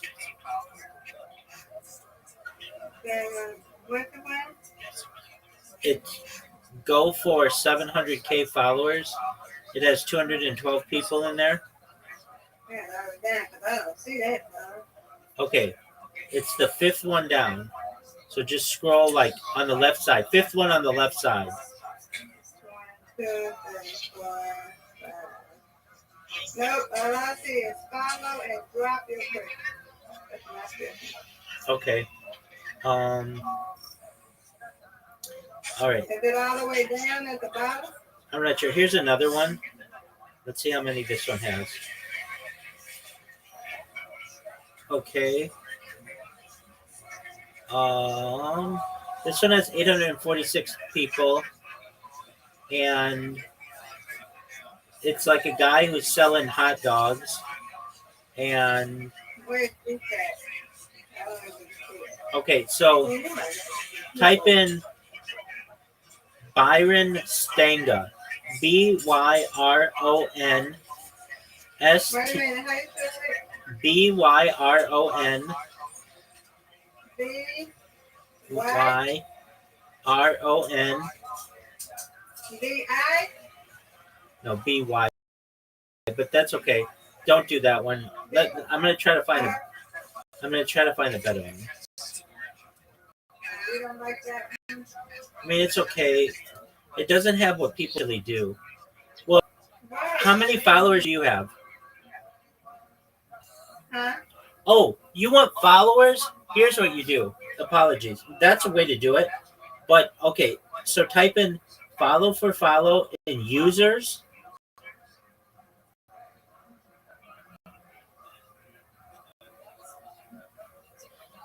So do you see at the top it says top users live video shop sounds? There. You want to use it? Yeah, go to users, type follow for follow.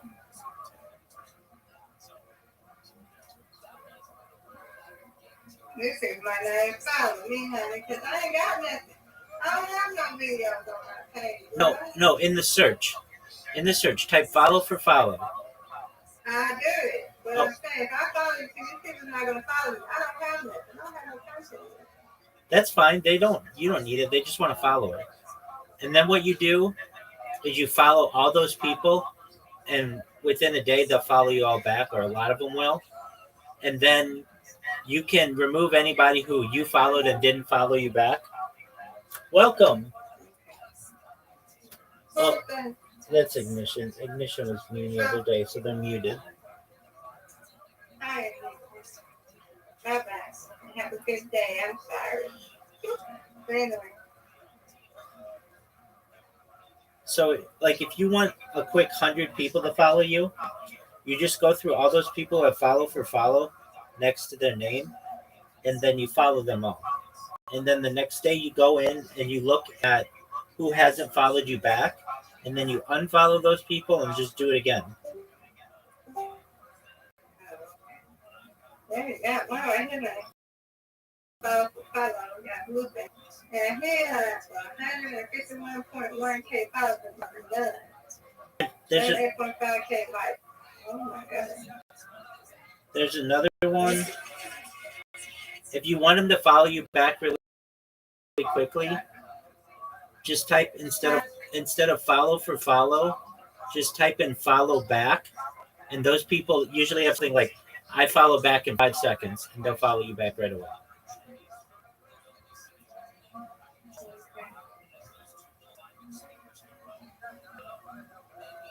Okay. So you got Lauren, he only got 2 people live. Oh, and if you see next to their name, it's green. There's like a system. If it's green, it means they'll follow you back right away. If it's yellow, that means they're not online right now.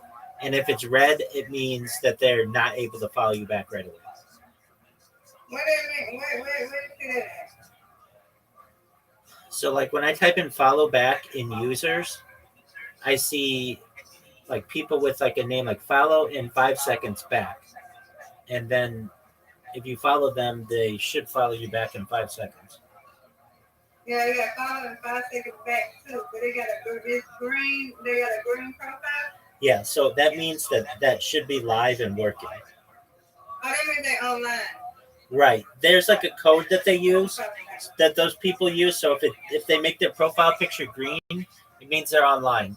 If it's yellow, it means they're not. They're like maybe online or not, and then red means they're offline.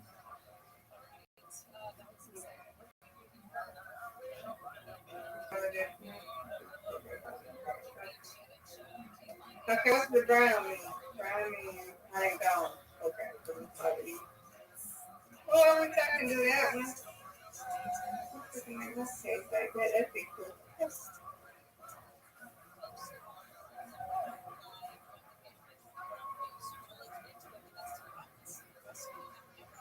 Okay, what black mean? Oh, probably they're not online. It probably means they're not online.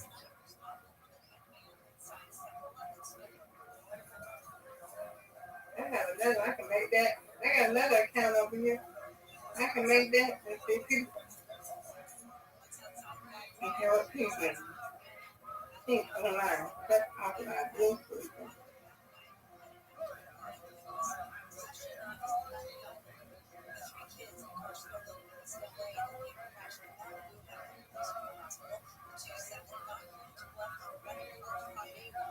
Oh, that's crazy. But they not following nobody. Yeah, I mean it doesn't work every time. Yeah, well, I don't need the color. Okay. Well, let me see, yellow. Okay, this one is yellow, and it's following too fast. What that mean? It's following too fast, or? No, it just means they might be available, they might not.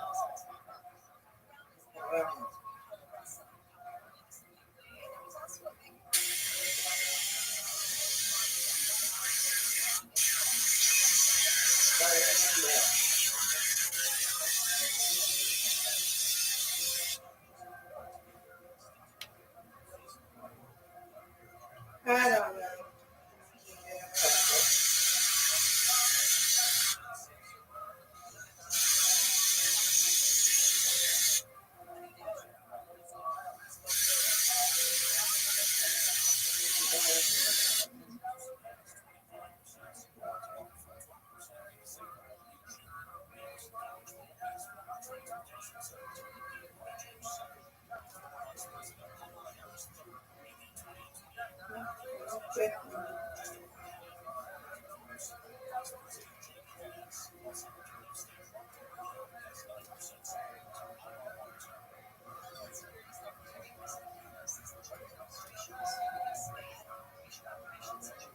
Let's see if people gonna follow. I bet they don't.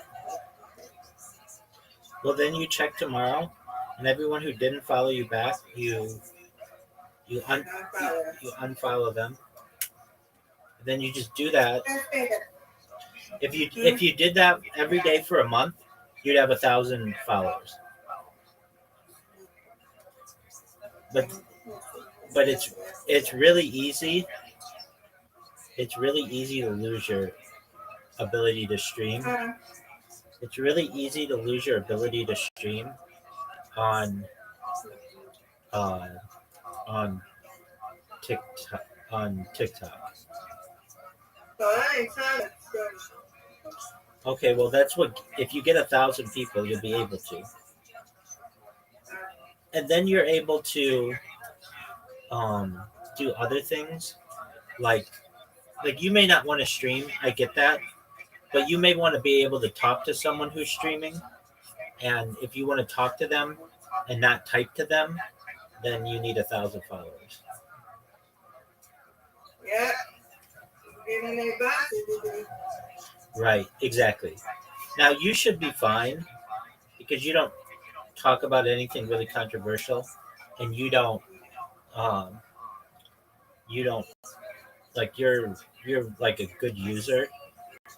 I a lot of times will stream like music or something in the background that gets. So if you are good at that, just you got to be careful.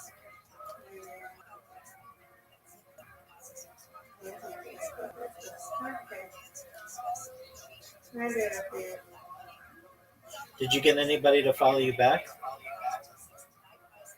I do not know over there. You ain't nothing on notification.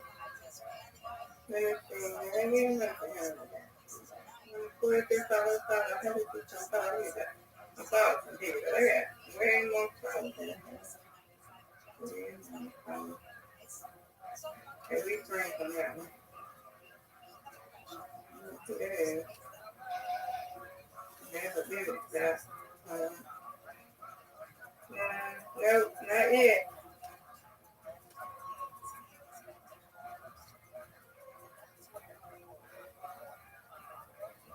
Not yet.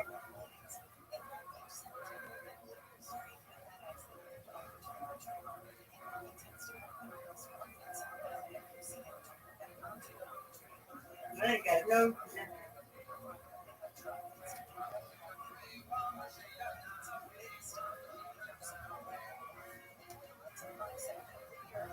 I got another how I can do that. I can do like that, but I don't think you'll want to follow me. You never know until you try. Well, we got another one.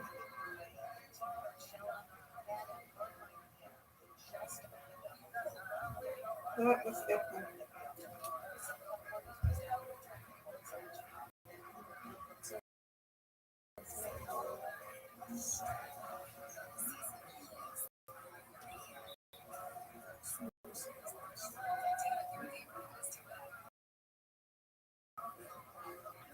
That's bad.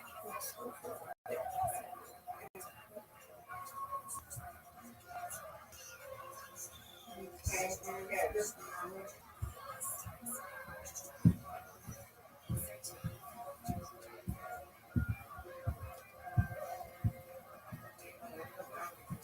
Alright. This one we got the this one.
Oh yeah, Rothschild.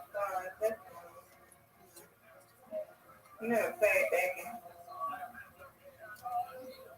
What game? What is it? Brown Stars? BRAWL? Is that a good game? I've never heard of that. I have never known. I just seen it on somebody's TikTok.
It might not be on here no more. Who knows?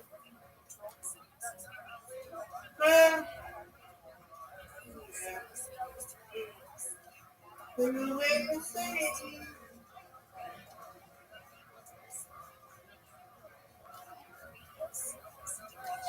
For whom are you looking?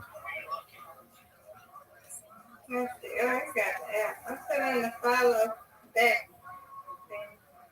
Just looking. Just Did following did people. did anybody feedback? No? Well, cool on them. That's why I said I'm gonna stop.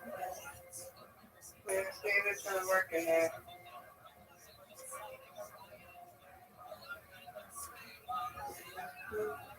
That's a big ass 43 calls. Anybody calling me that here?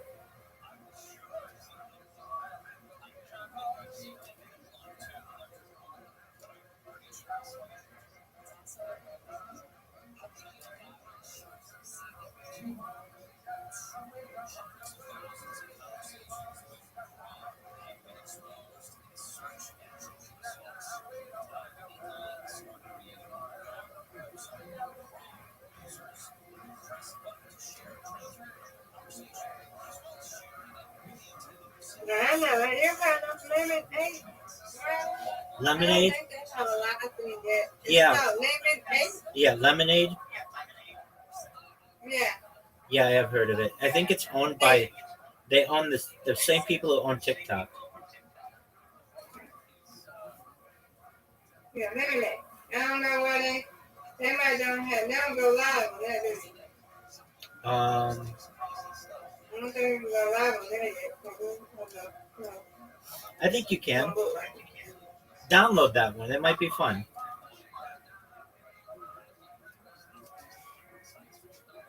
I don't know about that one.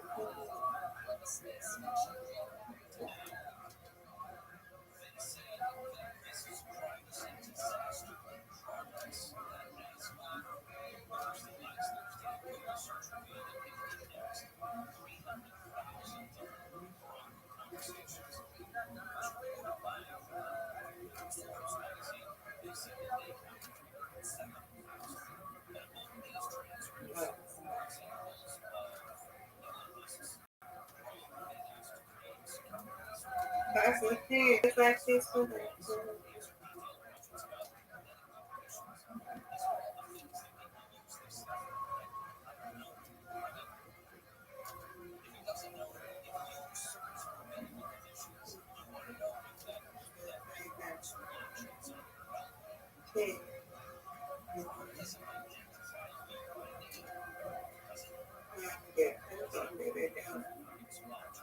Yeah. Yeah. No, let anybody go live on here. What is it? Limited. I know. What do they say you can do? No, looking at the tab. So what is it? Looking at the tabs, Rabbi. Looking at the tabs. I know. You can have a live thing. It's not a live thing on here. I know, but like, what is it? Is it like TikTok or is it like? Yeah, it's a little bit like TikTok. Yeah. Okay. Yeah, it's just like TikTok.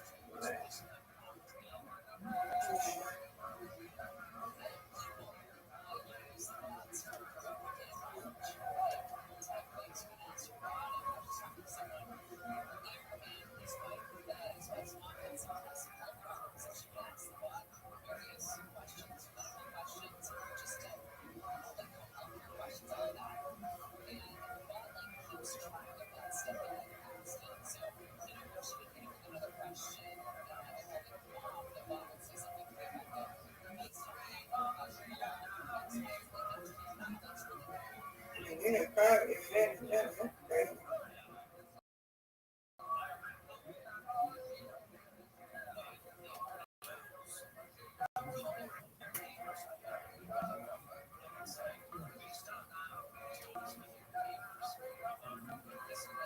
Oh, yeah. Okay.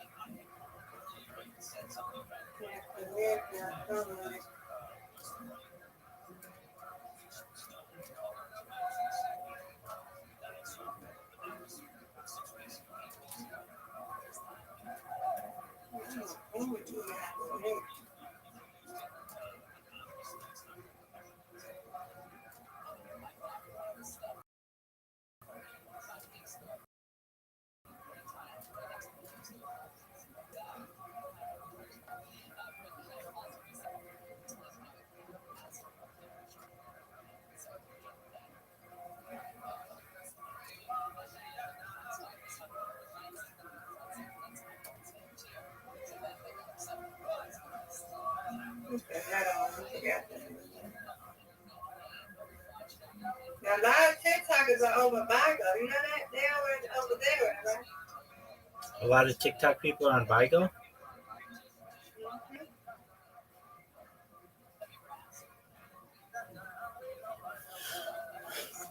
Yeah, they own it.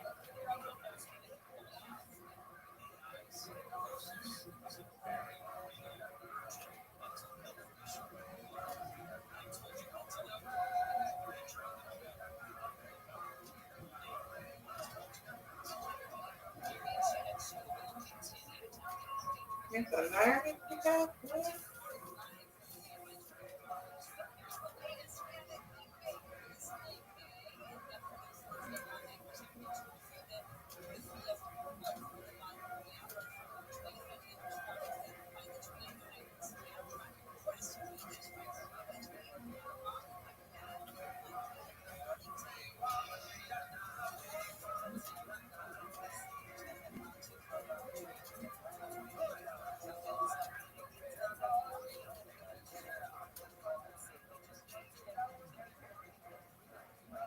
Yeah, I'll see about it tomorrow. Nobody still ain't following me yet.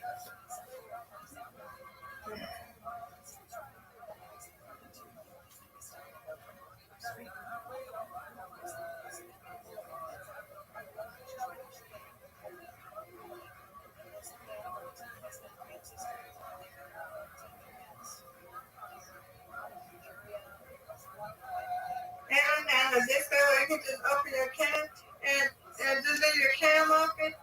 And this goes like that, Rabbi. You know, people be tripping. I mean, that's what I do in Socialize, Miss Aquarius.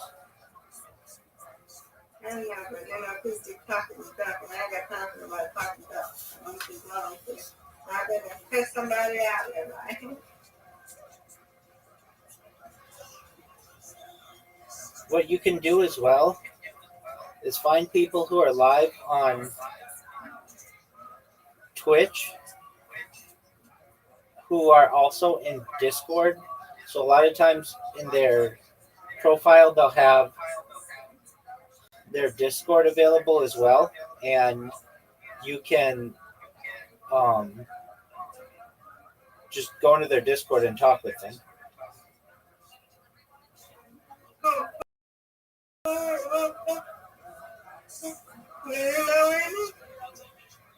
Yeah. I usually do it with people on Kick.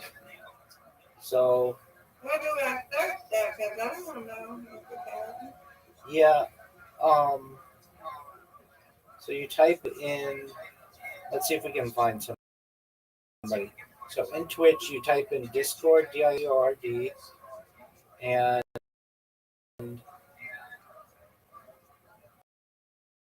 we've got people who are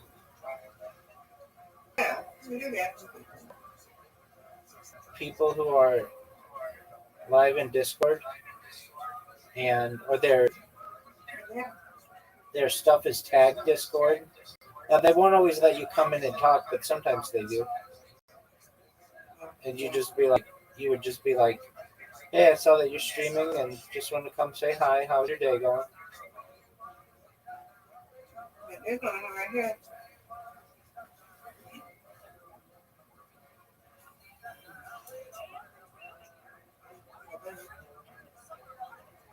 No, guy, I ain't heard it. I don't want to do that. This guy has 23. This is the Discord. Right here.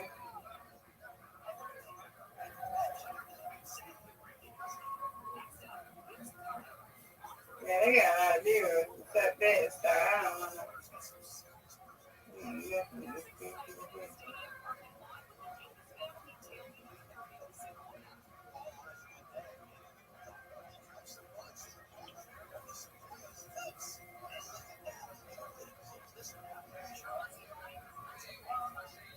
Do you know how to use Disboard? DISBOARD?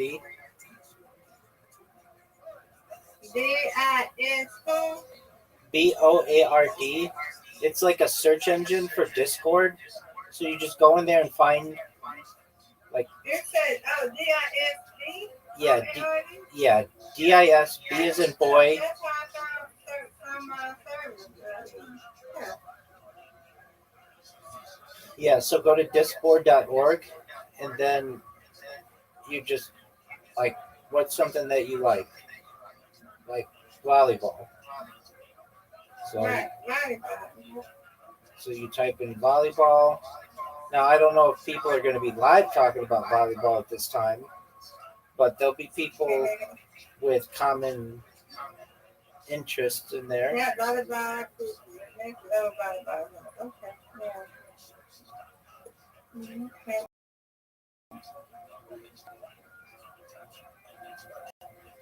So there's volleyball future, Hayuk revival, volleyball cafe.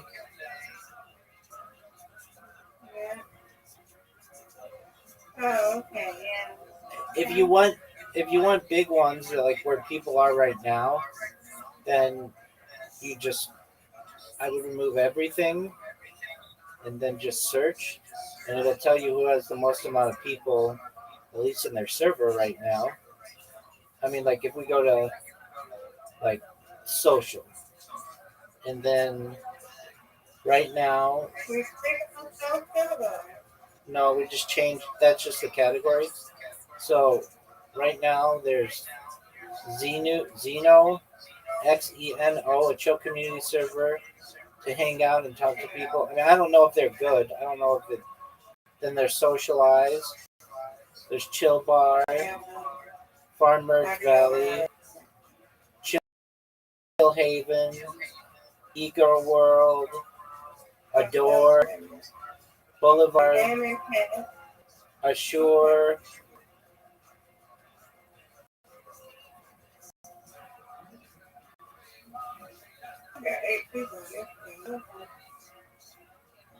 The interesting, I don't mean to say interesting, but it's like the suspicious ones that I are like, they say they have got like 100,000 people in there, and then no one's chatting.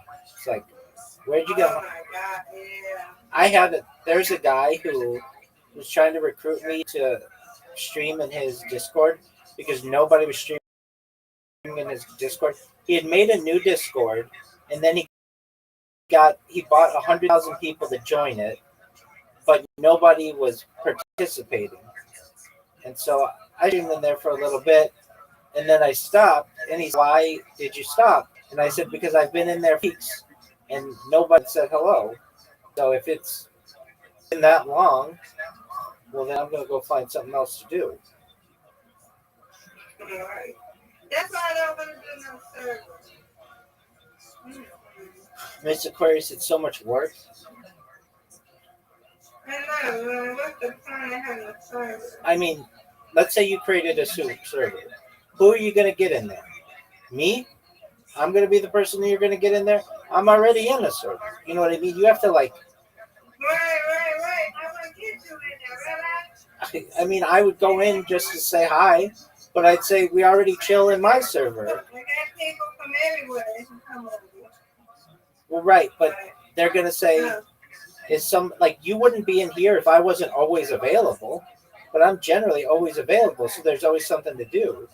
But if you're going in, if we went into your server, unless you're streaming it there several hours a day and people know it, then there's no reason.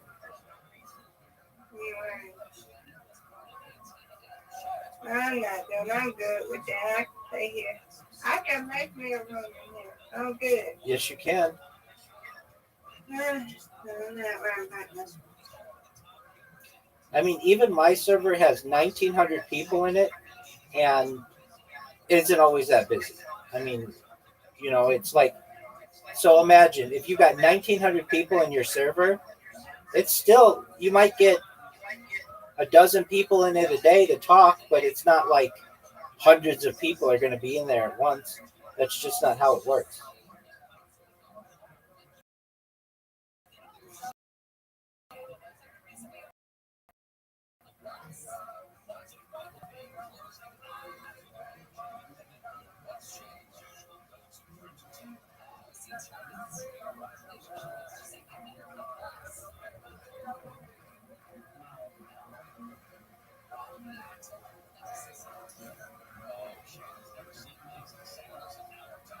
Oh, wow. Let's say Chick-fil-A abruptly begins closing stores and economic crisis accelerates.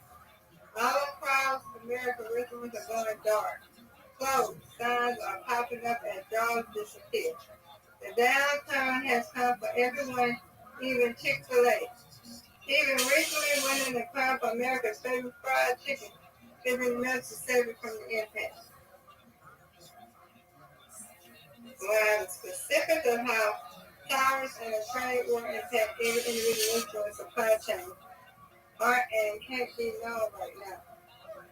The impact of economic slaughter associated with the trade war are coming to clear focus. But I hope it ain't gonna be down here. What's your favorite chicken place? Oh, they got 10 miles last time you joined the permanent club at the end of July. That's right. After 20 plus years, I'm ready. Triple A Green Place in downtown Jackson, Mississippi closed early this year after 30 plus years in service loss. What you was asking me, Rabbi? What's your favorite chicken place? No, that's what kind of chicken Chick-fil-A. For right now, Okay, see, Chick-fil-A it was Kentucky. I think it was one time in a long time. Churches is good. Popeyes is good, but I like Chick-fil-A. all right, But what? the chicken place will be churches. Okay, Big churches. Big churches. you like churches more than? Oh, what's that one? Have you had Dave's Hot Chicken? No, we got that here. Okay, I always see it being advertised on TV.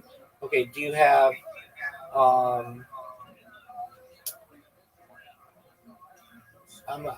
I've never had these generally, but like basically any of them.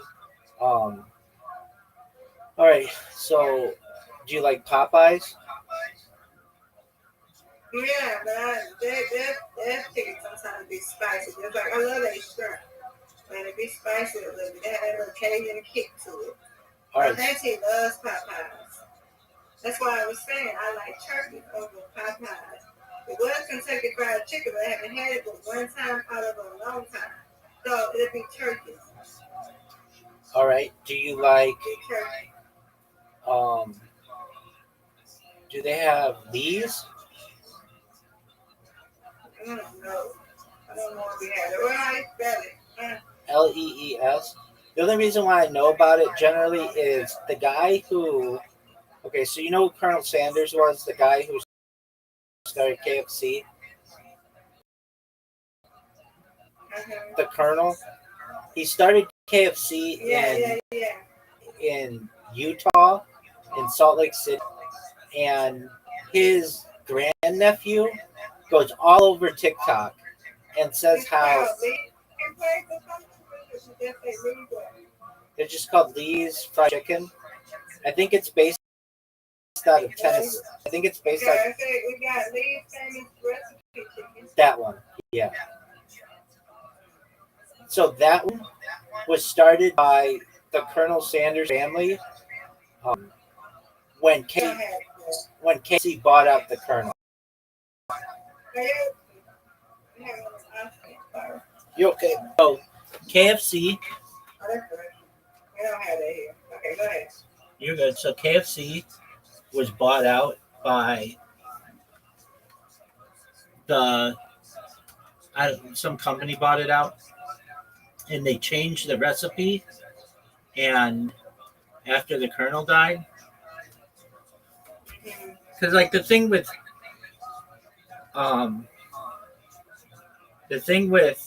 KFC is it has like 11 herbs and spices or whatever. Well, apparently they changed the recipe. So there's this guy who's all over TikTok. You can see him. His name is like Harlan Sanders. It's Colonel Sanders' grandnephew. And he comes out and he just talks about how KFC screwed over his family. And he had an uncle who started this other chicken place. And this other chicken place, Lee's famous recipe chicken, is the one that supposedly has the real chicken. The only reason why I know about this is because this guy's on TikTok. And they talk about all that stuff. All right. Remember a few years ago? We could have a Dave's Hot Chicken though. It's in another part of the drug stuff, but yeah, it's over there on my uncle them stay. But yeah, go ahead. Have you ever been to one? Like again, I don't eat at these places, but I'm fascinated by them. Have you heard of Cookout? We got one right up the street. Mm-hmm. Is it busy? Yeah, it's busy. I hear the prices are really good. Is that true? Do you know? So long. Oh, okay. I think they shape the food out there. I haven't had like that. I had like one twice. Okay. It's cool, but it's a little bit okay. I mean, I haven't had it in like a long time though. I think they're based out of North Carolina or something like that. And They don't have them where I am, but I think it's a cool idea and a neat. It's neat. The big one here is In and Out, and In and Out is spreading over throughout the United Is States. that good? That's a burger. Is that good? Yeah. I heard people say that's good. Yeah, I've had things like it that people tell me are similar, and those are good. Um, I find that people like when I was a kid. Come on, phone. When I was a kid, I would just see what the prices are for fast food, and they were so much cheaper than it is now. And it's like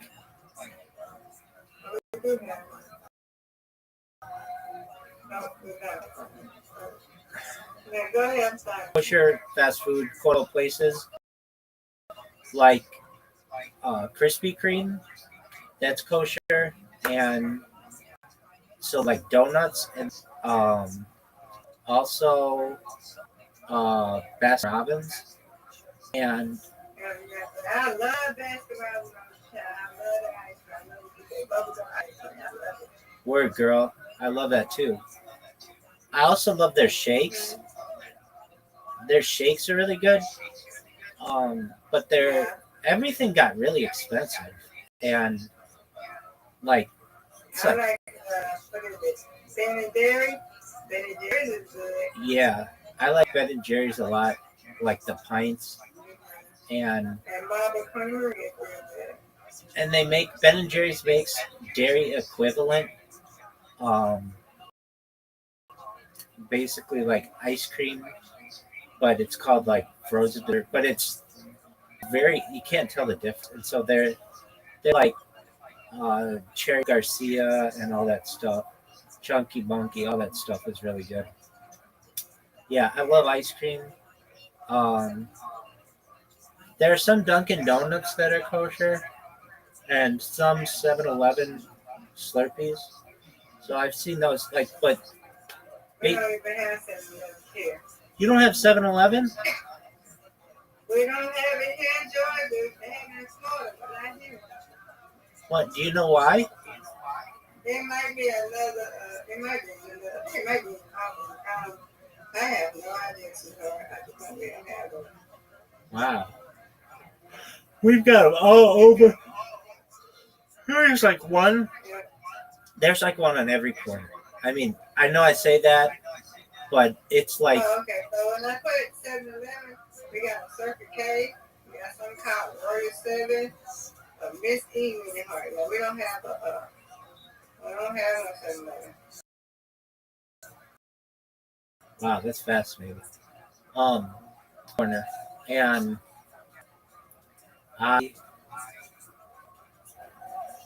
it got really expensive too. Everything got really expensive, especially after the pandemic.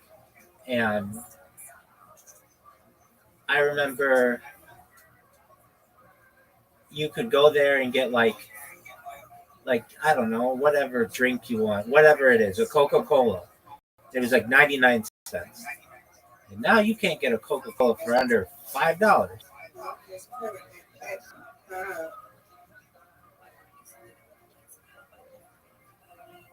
Yeah. Do you have a Wawa? We don't have no Wawa here. No, that's like a New Jersey thing. They got one. I don't have one here in Georgia. Yeah. We got a Quick Trip here. We got a Speedway. We got a lot of Quick Trips. We got Circle K. Yeah, we got that. Yeah, we have some from Florida. Yeah, 7-Eleven is pretty cool. I wonder why they're. I'm going to look this up. So, Miss Aquarius, when we have a question to which we don't know the answer, we go to ChatGPT, and it's going to tell us the reason. Because Georgia's a big state. There's a lot of money there. There's a lot of people there. Why doesn't it have 7-Eleven? Here we go. Why doesn't Georgia have 7-Eleven? Georgia doesn't have 7-Eleven stores mainly because of industry and market competition. Early exit. 7-Eleven did operate in Georgia, especially Atlanta, decades ago, but the company pulled out in the 1980s and 1990s when they sold off their stores in the Southeast to competitors. Strong regional players, chains like Quick Trip, Racetrack, and Circle K became very dominant in Georgia. They built a loyal customer base and crowded out the market, making it tough for 7-Eleven to re-enter. Franchise focus. 7-Eleven's U.S. growth has mostly been through franchising and acquisitions. Instead of rebuilding from scratch in Georgia, they focused on expansions in regions where they already had a strong footprint, like Texas and the Northeast. Recent expansion. In 2020, 7-Eleven bought Speedway, which has a presence in Georgia. Some of those speedways may eventually rebrand into 7-Eleven, but for now they're keeping the Speedway name in many locations. Very interesting. See, we got an answer. That's Yeah, well, I was little when that said I was when I was a little girl when that came. I was born in '83, so I was in kindergarten. So. And you remember this? I'm telling you, when that came about, because I was born in '83, I was a kid. I was a little girl, so I probably don't. If I did see it, I probably did. I don't know. I remember, what is that? It's orange. What is that? I remember Hess. We did have Hess. We did have Hess. Hess is in Florida, too. Okay, so it's brown. It's like an orange thing. I don't know what it's called, what gas station it is no more. But I don't remember except that. If I did, I was little. I was a little girl then. Okay, so a lot of racetracks, a lot of speedways. We do have a lot of quick trips. Now they're building a lot of quick trips. So yeah. okay, what's Racetrack? Racetrack is a gas station. A gas station. Okay. Yeah, it's a gas station. Like Speedway is a gas station. Circle K is a gas station. Trip is a gas station. Maryland is a gas station. They got too many. Valero is a gas. They got so many gas stations. Right. Yeah. What gas station do y'all have? They got 7-Eleven. Yeah. We used to have Hess. Do you remember Hess? I don't know what that is. The big It's a one. gas station. The big one we They have. have it in Florida. The big one we have is Chevron, Okay, yeah, we got that. and We got Exxon, Amoco. Exxon. No Amoco. There's BP. Yep. I've seen that places. We've got this one weird one. I've only ever seen it here. It's called World Oil, and there aren't many of them. It's a weird name for one of them. There's 76 and 66. That might be it. Yeah, okay, that right. I think it's 76. It's orange. Orange and blue. Yeah, it's like a ball. Yep. Like a ball. Yeah, that's what I was thinking of. Thank you, Rabbi. You're welcome, Thank ma'am. you. You're welcome. Yeah. So there's 76 and 66, and then there's Exxon and but usually there's Chevrons. There's 7-Eleven, which is huge. I mean, Ms. Aquarius, it's on a given block. There are at least one of them. They're like everywhere, and not all of them sell gas. Some sell gas, but some are just like convenience stores. And they don't have bathrooms. And I understand because people mess them up.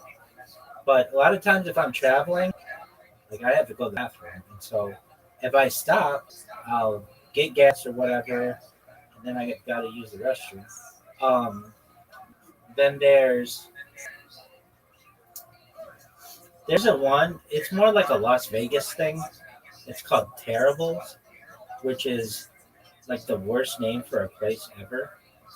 But that's one that sticks out in my mind. But that's really Las Vegas, and they even built a casino. It got so big. These gas stations got so big they built a casino. There's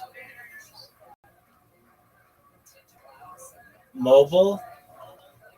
Mobile's one, and yeah, but the biggest ones are Chevron. Oh, AMPM and Arco. That's another big one.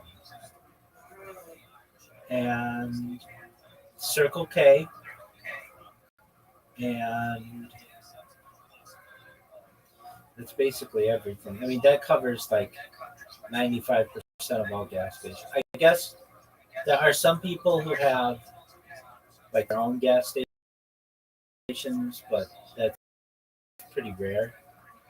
Or their own stores, which is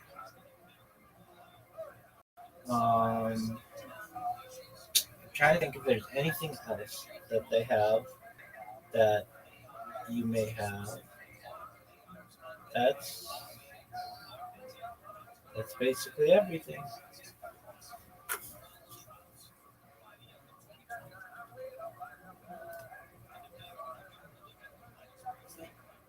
Yeah.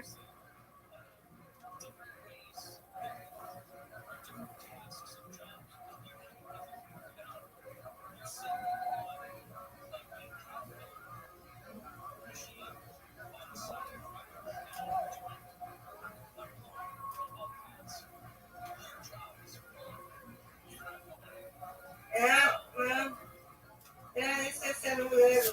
It's okay with it, right? Yeah, relax.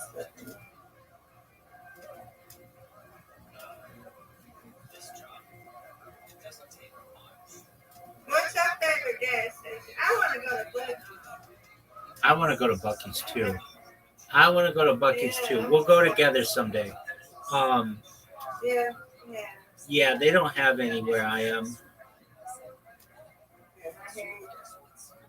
Do they have them where you are? You know, they have it away in another direction. Yeah. Um, I want to see what that's like. Everybody talks really highly about it, but it's like at the end of the day, it's just a gas station. But they have all kinds of stuff there, like brisket and like things you don't normally have in a gas station. Um,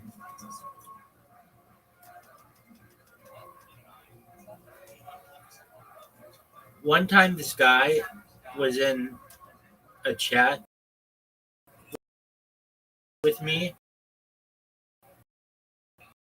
and he was going on a road trip, and he's like, "What's the most Texas?"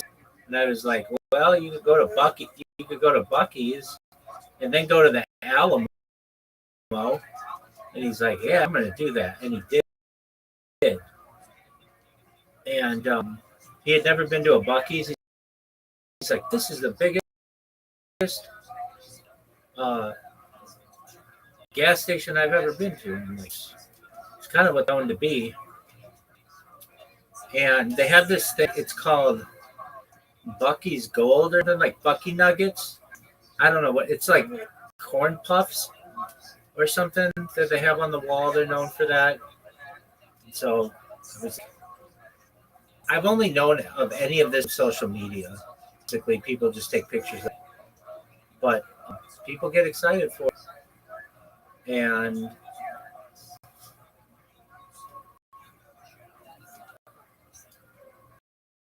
people love their Bucky's. Yeah. It's like a good thing. It got Right. And marketing too.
Yeah. Are you excited for the Falcon season to start up? I don't really mess with the Falcons like that. I do my best friend get married. She's a Saints fan. So until you sit up here and do what they need to do, then I am with the Saints. Oh, okay. You better not flip a switch on. I said no. I like the Saints. Okay, so you're a Saints fan. Yeah, I was a Falcons fan. On my birthday, a few years ago, they had me at the playoffs. And they made the playoffs and never went to Super Bowl. But that was a memorable moment. That was on my birthday. They went to the playoffs. And I was happy. Can you name anybody on the Saints? No, yeah, that's my best friend. Absolutely. No, they don't have a lot of really good players anymore. Yeah, I forgot his name. He got dreads or something like that. Drew He Brees. used to come and play more. Drew Brees. Yeah, that's him. There you go. I like him. Yeah, he was good.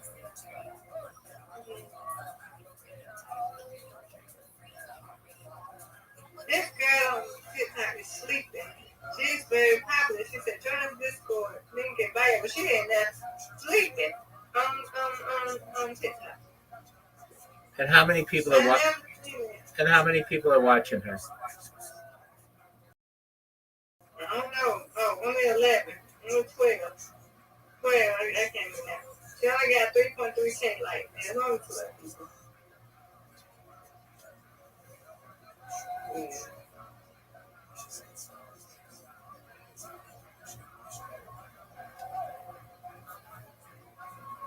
Yeah, she is really sweet.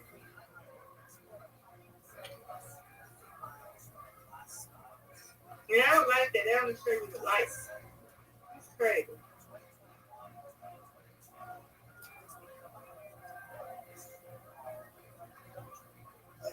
See, I got this other bit done.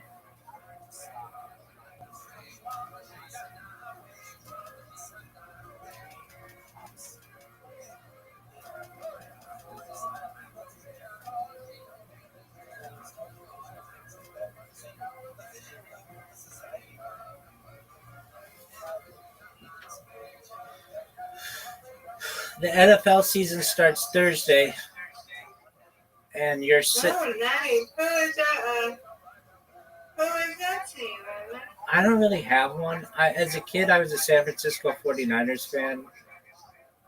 This one said that. But like LA lost a lot of its teams, and then they came back, but still nobody's like a really big fan. Like there are no really big Rams fans and really big Chargers fans. It doesn't exist. Like I've been to other parts of the country, and people are really, really excited about their teams. But there's just so much to do in LA that like there's just no. I don't want to say no point, but like it's really expensive to go to games. I've been to the stadium. I streamed a concert from their stadium, the Rolling Stones. I saw the Rolling Stones play in 2001, and I recorded the concert there. And it was during the pandemic. You had to like show like your health record and stuff walking in. It was crazy. Anyway, they have a really, really, really, really, really nice new stadium. It's like, I don't know if it's the best stadium in the United States, but it's close to it. It's really nice. And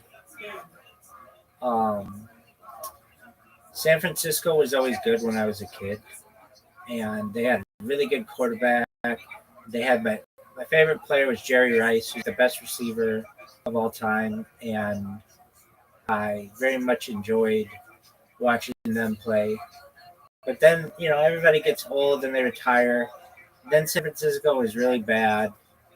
And then they're back to being okay. So I do this thing. It's called fantasy football. Do you know what fantasy football is, Aquarius? You did it on fantasy football, they for their teams or something? So instead of just rooting for one team, you have a draft and you choose different players. And so you have a player on like every team. And if that player does well, you do well. If the player doesn't do well, you don't do well. But it causes you to, instead of watching, like for me, instead of just watching San Francisco, I watch all the games because I have players who are on every team basically. And even if I don't have a player who's on that team or playing in that game, the guy who I'm playing against or girl, whatever person I'm up against the next in that game that week, they may have somebody who's playing, and thus it causes me to um, have a lot of interest. And so that starts up on Thursday, and I'm in the middle of a draft now with a bunch of people that I know, and it's fun. You like pay like $50, and you can win like $600, and it's a good time. So that's been going, and college football kicked off this weekend, which has got to be big where you are, and um, I think it's neat that they're back to playing, and they have like all the football is back in order. By this time next week, all the games will have been played except the Monday night game. But basically, like then it'll be week after week, week after week after week after week after week after week. So that'll be fun. I love football. I really like it with fantasy football. In fact, before fantasy football, I didn't really like it that much. But with fantasy football, it is so much fun. This Aquarius, it is. It just makes it really exciting. Do you like the WNBA?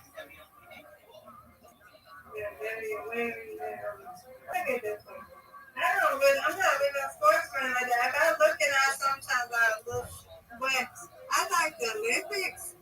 Yeah, I you like do. to see the swimming and the track. Yeah, same here. I like those. We're gonna have the Olympics in LA in 2 years, and even all the cities getting ready. They're making plans of what's gonna go where. They might even have some stuff, maybe some minor stuff like in my city, so that'd be cool. They've got like they're redoing the water places, the the aquatoriums or whatever they call it, and getting the track and field places set up. So that'll be cool. And we've got the Winter Olympics this year. It'll be like in 6 months. And I don't know where those are going to be, but not in America. I know that. And then we've got the World Cup coming next year too, which will be cool. They're going to play the World Cup in New York and Los Angeles and Mexico City, I think, and maybe Toronto or something like that. They're going to play it in like a bunch of places. So that's cool. And I'm in like a whole bunch of fantasy sports leagues. So I'm in women's basketball, WNBA. My teams. Oh, that reminds me. I gotta fix my teams for this week. WNBA, my teams are really good. Baseball, my teams are not so good. And then I'm in football leagues and NBA leagues that'll start. And then in hockey leagues. So basically, I'm in everything. So those are fun. I just reposted a thing. I don't even know if I did, but I reposted it. Nobody ever I thought I put it in there, but it's a post. It's cute. It says toys on OGs, remember. It's cute. It's cute.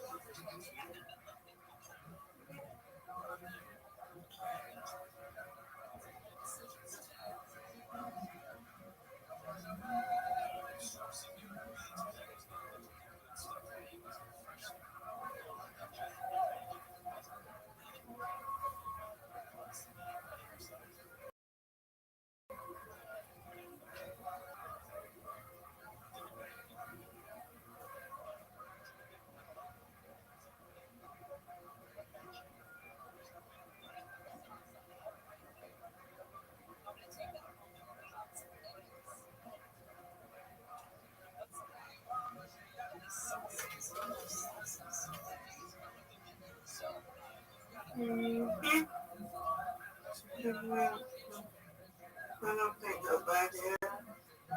Do you like the Braves? Oh my. Huh? Do you like the Braves? I was a baby. I loved it when I was little. I was in Sunday school, and my Sunday school teacher took us to a Braves game. Yeah, I love the Braves game. Y'all there. I live in College County. They were really good when you were little.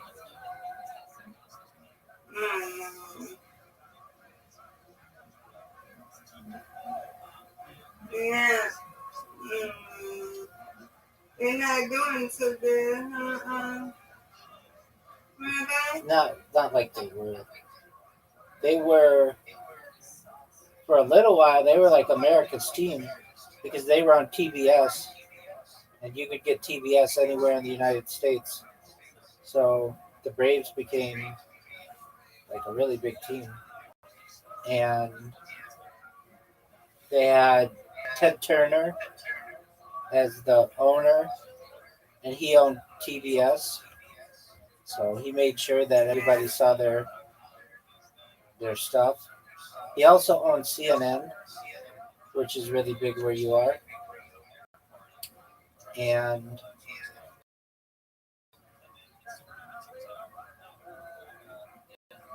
there's like a whole CNN plaza by you.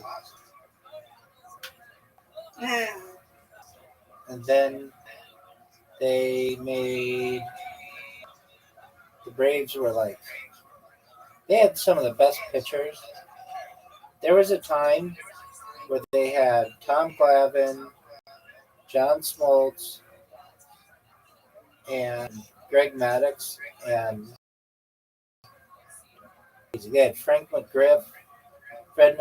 They had Andrew Jones.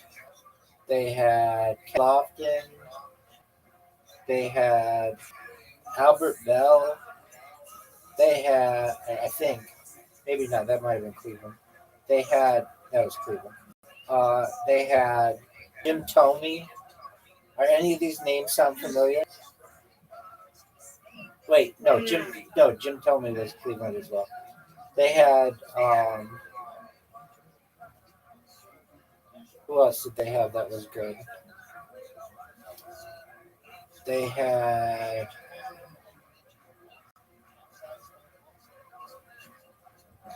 they had David Justice. I think I heard you.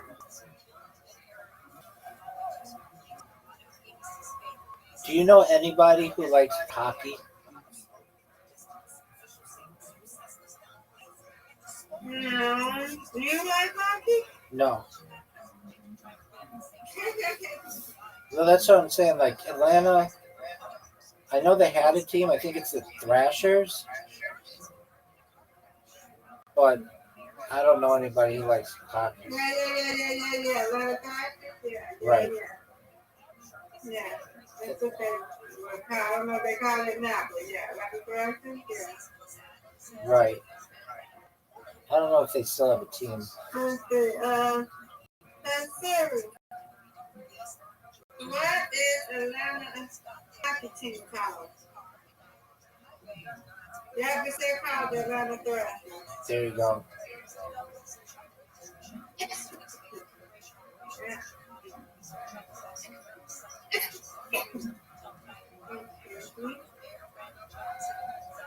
Yeah, I don't like this. Everybody loves UGA. Georgia. That football. They Right. love that, and they love Georgia State. Oh my God, they love them. Yeah, they love They'll be happy. in Athens. Yeah. I didn't mean to say out there. You know what I mean. Yeah. Wait, what did you say? Yeah. The UGA. University of Georgia. Right, I know. In Athens. Athens. Yeah. I don't know why I said Albany. I don't know. But then they got Georgia State here. What about Georgia Tech? That's a good school. Yeah. You must like Georgia. You like Georgia or something? I have an uncle who lives in like near, it's a nice area. It's called like what's it called? Berk's Head or something? Buckhead? Burkhead, yeah. Buckhead. You said perfect. Buckhead. Buckhead. Buckhead, that's it. It's really expensive out there. Yeah. He lives in, I know my cousin lived there. And then, I don't know, I think like Marietta, something like that. Atlanta is city in a forest. Don't that? Oh, Call it a city in a forest. There are a lot of trees. Yeah. I don't know. I never heard of that. They might have. Yes, they do. And then it has like dozens of names of streets called Peachtree. Yeah. Have you ever heard of the Peachtree 5K? Yeah. My uncle is the organizer for that.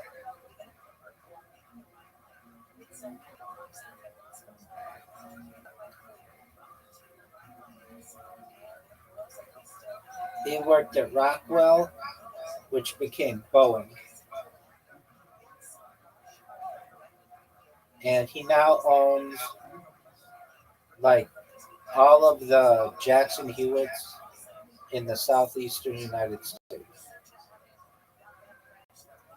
He's doing okay there. So. Okay. Aside from that, I think I've been through Georgia, not Atlanta per se, but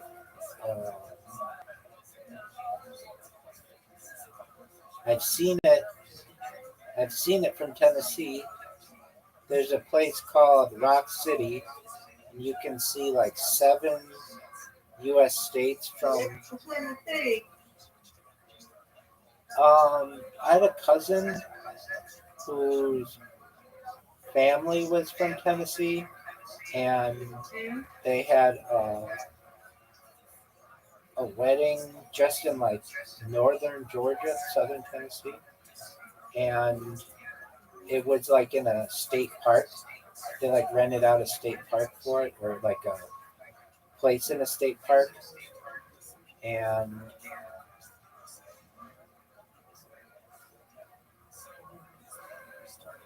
um,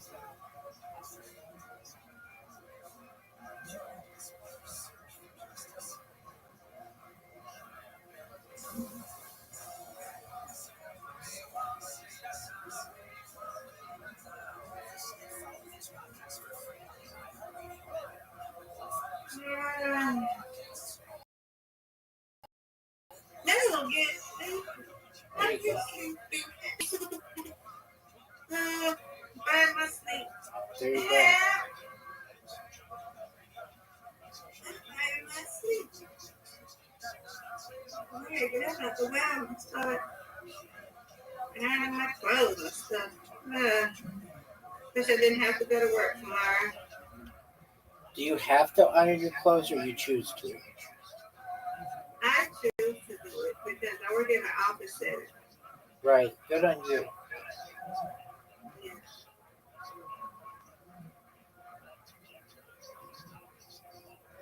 And I only have lunch in my business, so I'm going to do it.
There was no one like Moses because he really was incredibly unique. This is the statue of him that is erected in his home region of Cordoba in Spain. It's rather ironic that because he was, of course, expelled from Spain as a young Sounds boy, like a plan. and his family had to flee the dramatic change in fortune that Jewish families endured with the advent of the Almohads, a rather radical Muslim He's group doing his thing. that were shifting the priorities of tolerance that Jews had enjoyed in Spain up until that time. You'll recall that Maimonides he was born right near the end of the famous Golden Age of Jewry, sometimes called La Convivencia, the coexistence, which is a little bit of an exaggerated term, but not terribly exaggerated, because it describes about 2 centuries of phenomenal cultural effervescence and efflorescence, I think that's a word, when the Muslim rulers of Spain allowed tremendous freedoms to the Jews who were living in the region, giving them incredible privileges and possibility of advancement. You have time just a little bit earlier than most of Maimonides, for example, the famous Nur Hanagid, who was not only a great poet and a scholar on the Talmud, whose work studied to this day, he was also the general of a Muslim army for 16 years. And that's a very unusual thing. It's hard to find any time in history where you have figures who are incredibly capable and proficient in traditional Jewish thought, creatively adding to the body of Jewish literature, and at the same time, they're excelling to the same degree in the secular world. I would challenge anyone on this call to go to Lakewood and find someone who is, the general of the Joint Chiefs of Staff for 16 years, especially of a Muslim country. It just doesn't happen like this very often, but it did happen in the Golden Age of Spain. However, the part of the reason why that happens is because Spain was so far away from the center of Islamic activity, which is all the way over in Baghdad, and so the periphery can get away with a lot of things that the center might not tolerate to the same degree. They were famous or infamous, depending on perspective, for having very convivial kind of gatherings where alcohol would be served, which is of course forbidden to Muslims. But these kind of drinking parties would just be part of the thing that you did if you were an educated Jew or Muslim in southern Spain in, let's say, the 10th century.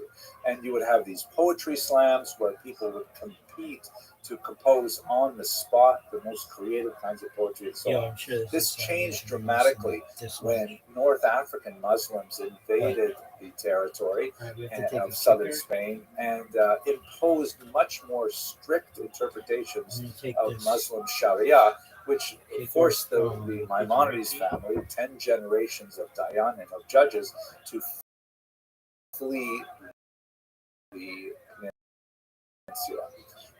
They made their way across the coast of North Africa.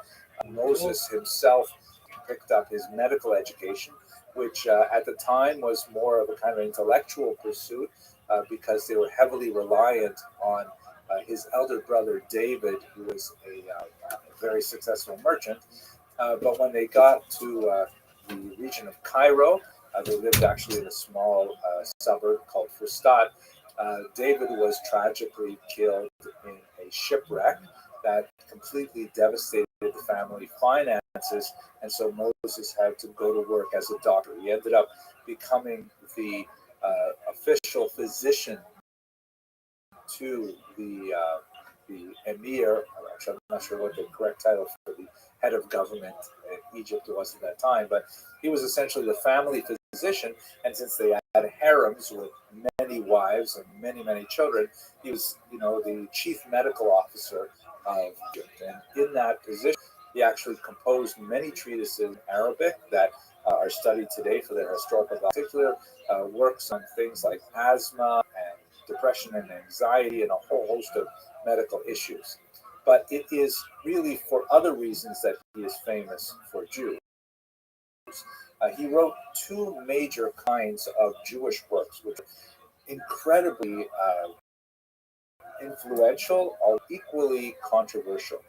The first type of writings is best exemplified by famous Moreh Nebuchim, the Guide for the Purpose, which is essentially written in Judeo-Arabic, that is basically the Arabic language written in Hebrew characters, that is intended for the intellectual elite of the Jewish young part who were quite tempted, the tremendous strength of Islamic culture, Islamic philosophy, Islamic sciences, and so on, because the Muslim regions were so far ahead of the rest of the world at this point. This was really the leading culture of the globe, and young intellectual Jews were drawn to it, and by extension to Islam itself. So the Guide for the Perplexed essentially is Maimonides' response to Islam, and it represents a certain amount of intellectual synthesis of absorbing those elements of Islamic culture that he feels of value, such as its sciences and so on, but at the same time staking out the ground for traditional Judaism and making an impassioned defense for the ancestral religion. He was, by the way, incredibly criticized for his work because his opponents, primarily in the south of France, argued that he was overly influenced by Greek philosophy, and his Judaism was thereby tainted.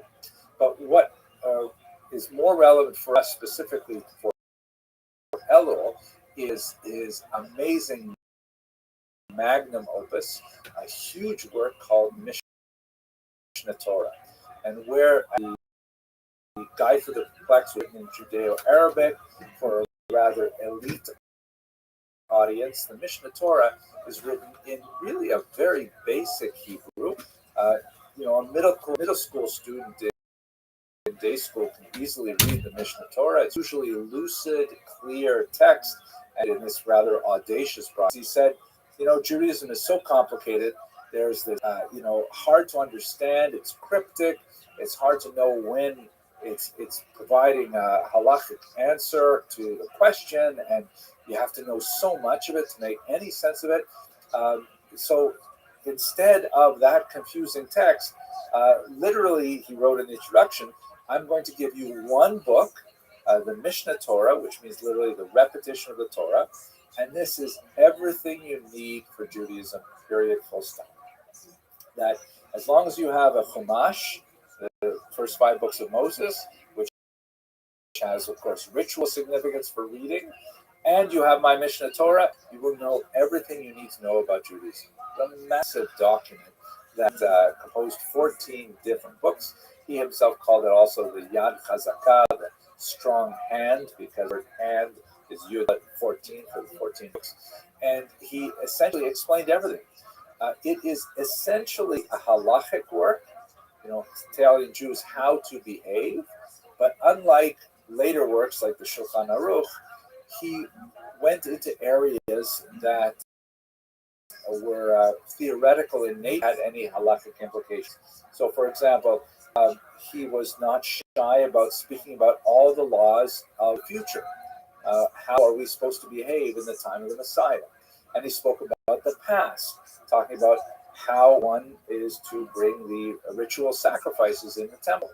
And he also talked about the laws of repentance. This is what brings us to the Elul moment for Maimonides.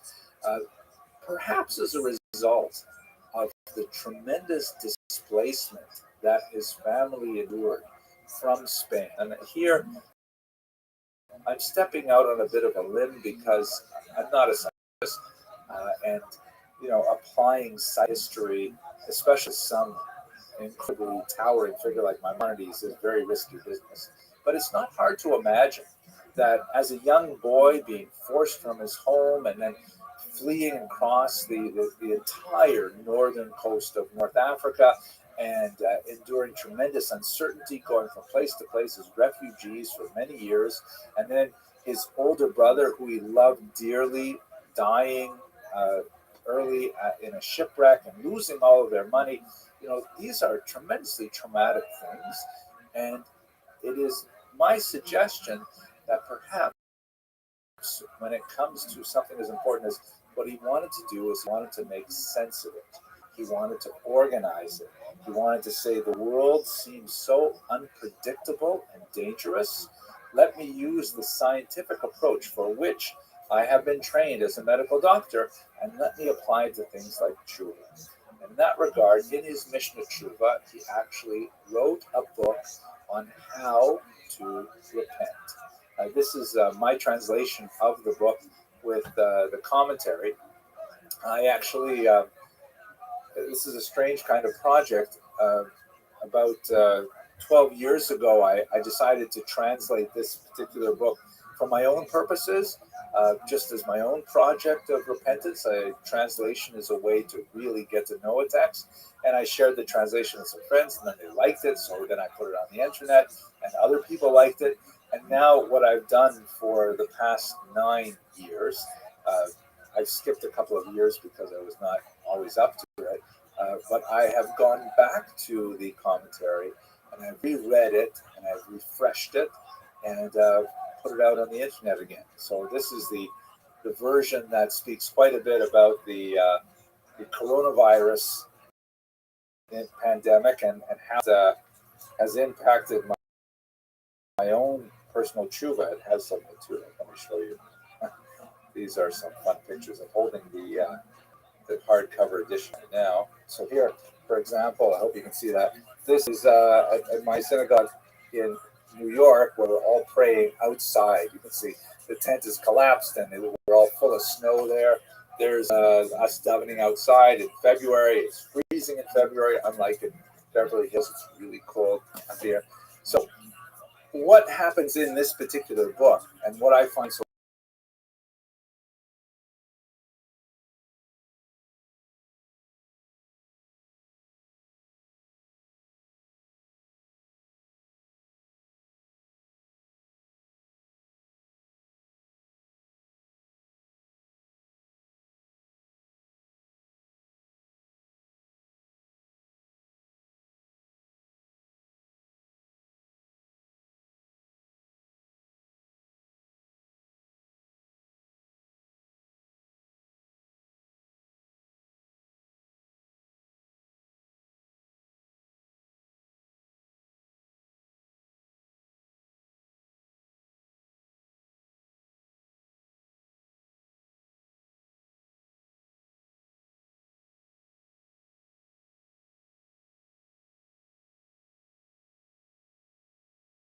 saying, fine. Like, for example, you want to know what happens, like, why should we repent? Well, we have this idea of reward and punishment. How does reward and punishment work in Judaism? So then we'll have whole discourses on how God, rewards or punishes. And of course that says, well, how come we see so many people who don't deserve punishment and they get punished anyways? What does that mean? So he has a discussion of this incredibly difficult concept, tzaddik v'ralo. Why do the righteous suffer? It is an incredibly important and beautiful document, and I encourage all of you to have a look at it. There are English translations available online through Chabad.org, for example. There's a very good translation available, and of course, lots of others that you can purchase. So that's Maimonides, and his Ella moment is trying to respond to the chaos that his family endured by creating a logical scientific framework for it. Maimonides himself, by the way, did endure tremendous controversy for a few hundred years. There are many groups that said, as I mentioned, that he was, too unduly influenced by Greek thought, by Arabic thought. There are others who said that his Mishnah Torah was, essentially a work of arrogance, because he was putting rabbis out of business, saying, if it's all there in one book, well, what are we doing with all these other books and all these other specialists who are explaining it to us?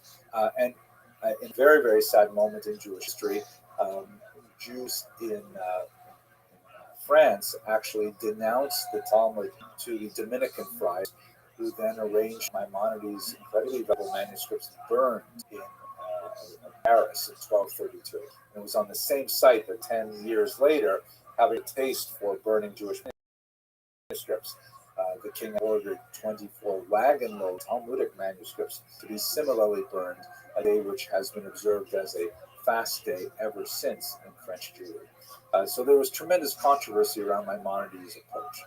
When we move ahead 300 years, of course, the next great and phenomenal upheaval in Jewish life was the Spanish expulsion of 1492. Moses Cordovero was a child of survivors from that expulsion, although probably once removed through Portugal. Although I've rendered his name here in the traditional spelling of Cordovero, he was actually of Portuguese extraction, and he wrote his own name, Cordoero, which means rope maker. His family was probably involved in, creating rope, perhaps in the nautical trade, which was very important in Portugal.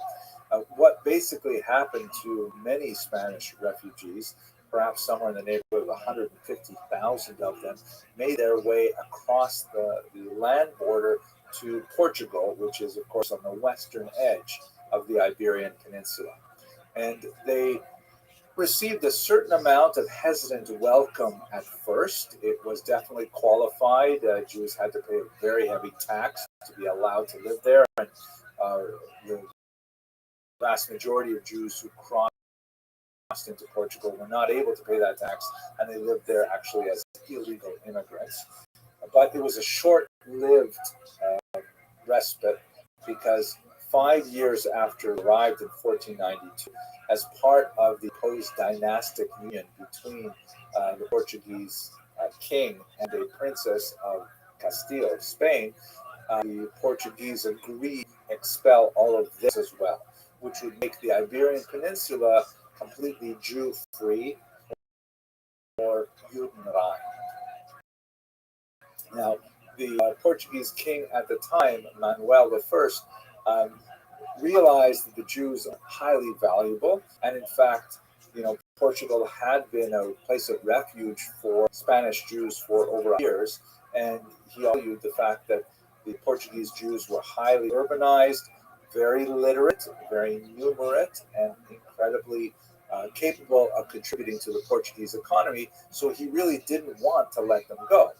Instead, what he did was he forcibly converted them to Christianity through a series of horrific measures, which included, among other things, the removal of children from their parents as a way of coercing them to convert, mass starvation, mass arrests, until finally in 1497 he baptized the entire refugee population of Jews in Portugal, which placed them in an unusual kind of circumstance because technically they were now Christians with the freedom of movement and ability to enter into any profession and things like that that Christians enjoyed.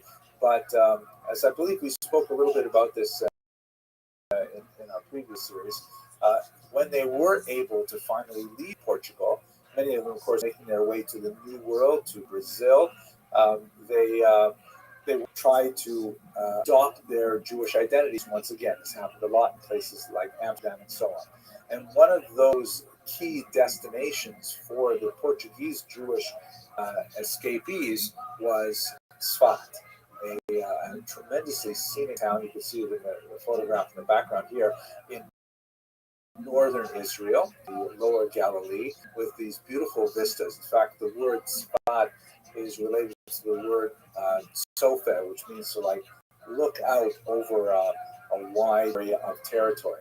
And for a very brief period of time, less than a century, Sfat became an incredible magnet for these luminary figures, many of whom had roots in this for the Portuguese diaspora, but also attracting Jews from all around, came an explosion of Kabbalistic creativity.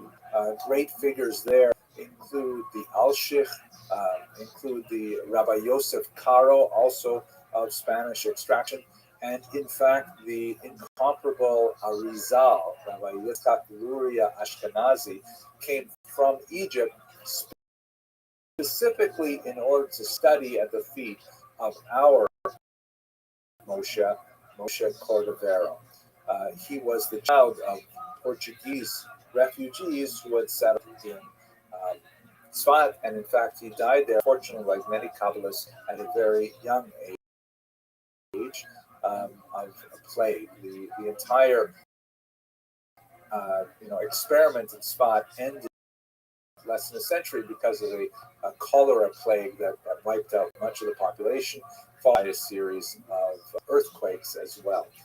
His writings virtually saved his widow and 8-year-old son, who became his literary executor, and he arranged through an Italian lover of books to make them available to the larger world, and that's why we have them today. This is a photograph of his grave. You can see it says Zion HaRamak, the grave of Rabbi Moshe Cordovero, and it's covered in that blue paint, which is distinctly associated with the Kabbalistic Sfat. Now, so just like Maimonides witnessed what his parents went through and what he himself went through, fleeing Spain a few centuries earlier, Rabbi Moshe Cordovero, who was probably born in Sfat, certainly grew up in a household in which Portuguese and remembered what it was like to have been displaced forcibly from Portugal. And his response with regards to Elul has been one of the most incredible works of spirituality, in my humble opinion, in any tradition, Eastern or Western. It is really a remarkable book. He's contributed quite a bit to the study of Kabbalah. Pardes Ramonim is one of his most famous books, but there's one particular book called Tomer Devorah, which knocked me over when I first read it. And so as a result, I also, like I did with Maimonides, I translated it and wrote my own commentary on it as a way of trying to assimilate its teachings. I think it was Rabbi Yisrael Salanter who said that this particular book, Tomer Devorah, the date palm or the palm tree of Devorah, is actually the Shulchan Aruch of ethics. This is where all behavior is codified into law. Now, it's very, very different from Maimonides' works. It is Kabbalistic and is deeply, deeply soaked with Kabbalistic wisdom. But let me tell you what exactly is going on in this book, and I hope it will inspire you to read it. I have quite a few videos on this particular book that so you can enjoy short lectures on it as well. Basically, Rabbi Cordovero starts with the premise that one of the most important things incumbent upon Jews is to imitate God. This is Christianity has also taken on in the Christian discourse is known as imitatio Dei, the imitation of God. In Jewish thought, it's called v'halachta b'drachav, walk in His ways, walk in God's ways. Just as God clothes the naked, so we should clothe the naked, and so on. But Rabbi Moshe Cordovero takes it to another level altogether, because it says if we are actually supposed to imitate God, well, we should know something about God. We should know who God is. What is the biography of God if we are supposed to imitate God? And so to understand that, he looks at the 13, the 10 sfirot, which is a way of Kabbalistically understanding the interface of God with the universe. I won't say more about that because it'll take us through a big, trajectory. But he says this is the way we know God, through these 10 different sort of avenues of interaction with the divine. And so we should try to imitate each one of those different sfirot. They have names like chesed or kindness, gvura or severity, tiferet or glory. And the first of those is called keter. It's a little different, by the way, than the system that the Arizal promoted. But that first one, called keter, is all about God's first interaction with the world, which is forgiveness. Before anything else happens in terms of our relationship with God, God is forgiving us. And He does this through the 13 levels of mercy, which of course we chant over again on the high holidays. And what the Ramak does, Rabbi Cordovero does, is he goes through each one of those 13 levels of mercy, and he describes exactly how does God forgive humanity. And that once we understand how God forgives humanity, get an understanding of how we forgive humanity and how we can forgive those who are in our immediate orbit, like our family and our spouses in particular, our children, our parents, how we can forgive the larger community, even the globe, and fascinatingly, how we can forgive even ourselves. It is a work of just wrenching spirituality that completely shifts the way we think about ourselves and our relationship to others. And I challenge anyone to read this book and not be changed by it. Let me just give you the first example. The very first level of mercy, the easiest level, the ground floor level, is one in which God is described as the insulted king, Melech Alu. And he, brings sources from the Kabbalah and elsewhere that describe God in such a manner that the angels speak of God as the insulted king. What is that all about? So he explains that since God is the source of all life, and we say that God not only created the world, and He didn't walk away from it afterwards, He created it, and then He continues to infuse it with the energy to exist. So this means that God is continually pumping more and more energy into the world to allow human beings to continue breathing and functioning, our physiologies and so on. So how terrible is it if the very breath that I inhale, which is a gift from God, and God has given me this energy, and I take that breath and I use it to speak forbidden gossip about other people, or speak hateful thoughts, or to yell at people. This is exactly the opposite of what God wants me to do, and I am doing it with the tools that He has given to me. And He continues to give them to me even though he knows that that's what it is. And it is the level of chutzpah that we should take that energy from God and pervert it to things which God has specifically forbidden to us, and yet nevertheless continues to give us the energy to keep living in the hopes that we will ultimately mature. It's an astounding level of forgiveness. And so what the Ramak does is he describes how God deals with it, he illustrates how it works in our own lives, and then he makes some suggestions as to how we can forgive others, including, for example, our teenage children, who are notoriously difficult to forgive, especially when you give them the car keys and say, now, don't drive over the speed limit, and then of course they come back with speeding. Okay. That's a trivial example and a serious one.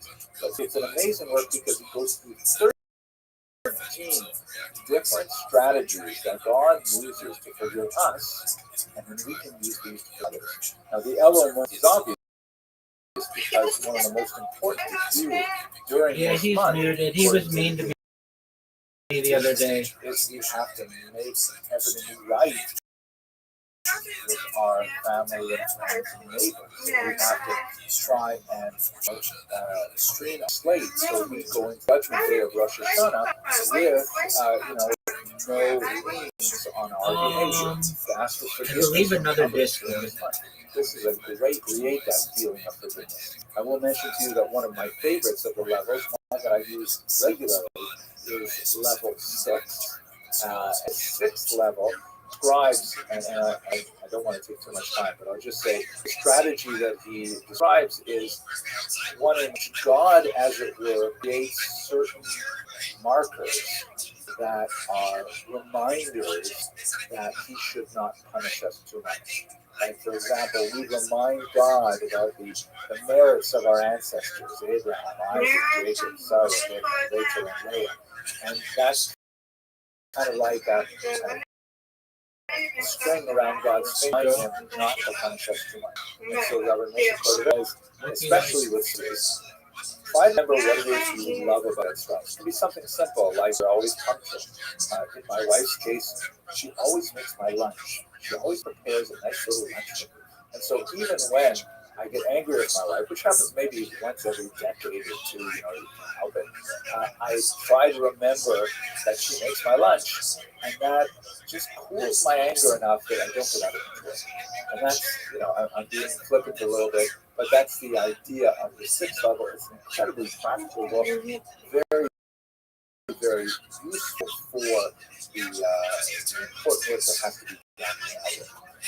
Now, I don't know what specifically motivated Mark to write about forgiveness when someone like Maimonides chose to impose order, but I think both of these works can be understood as responses to the historical environment in which they were raised.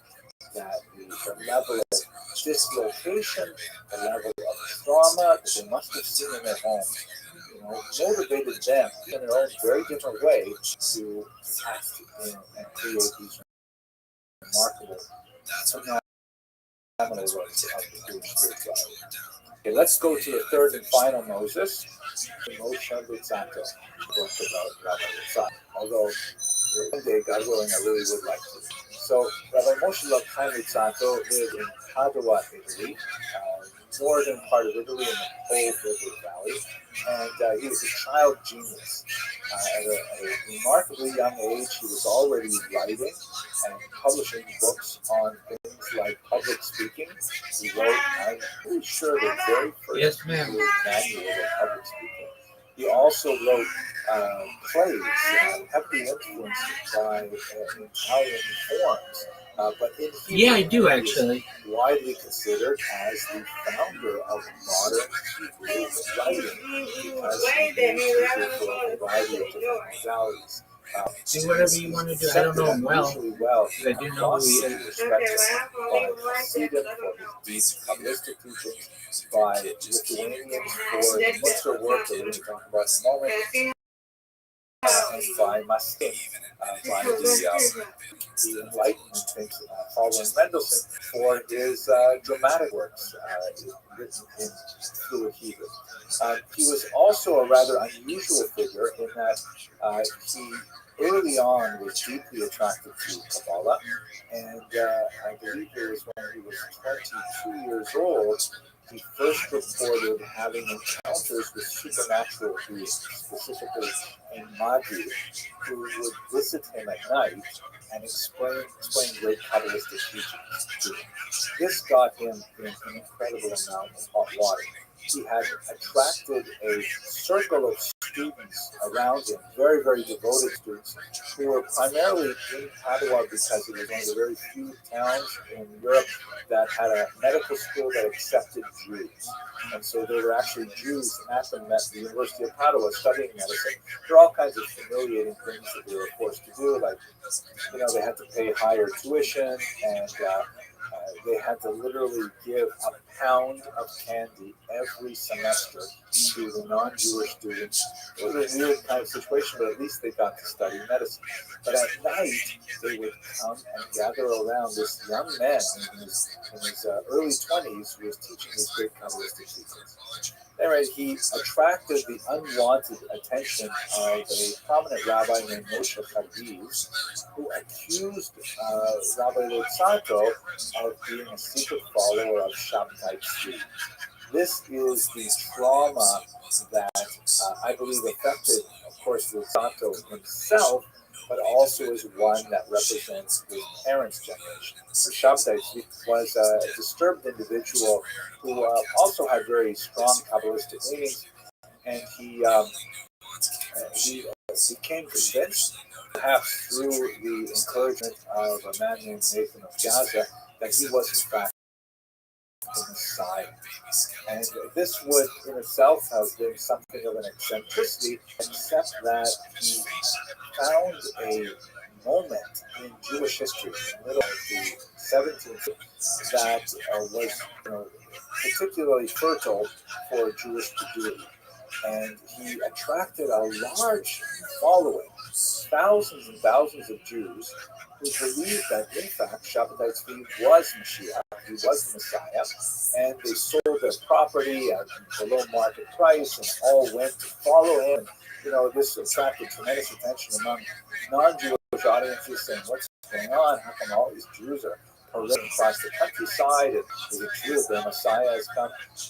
What ended up happening with Shabtai Tzvi was a huge debacle in the 1660s. Went to the Ottoman Empire and said, I'm the Messiah, and I have all my ministers here. This is going to be the new king of Africa. This is going to be the new king of Europe, and so on. And it's time for you to give the Holy Land to me so that I may initiate my Messianic rule. And the Sultan said, here's a counter offer. How about I let you live if you become a Muslim? And then, to the great consternation of his tens of thousands of followers, Shabtai Tzvi accepted Islam, became a Muslim. And the vast majority of Jews realized that they had been duped, and they went home penniless, tremendous displacement of the population. A small number actually opined that if their leader had become a Muslim, perhaps that was the correct unfolding of Messianic history, and they should also become Muslims. And so a small group of them became Jews to Islam. They're called the Dume, and they exist right into the 20th century in places like Turkey. And so the entire Jewish world was like turned upside down in the last quarter century. And this is what his parents lived through. And Rabbi Sato was born in an environment which did not have the same displacement and trauma that Moshe Maimonides and Moshe Cordovero experienced, but nevertheless phenomenal upheaval that affected Jews and sent refugees all over Europe as a result. So what happened, though, to this young Kabbalist being accused of being a follower of Shabtai Tzvi, which was not at all true, he was literally hounded across Europe himself. His family business collapsed, and he decided to move to Amsterdam, where he had a young family. And on the way there, he was arrested in Frankfurt because the Venice Beit Din was loath to punish him more than a kind of symbolic slap on the wrist. And in Frankfurt, he was arrested and was grilled and interrogated. The Beit Din there could not find any explicit Kabbalistic Sabbatean influences. Also, they had to contend with the very spirited defense that was launched by his heroic teacher, Isaiah Bassano. But what they did do was, among other things, they seized all of his writings, and not being able to determine whether or not they were heretical, they couldn't burn them because they may have been holy, and they couldn't return them to him because they suspected his Sabbatean influences. So they buried them, and then they promptly lost the site of their burial. So somewhere in Frankfurt, Germany, is a chest of Rabbi Luzzato's writings buried that are in inestimable value, but they are lost. He moved to Amsterdam, exhausted and spiritually spent. He spent a few years there, and then ultimately decided he would move to Israel and make Aliyah, where he died as well in a plague, cholera, in the year 1746. Now, in terms of his Elul moment, without a doubt, the most incredible work he wrote of this type is this book called Mesilat Yesharim. I have here a Hebrew edition of it. And it's been studied for hundreds of years as a phenomenal classic of Judaism. Basically, what he does is he takes a particular passage in the Talmud that describes personal development, tshuva, through a series of characters. Through the character or characteristic, perhaps I should say, first you begin with watchfulness or caution, and then you proceed to alacrity or speed. Then the third level is called cleanliness, and each of those levels refer to a certain kind of personality orientation and a concomitant decision in terms of how your behavior changes. It's a fascinating work and tremendously exciting to read. But what made it especially amazing, and we live in such wonderful times, in 1991, an earlier version of Mesilat Yesharim was discovered in an autographed manuscript, meaning a manuscript written in the Ramchal's own hand in a library and an archive in the Soviet Union. And it was released and ultimately published. That's why it's called in this cover here the complete Mesilat Yesharim, because it comes in two versions. The first version, the first edition, which he never published, and the second edition, which has become the classic. What's the big difference? Oh my gosh, it's a world of difference. Not in terms of the content, in the sense of like what are levels, what happens in levels, but there's a very dramatic opening that is so different in the first version that was discovered in the West. The version that most people have studied is essentially kind of like a didactic, long lecture, much longer than this one, in which the author explains to you what these levels are and how to get to them and so on. In a dialogue version, the Seder Vikua, was discovered in 91. It's about two long-lost friends who meet each other after many years' separation. One of the friends is called the Chacham, and he's kind of like representing one aspect of Ramchal's own personality.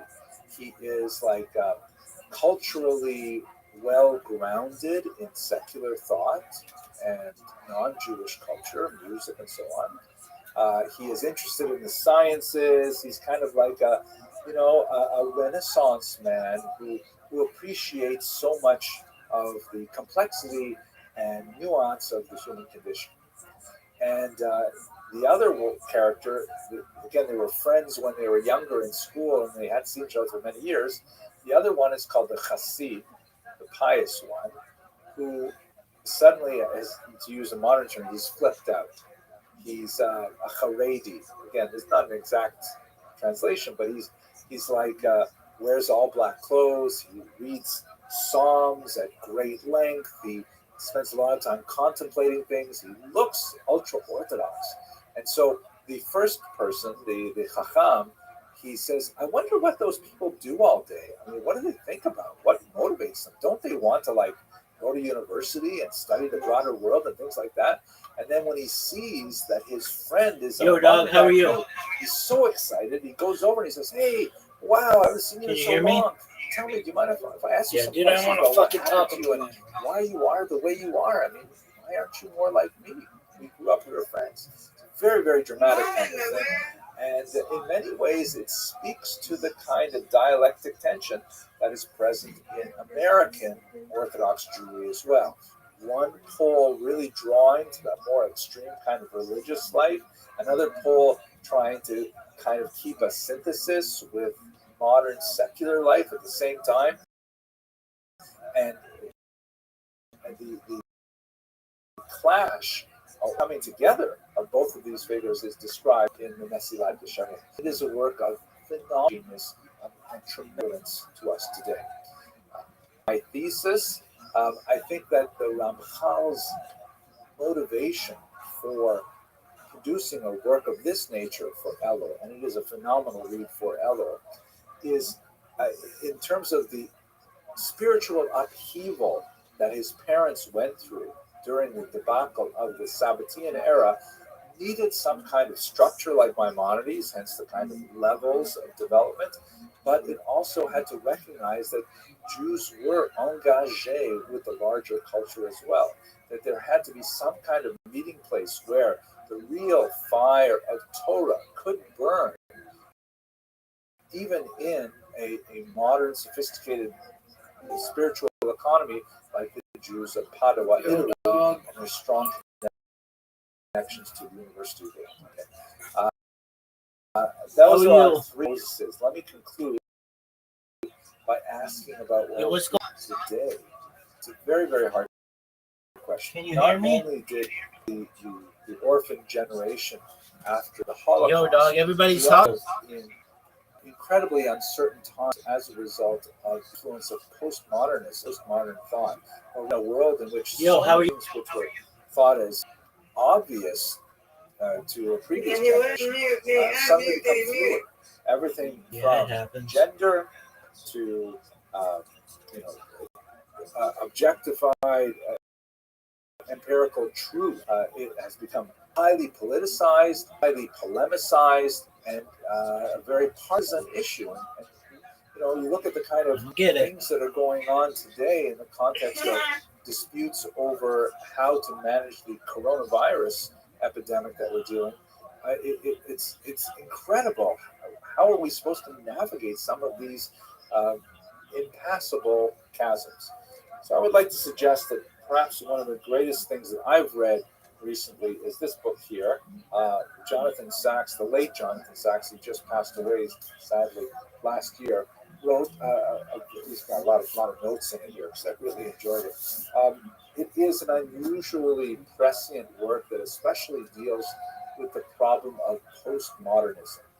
He speaks about the changes that post-Holocaust Jewry have endured intellectually within the context of larger Western European and North American societies. And he does not lay out a system nearly as sophisticated as the previous Moseses that we have studied, but he does provide many approaches to the problems of our day. And I strongly urge anyone who's interested in these things to have a look at this phenomenal work. With that, I realize it's been about 10 minutes longer than I had originally budgeted, but I am so enthusiastic and excited about these thinkers that I appreciate your endurance with me over this time. I'd like to close by thanking you and wishing you tremendous success in your own personal elbows. And I can take a few questions at this point. Dr. Emerson, thank you so much. I'm sorry, I think I may be off video, but we really appreciate that absolutely masterful presentation. I did want to just share a couple of questions that have come in. The first actually is just one of the things you mentioned in the earlier part was the Shmuel HaNagi, there was some curiosity of exactly the nature of what a nagid is. I'll just share one additional question, which is that we talked a lot about how the individual life experience of each of these authors so deeply and heavily influenced the works that they put together. Could you talk a little bit about how it transformed the Elul of the readers, people in their generations who would be influenced, whether especially like we talked about it for Ramchal, where it was really that sense of connecting to him as a personality, but really all of the different authors. How did it land when people inculcated the works that they put out into their own? Right. Those are two incredibly important questions. Let's do the easier one first. Shmuel HaNagid was the way he was known among Jews. His Muslim name, his Hebrew name was Ismail ibn Rela, the Yishmael, although he goes by Shmuel in Hebrew, the son of the Dark One. And so Shmuel, we call him Hanagid, however, because of his tremendous authority in Granada in particular, and this was an honorific that was bestowed upon him by the Geonim in Babylonia. At this point, I think they were actually coming from Baghdad, leaders of a very high rank, intellectually and spiritually, were given this particular title of Hanagid, the prince, roughly translated. And it meant that he was essentially the leader of the Jews of Granada as well, their representative when speaking to the Talmudic centers in Mesopotamia. But he is a truly fascinating character. I strongly encourage people to have a look at his diwan, his collection of poetry, which is published in Hebrew, very, very clever and tremendously wise poetry. And Peter Cole has translated selections into English, which is I in my lecture on this on my website on YouTube. Just great. Now the section.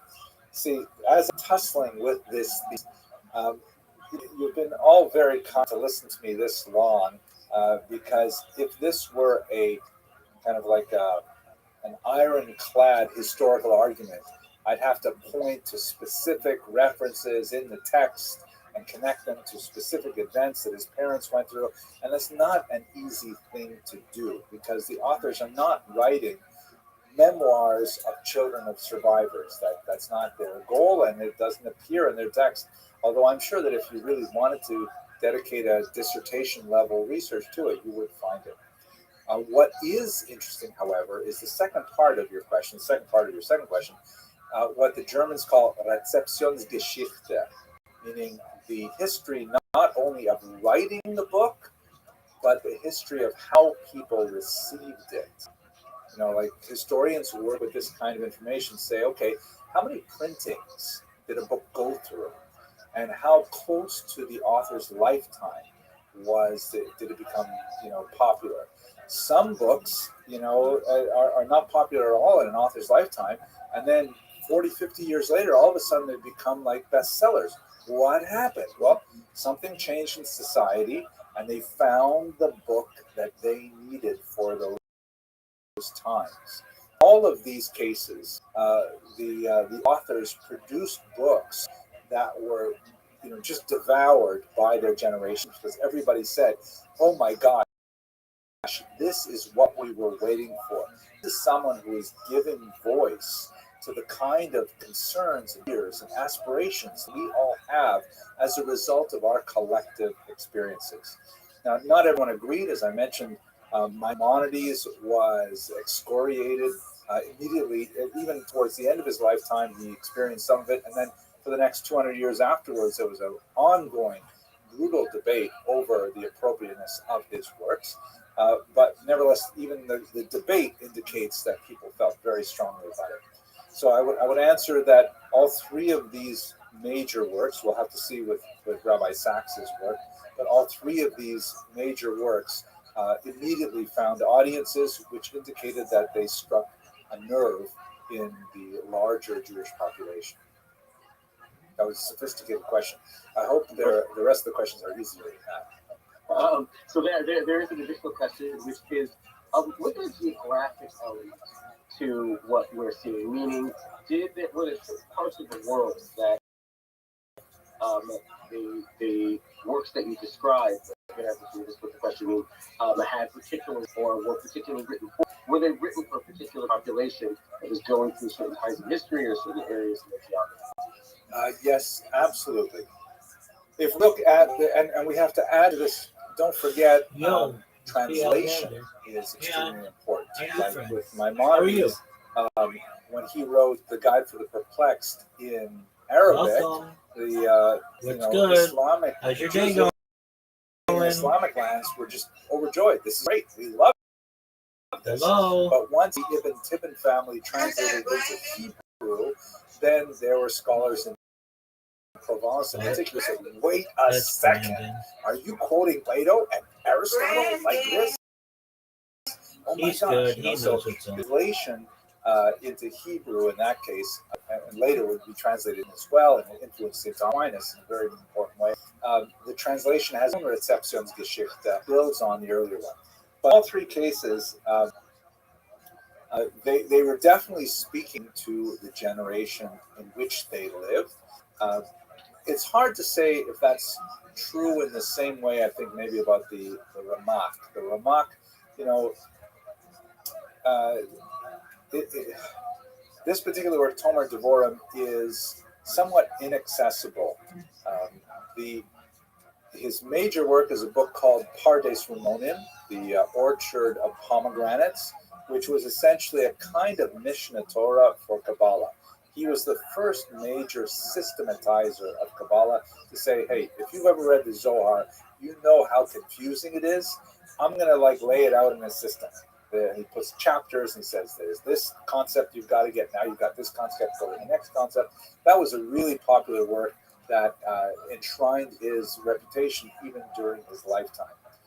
The Tomer Devorah, however, was among the many manuscripts that he left behind posthumously, and his 8-year-old son and his wife, about whom we know very little, had to somehow make sense of these documents and figure out which was important and sometimes whether they really belonged to each other. Like even the title, where does this title, Palm Tree of Devorah, come from? It doesn't mention anywhere in the text why he named this book the Palm Tree of Devorah. Devorah, the prophetess, who sat under a palm tree.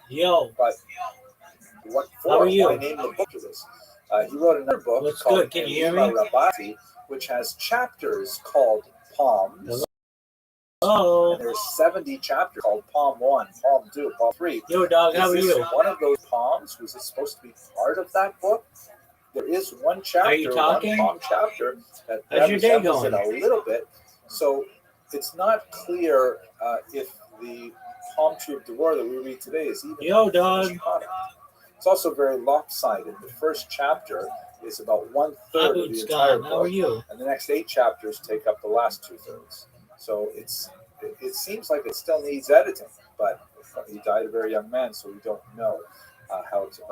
But if we set aside the Ramak, I would say for the Rambam and for the Ramchal, they wrote for their generation, intending wide distribution, and they received it. Wonderful. We really appreciate so much your chance to learn and spend some time teaching us. It's very clear how passionate and excited you were about creating the topic and that came through. And I will say on behalf of Jacob that joy and passion is contagious, and we enjoyed being able to partake of it as well. We wish you a wonderful and exciting Elul and the rainy season, and to our entire congregation as well. I did want to share that Dr. Abramson and I have been in discussions for yet additional opportunities over the next academic year. We are looking forward to a 3-part series would take place, hopefully 2 lectures virtually, and then Dr. Abramson has agreed, or we'll have to just find timing and date, to actually come to visit us here in person in Beth Jacob over the coming year. And we're very excited about that opportunity as well. But as Rada said, we should continue to learn from you, and wish everyone a wonderful night. Amen. Thank you so much. I really appreciate the opportunity and the privilege of speaking with you all. See you soon.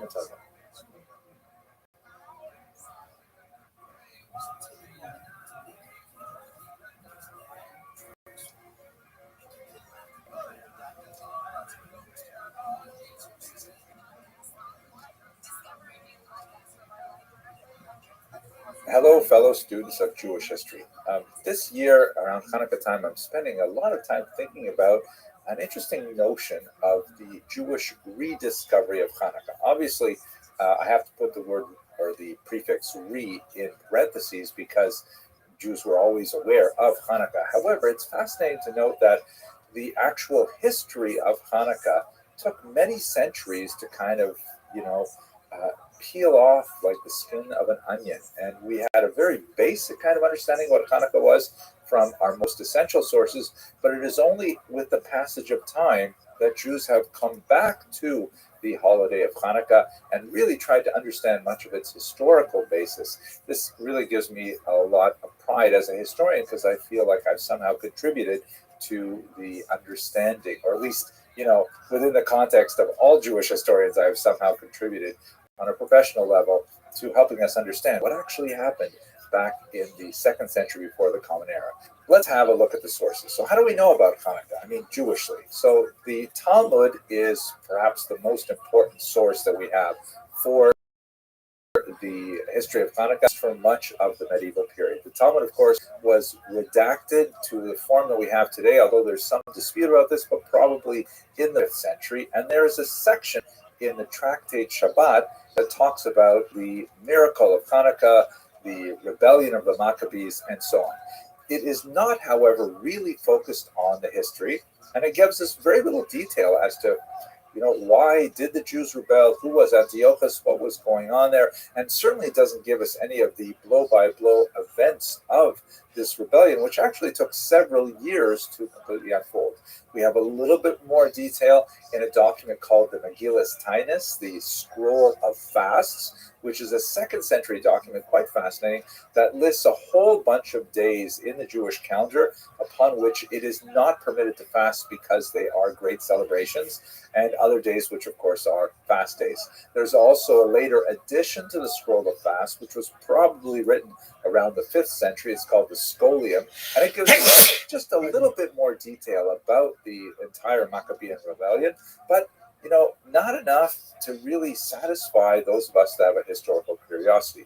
There's one other really important document from late antiquity that is still studied today, the so-called Scroll of Antiochus, also known in the medieval period as the Scroll of the Sons of the Hashmonaim, the Sons of the Hasmoneans. It was probably written between the 2nd and the 5th century. It's first mentioned in another source in the year 615 and then discussed to a certain degree in the Gaonic period. But the problem with the Scroll of Antiochus is not quite the same kind of problem that we have with the Talmud and the Megillas Tainus, in that there's not a lot of detail. In the Scroll of Antiochus, there's lots of detail, but it's almost completely erroneous or fabricated. It does not seem to correspond to any of the material that we have from many other much more reliable contemporary sources. So in terms of understanding what exactly happened in the events of the Maccabean rebellion, it's not especially helpful. What is especially helpful is if you go back to early sources that are contemporary to the account. Perhaps the most important of these is a book called the Book of the Maccabees. Now, there are actually several books of the Maccabees, and the first book in particular is especially valuable because it was likely written by a Jewish individual who was embedded in the actual revolt itself and was able to report on the unfolding of events from a first-person perspective. Incredibly valuable, very well written, actually, for an ancient document. There's a lot of drama and so on. So how come Jews aren't studying this? Well, this book of the Maccabees ended up in a collection which was later called the Apocrypha. These are books that the rabbis, for one reason or another, decided not to include in the Bible, in the Tanakh. Lots of these works floating around the ancient world, written by different people with different perspectives, and the rabbis are slowly developing canon of what we would call the the Jewish scriptures, the Hebrew scriptures, they decided to pass on the Book of the Maccabees. There's several others that are discussed in the Talmud, for example, or references to Ben Sira and other important, fascinating works. So they were set aside. The Christian world, however, picked these books up in Greek translation and preserved them at the back of the Christian Bibles. So there's a whole section, for example, if you look at a Catholic Bible, that has all these really unusual works of historical significance, often wildly unreliable, with the exception for our first book of Maccabees, which is very useful. And they tell us a lot about life in ancient Israel. So from a religious perspective, these are definitely not canonical, but from a historical perspective, they are fair game. And the Book of the Maccabees gives us a lot more detail about what's going on in the Jews' life during the period of the Hashmonaim rebellion. Now, another very important source, also roughly temporary, is of course Josephus. Very fascinating individual. We've spoken about him many times on my channel. He was a Jewish member of the rebellion against the Romans in the first century, in the disastrous First Roman-Jewish War, which ultimately resulted in the destruction of the temple. But Josephus, seeing that he was about to be conquered and killed, decided to switch sides. And he joined the Romans. He turned out to be a very valuable translator and culture broker for the Romans. And after the rebellion had ended with the defeat of the Jews in their native land, Josephus went on to a really illustrious career as essentially a court historian. He was extremely prolific, wrote a massive multi-volume Antiquities of the Jews, which is essentially a history of the Jews since Genesis. And he wrote a very important book on the war itself, our go-to source for the Roman-Jewish War. Now, he's a problematic figure in many ways. As I've just mentioned, he switched sides from the Jewish rebels to the Roman conquerors.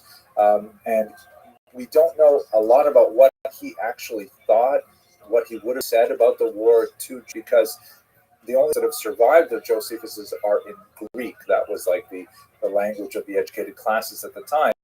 And the version, for example, of the Jewish War that he wrote in Aramaic has been lost. So we don't know how he would have explained his position to a Jewish audience. But to the broader audience, he essentially tells everything about Jewish history to Romans and Greeks and anyone else who is fascinated in knowing more about the Jewish people. And Josephus gives us a lot of history about the Maccabees, much of which, fits with the description in First Maccabees. And we learn a lot more about the war itself, why it happened, its unfolding, and its denouement, and so on. And we've talked about those in other videos. I'm not going to about them today.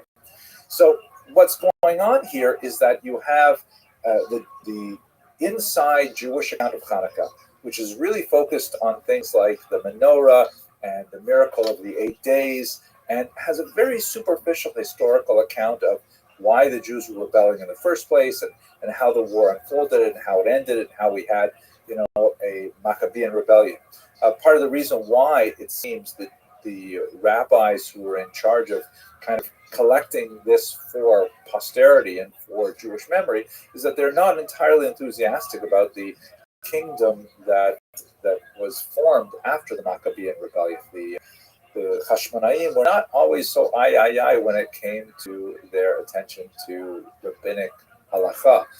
Also issues with regards the following Herodian dynasty, which was even more problematic. But at any rate, the rabbis elected to not put too much emphasis on the history, but we do have the history preserved, ironically, in Christian and in Roman collections.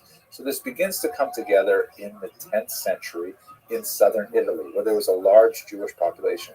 And here you have an author who puts together a book called Sefer Yosipon. Yosipon is clearly derived from Josephus.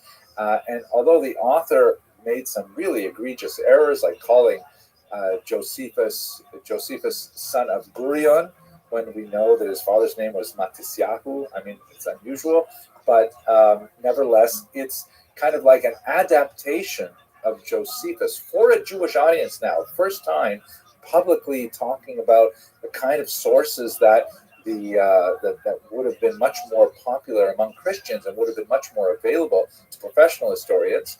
The only problem, well, one of the most important problems of Sefer Yosipon is that the author did not know any Greek, so he couldn't read Josephus in the original. He relied on a Latin translation, which was not the best translation, and it was also partial. He didn't have access to the purpose of Josephus' works. He actually wrote quite a bit in several different places about the rebellion that we're discussing. But he also had the Apocrypha. He had the Latin translation of the Book of Maccabees. So it's only in the 10th century when we get to, Jews actually, historians looking back and saying, wow, such a fascinating story. Why don't we know more about it? And then going in and looking at these other sources and filling in, putting flesh on the bones of the story that we have in the Talmud and giving us a much more robust picture of what's going on. There are many errors in Yosipon because of the fragmentary nature of the sources that he was working with, but nevertheless, a huge leap forward in Jewish self-understanding of the history of the Maccabees. So much so that Yosipon is still studied to this day, including this amazing Yiddish edition that came out in 2020. It's a multi-volume edition. So fascinating that all kinds of Jews are still studying Sefer Yosipon, this 10th century adaptation of a first century work by Josephus. Now, I'd like to bring this together a little bit of a Dvar Torah because this is for my community at Young Israel, Lawrence Cedarhurst, and it brings to mind something that Rabbi Lord Jonathan Sacks, blessed memory, once wrote. He really emphasized the importance of creating a narrative or working with narratives as a form of moral education, not only for Jews, but for the broader world as a whole. Rabbi Sacks really emphasized how as long as Jews are understanding of their own story and are able to communicate it to themselves, that story has tremendous implications for the entire world. So here's a citation. I'm going to read it to you from something he wrote in 2015. It's from Telling the Story, commentary on Parshas Bo. So this is Rabbi Sacks writing. God created man, Elie Wiesel once wrote, because God loves stories. What other cultures have done through systems, Jews have done through stories. And in Judaism, the stories are not engraved in stone or memorials, magnificent though that is. They are told at home, around the table, from parents to children, as the gift of the past to the future. That is how storytelling in Judaism was devolved, domesticated, and democratized. And it goes on after a slide. There are stories that ennoble and others that stultify, leaving us prisoners of ancient grievances or impossible ambitions. The Jewish story is in its way the oldest of all, yet ever young, and we are each a part of it. It tells us who we are and who our ancestors hoped we would be. Storytelling is the great vehicle of moral education. It was the Torah's insight that a people who told their children the story of freedom and its responsibilities would stay free for as long as humankind lives and breathes and hopes.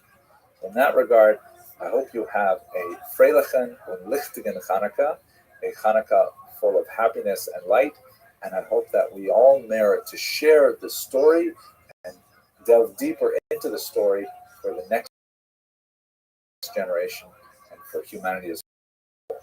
Thank you very much for listening.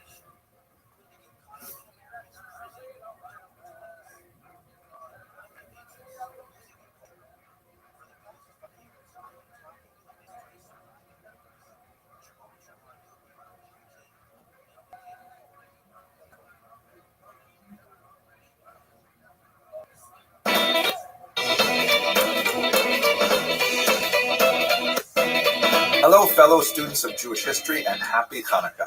I have something really special to discuss with you today. I'd like to do a very quick book review of this remarkable book that just came my way recently.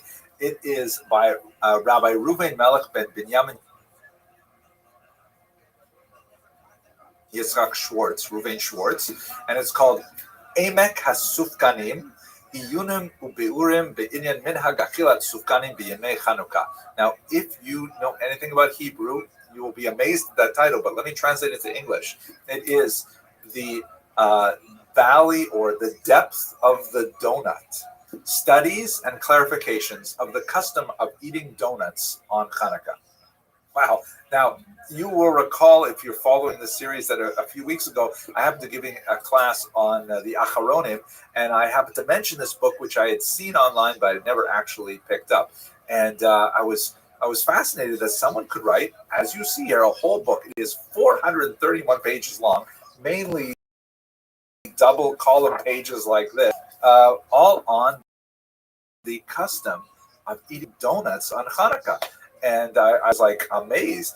And this is the double amazing thing. The one of the members of our regular class is actually the mother of Rabbi Reuven Schwartz. And she said, "Oh my gosh, that's my son's book. And got me a copy." And I was so excited. And so I began reading it just before Hanukkah. And my wife sent me out to buy donuts, and I ended up spending like a ridiculous amount of money on donuts. Now I knew what I was doing. Okay, so I'll tell you a little bit about what's in this book and specifically that's connected to Jewish history. So this is actually part 3 of a series of books on the commandment and the minhag or custom of eating on Hanukkah. The other 2 volumes are also quite fascinating, but we're going to focus on the depth of the donut. Now, let me just also clarify for those of you who your mind may still be boggling about what is going on here with donuts. In Jewish law, there are basically 3 levels of obligatory activities. There are Torah laws, which are called deoraisa, which means that they are either explicitly stated in the Torah itself or in closely related rabbinic works like the Mishnah. And then there are rabbinic laws, which are laws which are made by the rabbis, sometimes hundreds of years later, in order to protect the Torah laws for the most part. Like, for example, if it is forbidden to write on the Sabbath, the rabbis may add a law saying it's forbidden to handle writing implements on the Sabbath, because if you're handling a pen or something, you may come to actually write, which would be a transgression of the Torah law. So these are like concentric circles. And then the outside circle is something which is called minhag or custom. And these are things which no rabbi actually said, hey, we have to actually do this from now on. But there are things that seem to be kind of like natural outgrowths of practice and may be related to women's practice in particular when it comes to foods and things like that, but they become really closely enshrined to Jewish practice. And so you have these 3 concentric circles, and one should not disdain the outer level of minhag, which is in many ways an expression of the folk desires, the popular desires of the people. At any rate, the eating of donut on the holiday of Hanukkah clearly falls within that outermost range. The whole practice of the commemoration of the holiday of Hanukkah has to do with lighting oil, right? We use candles as well, but the best way to do that particular commandment is to light with oil, specifically olive oil. And since donuts are made with oil, then they become a very appropriate food to eat on Hanukkah, just like latkes are, but we'll get to latkes in just a minute.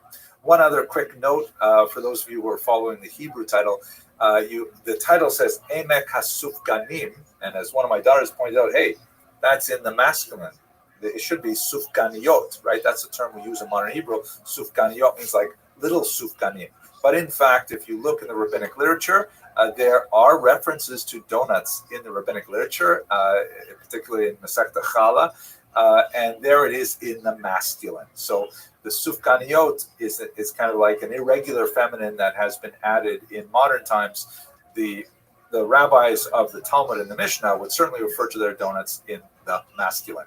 The word comes from the root safag, which means sponge, like in sea sponge. And in fact, the word Sufganiyot and the word sponge in English all come from that same root.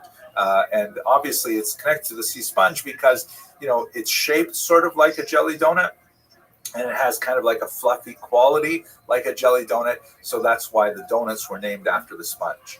Now, historically, I was remarkably amazed to see that the first reference to eating donuts on Hanukkah actually dates all the way to the 12th century. I thought it was a much more modern thing, but it's a 12th century reference, and it comes from none other than Rabbi Maimon, the father of Maimonides, right? Maimonides means son of Maimon. His name was actually Moshe ben Maimon. So that would mean it was referred to in Rabbi Maimon's writings, which are quoted everywhere, in southern Spain or possibly North Africa, where he lived in the 12th century. And following century, in the Provence region, which is south of France, and there was a very unusual mixed community of Ashkenazim and Sephardim living there. Rabbi Kalonymus ben Kalonymus, a very well-known poet, actually wrote a beautiful poem about the importance of eating donuts on Hanukkah. So clearly by the 12th and 13th century, this was a widespread practice. Who knows how much further back it goes, but those are the earliest references to it as a common practice, both in Sephardic lands and at least through the Ashkenazic portion of Provence in Ashkenazic lands. Now, this book is not specifically a history book. It is a halachic sefer. It's a book of Jewish law. So there's a lot of discussion here of like, how does one behave with regards to this custom? Who should eat donuts? How much donuts should eat? By the way, I tend to be very strict. I tend to like eat lots of donuts because I want to be sure that I eat the minimum amount. When should one eat donuts? Does it count at night or at daytime as well? The blessing over donuts. This is actually not at obvious because there's a lot of discussion of like whether or not, how do you relate donuts to bread, which has a different blessing than you would have on like a cracker, for example. I'm not going to go into those details, but I will summarize 4 quick things because these are important for you to know if you want to observe this custom properly. First of all, what are the best kinds? Not dairy. Dairy donuts actually involve quite a few questions, and so you know, with your local Orthodox before you decide whether or not dairy donuts. This is the time when you should try to parve donuts according to the author of the book. Second, they should be fluffy. Yes, those really hard, kind of like Montreal bagel donuts. Donuts, in the full sense of the word. The donuts also have a connection to particular sacrificial flour offerings brought in the which were also made in a fluffy format. Third, and this is like I think American audiences, no holes. That's right. The ideal donut for Hanukkah does not have a hole in the middle. That hole in the middle is an invention. It's like almost heresy. like a hole, like the manna that fell from heaven, the man that looked like a donut. Actually, when you think about it, it looked like a donut, right? And thirdly, if you are inclined to Kabbalistic sources, it should have a filling. It should have some kind of a surprise, which like custard or jelly or what have you, because like you have the Torah, which has the exterior obvious, Torah's nigle, the revealed. You also have the interior, the secret, the Torah's nistar, which is the Kabbalah. So there you go. One last thing. Another commonly eaten food on Hanukkah is, of course, latkes, which were also made with oil. But in this book, the author, Rabbi Schwartz, clearly demonstrates that eating donut is vastly preferable and much more significant on a halakhic and philosophical level, and much more likely to fill the custom than eating latkes, which is an inferior choice overall. I hope you enjoyed this review as much as I enjoyed reading this book, and wish you a freilichen and lichten Hanukkah, a happy and illuminating Hanukkah. Thanks very much for watching.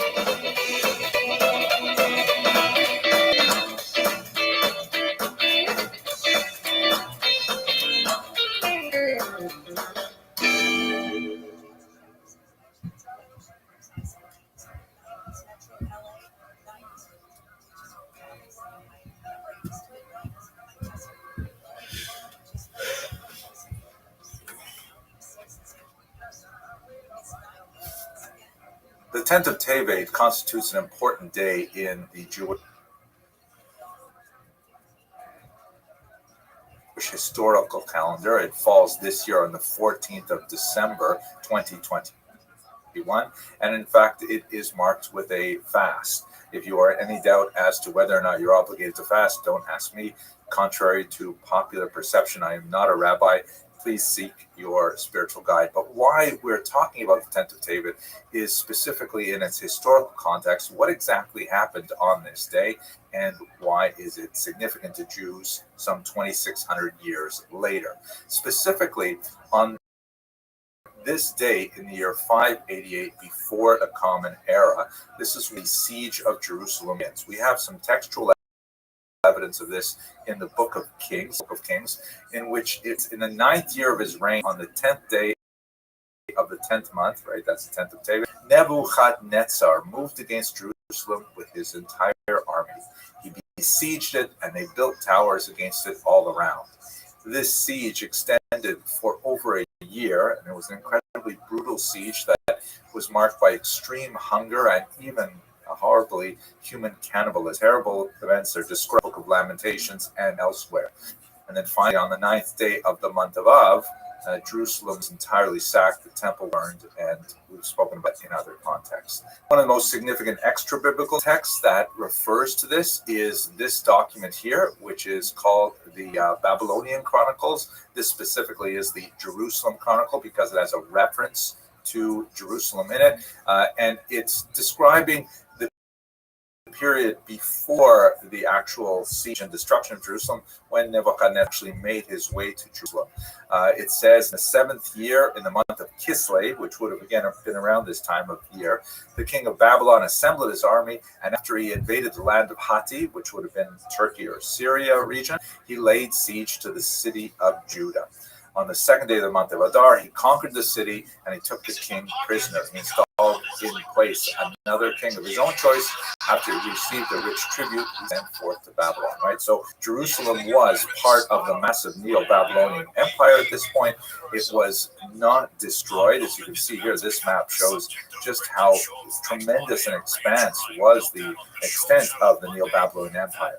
But a few years later, relations went even more sour, and that's when Nebuchadnezzar laid siege to Jerusalem on the 10th of Tevet and ultimately destroyed it. Fascinatingly, there's been some really interesting archaeological discoveries in recent years, including these remarkable arrowheads, which are Scythian arrowheads from the 7th and 6th century before the Common Era, and they were the ones commonly used by Nebuchadnezzar's army and can be dated with other examples of other campaigns. One of my favorite writers of popular archaeology for the Times of Israel is Amanda Rothschild, who, whenever I see her byline, I have to read what she wrote because it's usually quite fascinating. And this article certainly does not disappoint at all. There's a new PhD dissertation that just came out recently that looks at some of the remains from that early destruction.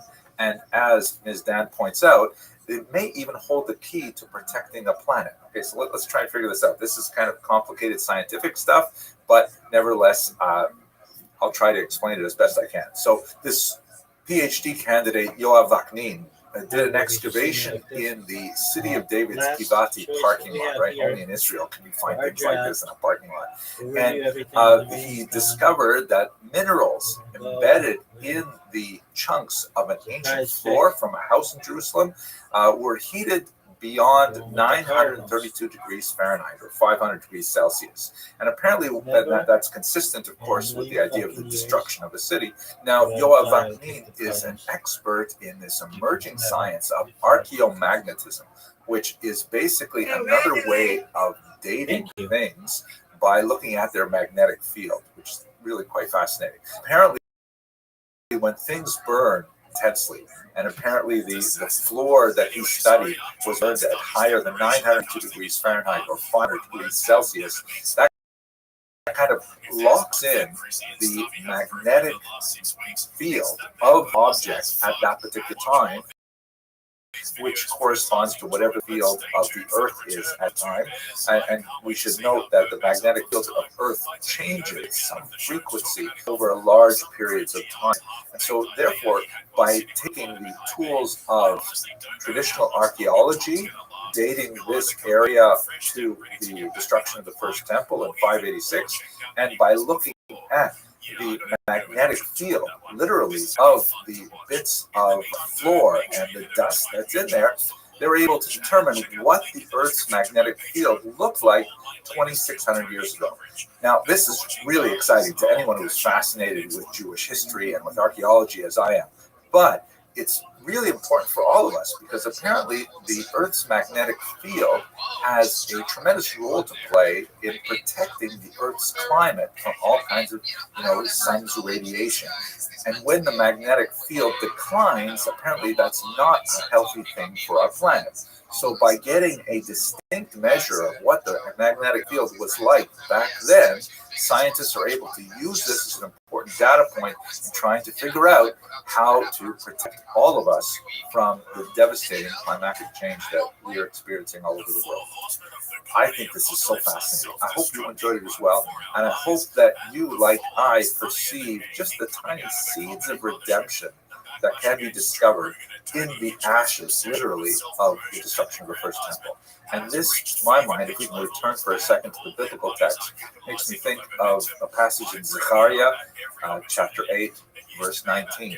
Thus saith the Lord of hosts, the fast of the 4th month, the fast of the 5th month, the fast of the 7th month, and the fast of the 10th month, that's this one, the 10th of Davis, shall become occasions for joy and gladness.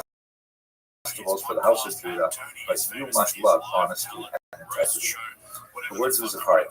I hope that for those of you who are fasting, fast is an easy and meaningful one. And, thank you very much for watching. Trying to push this narrative that they're the new gatekeepers of comedy, as if they've created a revolution down in Austin, Texas, when the reality is people are watching for the show, not for them. I'm going deep on this today. Usually I save these types of videos for Patreon, but I'm dropping this on This YouTube is truly an honor to be speaking to distinguished scholars, particularly in the Asian world. I have long, appreciated the tremendous contributions that your cultures have made to world civilization, and I have to on a personal level to my own diet because I am a devoted fan of Asian. Anyone who watches my lectures, I have to refer to that at least once every 3 or 4 hours. What my goal, the task that Professor Katz has given me is to speak within 20 minutes on Jewish religious practices, which is a task akin to Pharaoh's asking the Jews to make bricks without straw, because it is virtually impossible to say anything meaningful about the tremendous amount of detail involved in Jewish religious practices, but nevertheless, given the illustrious nature of the colleagues with whom I'm speaking today, Professor Brill, who I've long admired his work, and also Rabbi Greenberg, who wrote some really seminal works that contributed greatly to the particular history of Jewish.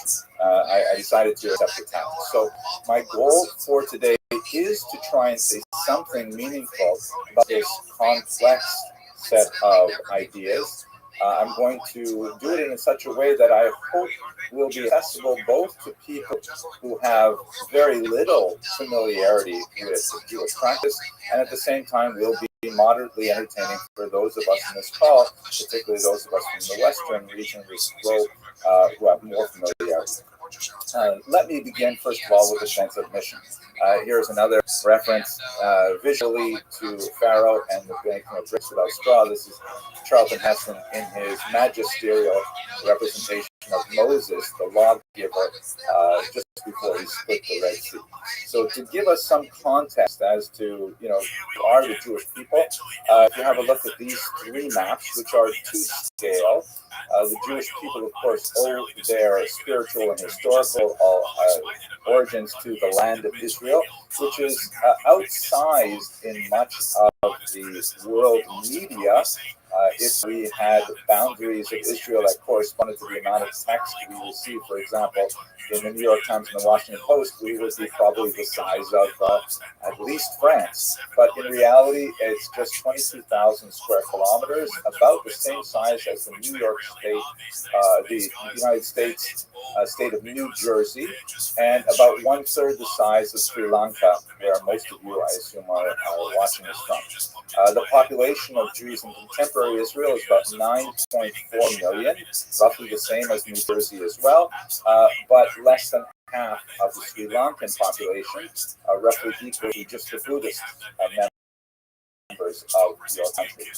In terms of the diaspora, meaning the number of expatriate Jews, over 2,000 exiled since the Roman destruction of the last Jewish state in the ancient world until the 20th century.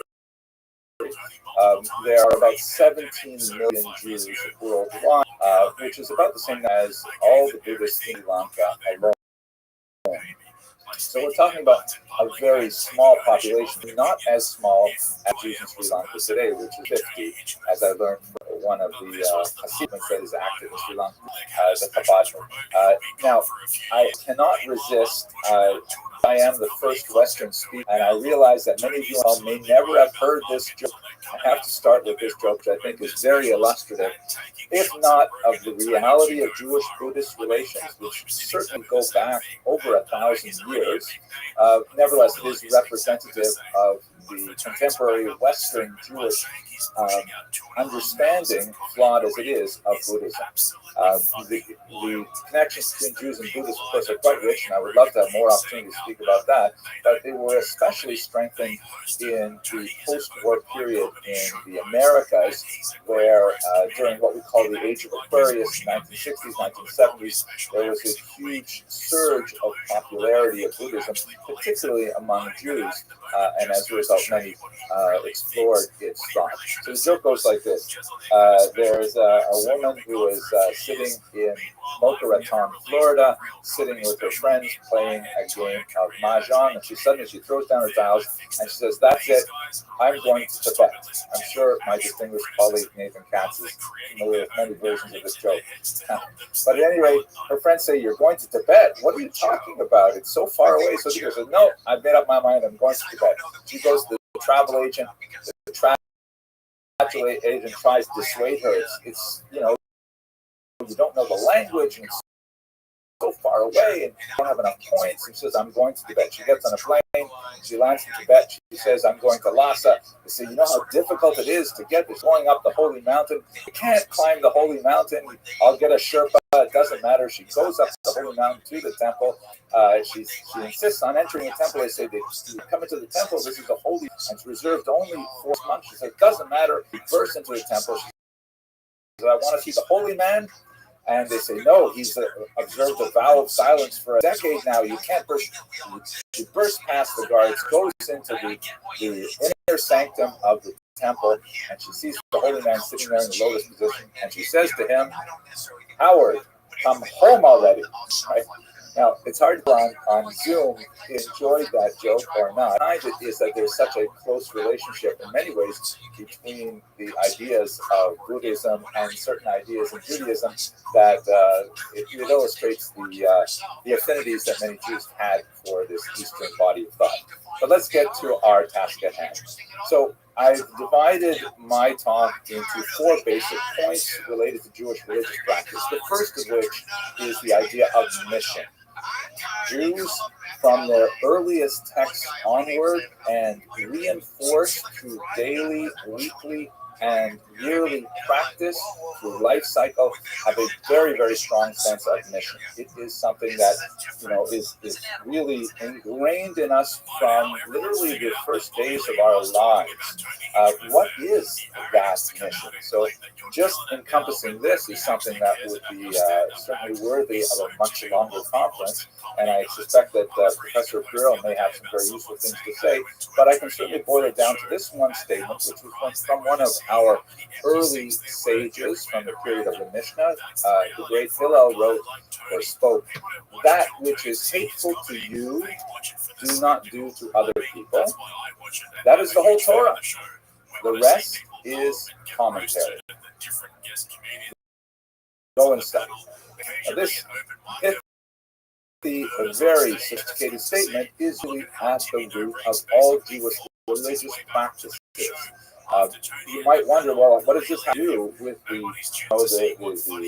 ritual calendar and the daily duties and prayers and things like that? That's where it gets a little more complicated. Jews traditionally recognize, and here I'm speaking by the way, there is of course a huge spectrum of what Jews believe, but I'm speaking to kind of like the traditional, what would today be called Orthodox point of view. There are 613 commandments, not 10 as is mistakenly thought. There are a successive number of commandments that survey all aspects of the human condition. Not just what one does in the synagogue during prayer, but what one does in the boardroom for business meetings, what one does in the bedroom with one's family, what one does at the table, every aspect of life. Literally, from how you tie your shoes in the morning to how you sleep at night, every moment of a Jew's life is regulated by this massive body of commandments. This is not to say, however, that the mission is to convince everybody else to do so. One of the basic ideas of Judaism is that this set of commandments is specifically for Jews. For all other human beings who are considered the children of Noah, that is, Noah and the flood, I'm sure you're familiar with that famous biblical story, all other humans nearly cover 7 basic commandments, most of which are really quite, obvious and understandable, like, for example, set courts of law, maintain justice, avoid cruelty to animals, living things, and so on. So the mission is not to convince the rest of the world to be Jewish, which is in contradistinction to other Western faiths. The mission is that Jews should hew closely to these 613 commandments, and by some means of reflection, then they will, extend God's will to other humans. How that is expressed, I think, is in one basic notion, that is of holiness, which I simply do not know enough about Buddha to understand if there is a similar concept. But if you were to try to understand how holiness actually works as a religious practice in Judaism, it is part of a massive nexus of separation. That is, moments and places of focus in which Jews say, what I am doing now, what I am thinking now, is separate and therefore holy. For example, the concept of time is very, very important in this sense. The 1 day a week of rest, which is called Shabbat, which begins Friday night and extends to Saturday night, this is a rest from any creative or manipulative activity. The religious practices codify 40 distinct types of activity which fall into these boundaries. And what it looks like in real practice is, for example, no use of electronic devices, no email, no Zoom, no Twitter. One disconnects from all these things and is forced to engage in human level, local level communication with one's family and one's community and things like that. No television, no artificial entertainment. It's all about simply connecting with other people. That's how it will be experienced. Of course, much more to say about this, but that's an idea of separating in terms of, unfortunately, at this point in my presentation, we were Zoom bomb. That is, some disruptive anti-Semitic elements came on and started, distracting us with nasty statements. It was childish and brutish and infantile, but I was able, thankfully, to be able to get back to my presentation, and we had enough time before the anti-Semitism served us to continue. But the rest of the conference was unfortunately ruined for today, and we will have to leave. But let me just give you a little bit of the context and get right back to my presentation. It's a very nice group. There are about 50 people on the call, I guess, and there were a few pretty distinguished scholars of Judaism from the West, including, I was really looking forward to hearing from Professor Alan Brill and Rabbi Greenberg, and of course Professor Nathan Katz. And then everybody else, for the most part, there are lots of Buddhist monks on the call. And, they're wearing saffron robes, and, one shoulder is uncovered, things like that. And you're reading these boards and listening very carefully. And it was like, they were really trying to learn something about Judaism, which was, it was a fun kind of audience, I have to say. And then all of a sudden, some crazy people come in and they start saying Heil Hitler, and they took over the screen and started on pornography, and it was like, such a ridiculous waste of time. But it provided two valuable things. First of all, it provided a great learning lesson for our Buddhist colleagues to understand a little bit of the craziness of anti-Semitism. That here's a bunch of scholars just having a nice conversation about their respective faiths, very respectable, very dignified, and everyone is getting along in a very nice way. And then these crazy people come in with, puerile nonsense. So the second thing, the first thing is they got a lesson in what anti-Semitism is. The second lesson is that, there's this Kabbalistic idea of zelu, that whenever you bring together people in holiness, there's also going to be a counter-reaction of unbelief, of evil. And for a moment here, those groups, I think, really clash with each other. And the third thing, by the way, that we do at these conferences, unless you're going to have a really solid moderator for these kinds of things, we tend to regroup once we have those technical things in place. And I'm really looking forward to hearing my Jewish colleagues' presentations, and I'd like to hear what the rest of the Buddhist scholars have to say. So that'll have to wait for another time. But anyway, you signed on to watch my presentation, so let's get right back to it. But this is what we call anti-Semitism, by the way. That's another big part of Jewish reality. And we somehow, learn to deal with it. But we hope that moderators can deal with it as well. Welcome to Judaism. And then you can go, looks like we've got rid of them. Okay. So we have a few minutes till the next one shows up. Thank you very much for moderating. Family. We are very big into fidelity, which for the most part involves monogamous relationships, although there is, of course, in the biblical period, polygamous relationships as well. This idea of separation is in the sense of separating from the rest of the world sexually and focusing on one's spouse.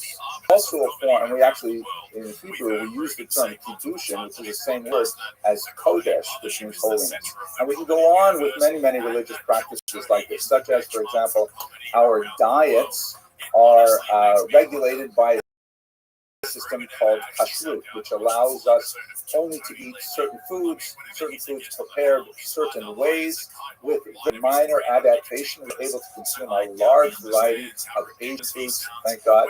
So, all of these focusing activities, all of these things which say we can participate in these things and not others, we can participate in these things now, not other things now.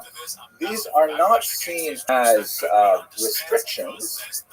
They are seen as opportunities for focus. If I can give you a contemporary example, on our computers today, they used to, in the 1990s and the 2000s, they used to have automatic reminders. You've got mail, right? Like a little disturbing thing that pops up and says, hey, attend to this extraneous task rather than the work that you're doing that was important. Now on my computer, what they have is a setting called focus, which allows me to shut off all other distractions. And that's really what most Jewish religious practice is about, whether we're separating from certain times, separating to certain activities, separating to certain foods. These are all designed to focus us on the larger mission. Now, let's move on to the second noble truth. And the only way to really appreciate this mission, of course, is through study. And this is something for which the Jews have developed a very, very extensive history and practice. Study in itself, study of the holy text, study of the sayings of our teachers and so on, as in many faiths, is distinctly a religious act. One pronounces a blessing of gratitude to God before beginning study, all kinds of things that are associated specifically with study. What we're looking at, by the way, is a typical men's yeshiva, or literally sitting place, where the men will sit and typically engage with others. It's not a solitary activity in study of the holy text. So one cannot really understand Jewish religious practice without understanding how the emphasis on child literacy, on familiarity with the text is really crucial to fulfilling one's notable truth, however, requires study. It is, and in fact, as the just like to say, study is not the essential thing, rather action is. This means that we have a dynamic tension in the core religious practices of Judaism between separation, which says, I will not become involved in the world. I will retreat from the world. I will not engage in business. I will not engage with others. But on the other hand, action requires actively being involved in various aspects of what we would call tikkun olam, or the repair of the world. That's an ancient term used in contemporary senses to reflect this kind of engagement in fixing world society.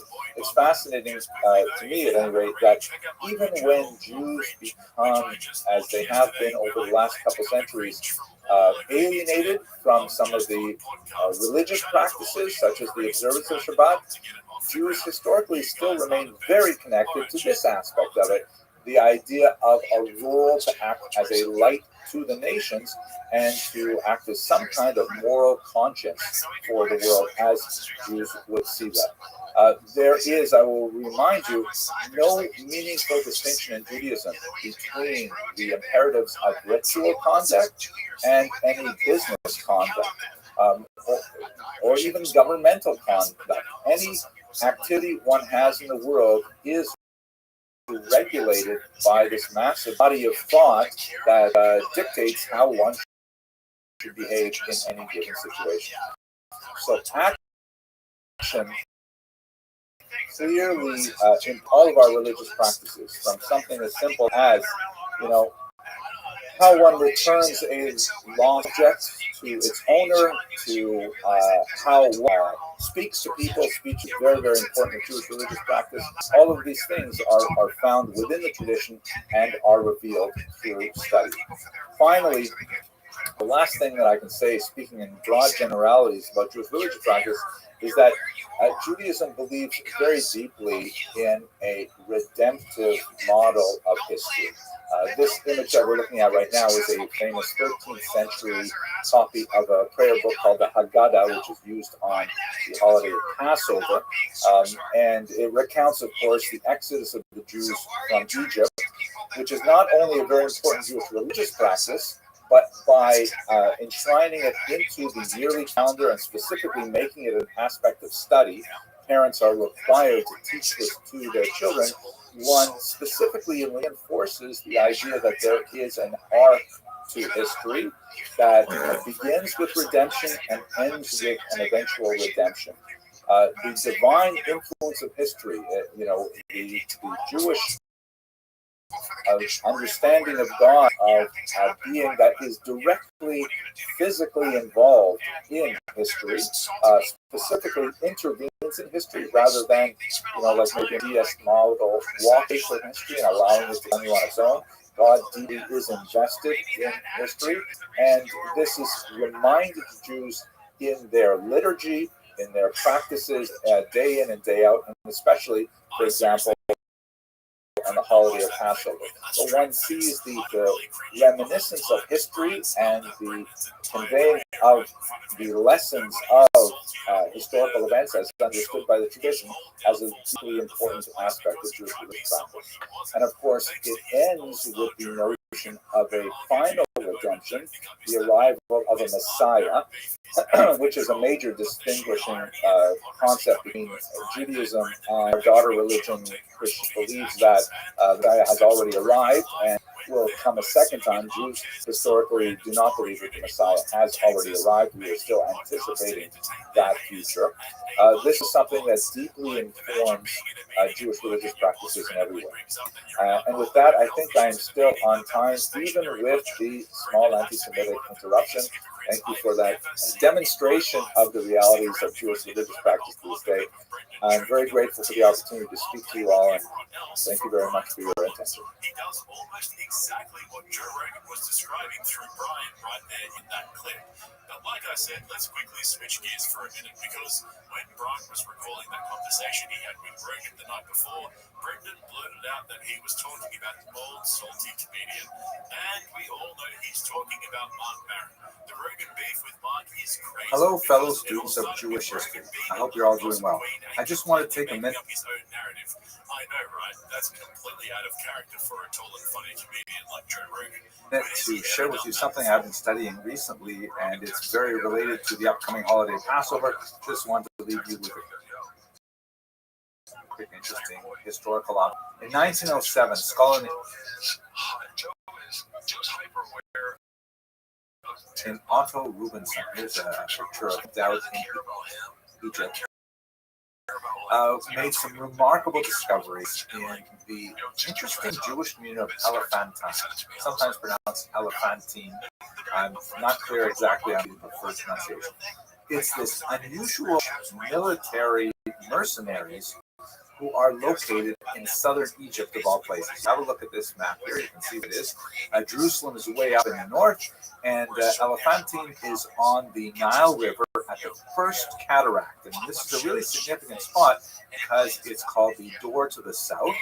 It represents the borderland between the Egyptian kingdom proper and the kingdom of Nubia, and the way in which the Egyptians protect themselves from coming up from the south. And in particular, because there are rapids there, cataracts, it's like a choke point where you can have all kinds of highway robbery and things like that. So there was a military sort of a garrison set up there, and they populated it probably from the 8th or maybe 7th century with Jewish soldiers. How interesting. Now, we don't know anything about this unusual community except from the community itself.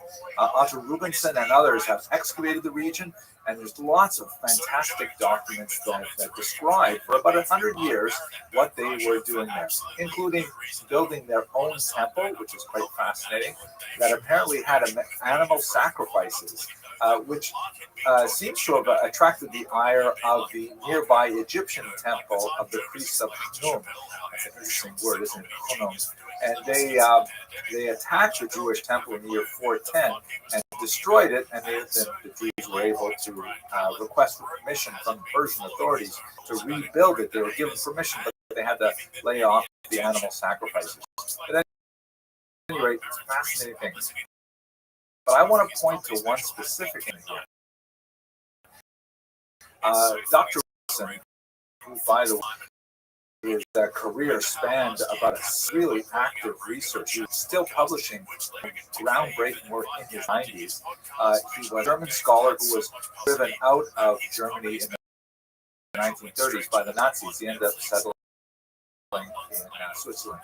So anyway, he found all these Aramaic documents that were primarily written on papyrus, which is kind of like a paper-like product made with reeds, very available along the Nile River. And in the dry climate of Egypt, they tend to last a long time. And also ostraca, which is like documents written on pottery, which is usually broken pottery, and that's found all over the Middle East. Anyway, take a look at this interesting document here, which is a very fragmentary piece of a letter that was sent from one Hananiah in Jerusalem to a head garrison in Elephantine. And after there's kind of like a preliminary salutation, which has interesting features in it. I'm not going to go right now. And then it says, very brief letter, it says, son, the Judahite soldiers should observe Passover. Right? In the month of Nisan, the Judahite soldiers should observe Passover. Count 14 days, month of Nisan, and observe Passover from the 15th to the 21st. 7 days of unleavened bread. Be careful and do not work on day 15, on day 21. So this is interesting because, I find it fascinating that they would have to actually tell people what to do on Passover, especially if they've already got their own temple developing there. But you get the impression that the Jews of Elephantine are really quite far away from many aspects of the kind of mainstream Jewish tradition. So they're giving them the bottom line. Alternatively, it could be they're saying what is obvious because it has to be said, but I'm not sure I buy that. At any rate, the second line is, drink no beer. Right? Soldiers and beer, Passover, don't mix. Drink no beer. This is especially relevant because Egyptians used to drink a kind of sort of watery beer as their a staple. It was like more popular than water even. Eat nothing, the letter continues, that contains 11 from day 15 through day 21. Also known fascinatingly, the Elephantine, even though it's in Egypt, is not subject to the second day of Yom Tov that would have been observed elsewhere in the diaspora. Not apparently in the year 419, the Common Era, when this letter was sent. You get the sense that the imposition of the rules of the second day of Yom Tov, which from the Mishnah and Rosh Hashanah appeared to be something that was really developed in the first century before the Common Era, based on the reference to the Boeotians, who are like a Herodian sect. So there would be in the late first century before the Common Era. So this is before they had the Yom Tov Sheni Shel Galuyot, the second day of the holidays. It's only day 15 and day 21. The last part of the letter reads, for 7 days, don't let any leavened products be seen among you. Don't bring it into your houses. Rather, seal it up during these days. This is also interesting because if you are familiar with the details of what it actually says in the biblical text and what is preserved in the oral Torah, they're clearly giving them that reflect the things of the oral Torah as well as the written Torah, which speaks to the currency of these texts. These ideas in Jerusalem. The author, by the way, one Hananiah, may be possibly even the brother of Nehemiah, who is mentioned right in the very chapter of the book of Nehemiah. Okay, fascinating little note about Passover. Observed 400 years before the Common Era in Elephantine, Egypt. Instructions from Jerusalem, from which Torah flows. I hope you found this very brief video interesting. I hope that this Passover represents for you and your loved ones and the entire globe a season of personal and collective redemption. And may we all have the opportunity to celebrate together in the future. Thank you very much for watching. And then changed his story to make it worse, and then lashed out at people for things that he was entirely responsible for, is out of control. And instead of following Rogan's advice to take responsibility for his own actions and improve himself, his solution is to start a Patreon to get away from all the haters. You seriously cannot make this stuff up anymore. I can't wait for the day when we don't have any reads and we can just podcast. I don't know if that day's ever coming. Hello, fellow students of Jewish history. The month of May is especially important in the history of the Jews of Ashkenaz in particular, primarily because of its association with the horrific Crusades. A series of massacres happened in context of the Crusades in 1096, beginning in May, and this reverberates throughout the liturgy of the synagogue in Ashkenaz congregations. For example, the moving Aparachim is recited every Sabbath, and it builds the memory of the martyrs associated with the Crusades. So in that context, as I was doing research for an upcoming trip with Kosher River about cruises on the fame. I came across by Professor Norman Gold, and it led me to some fascinating information about one particular woman and her story associated with the Crusades. I'd like to take you through that right now. So here's a map that shows you the roots of the Crusades, in particular the first fate of 1096. And most of the violence in the Rhineland, the traditional of the Ashkenazi Jews, the pretext for the violence was that many of the Crusaders, actually the kind of rabble-rousers that were attached on more formal soldiers, why are we going all the way to Jerusalem to remove the infidel from their place and free up the region for Christian pilgrims, when we have infidels living right here in Europe, of course, speaking about the Jews rather than the Muslims in this context. And so there's some terrible, terrible stories of massacres of Ashkenazi Jews choosing to martyr themselves rather than to accept baptism and so on. However, there's comparatively little material for massacres outside of the Rhineland. And so there's a question that this particular document that I'm going to show you in a moment may involve some violence in the south of France, which was rather unusual. Now, here's the document in question. It's from the Cairo Geniza, which we've discussed on many occasions, is this phenomenal medieval trove of fragmentary documents that were collected in Fustat, or Old Cairo, and they include all kinds of fascinating historical data about the Jews of the entire Mediterranean basin. This particular document describes the story of one French noblewoman who converted to Judaism and then ran afoul of the Crusaders. She was first published in 1931 by Jacob Mann, shown here, who did a lot of really pioneering work on this documents. He described how this particular letter was the story of a French noblewoman, very wealthy family. She moved to Narbonne, she converted to Judaism, and there she met a young man named Rabbi David of the Togro family. They were married and they had a family there, but her brothers and other members of her family pursued her, and so she and her family fled.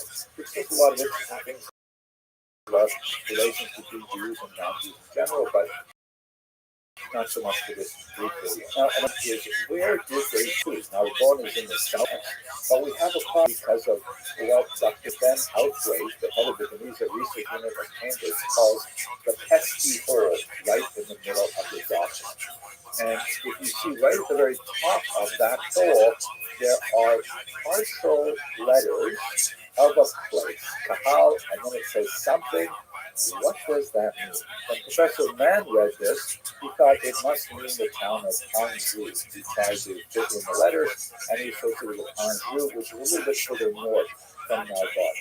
Dr. Outhwaite, however, who, by the way, is a very nice guy. I had a correspondence with him in the context of doing this research, and he wrote a brilliant article, which I'll include the link to in the notes for this video, that summarized a lot of the challenges that came to Dr. Mann's association of this place with Anjou.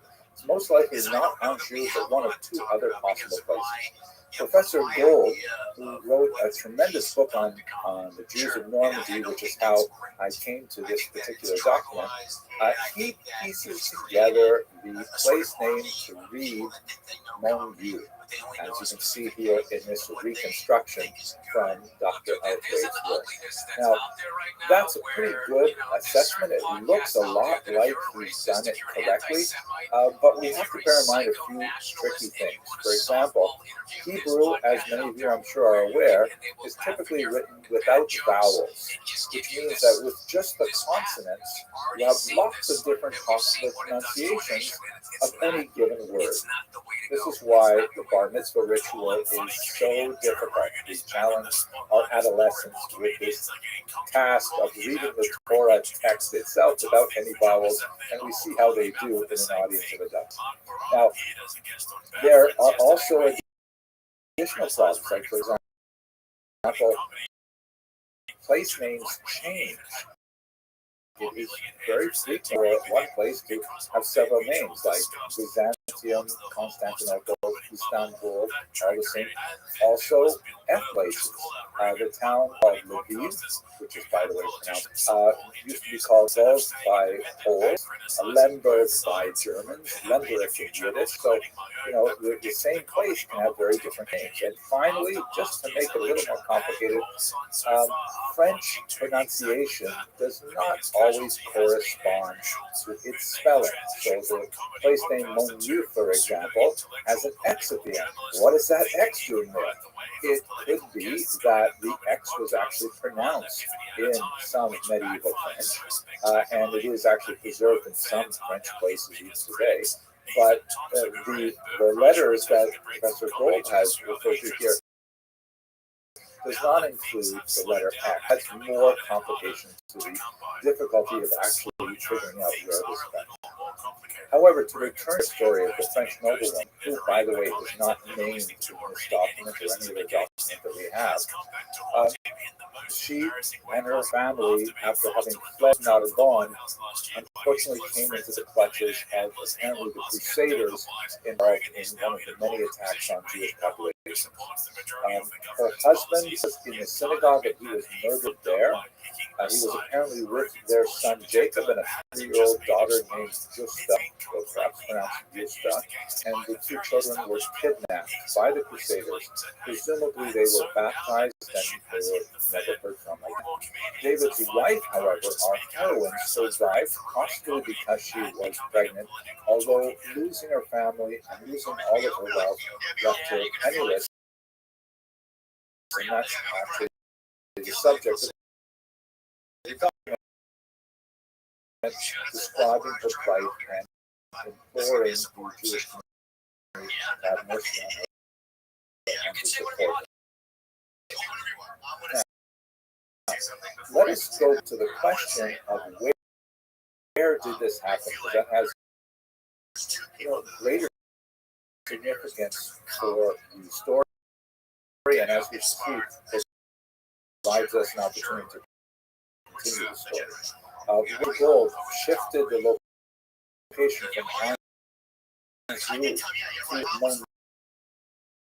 Montreux. It actually was big enough move that it made the move in 1966, which I think is remarkable. I mean, this is a fairly arcane discovery by a Jewish history scholar, but it says something, I think, about the generation of 1960s that people really cared about such things in the broader world.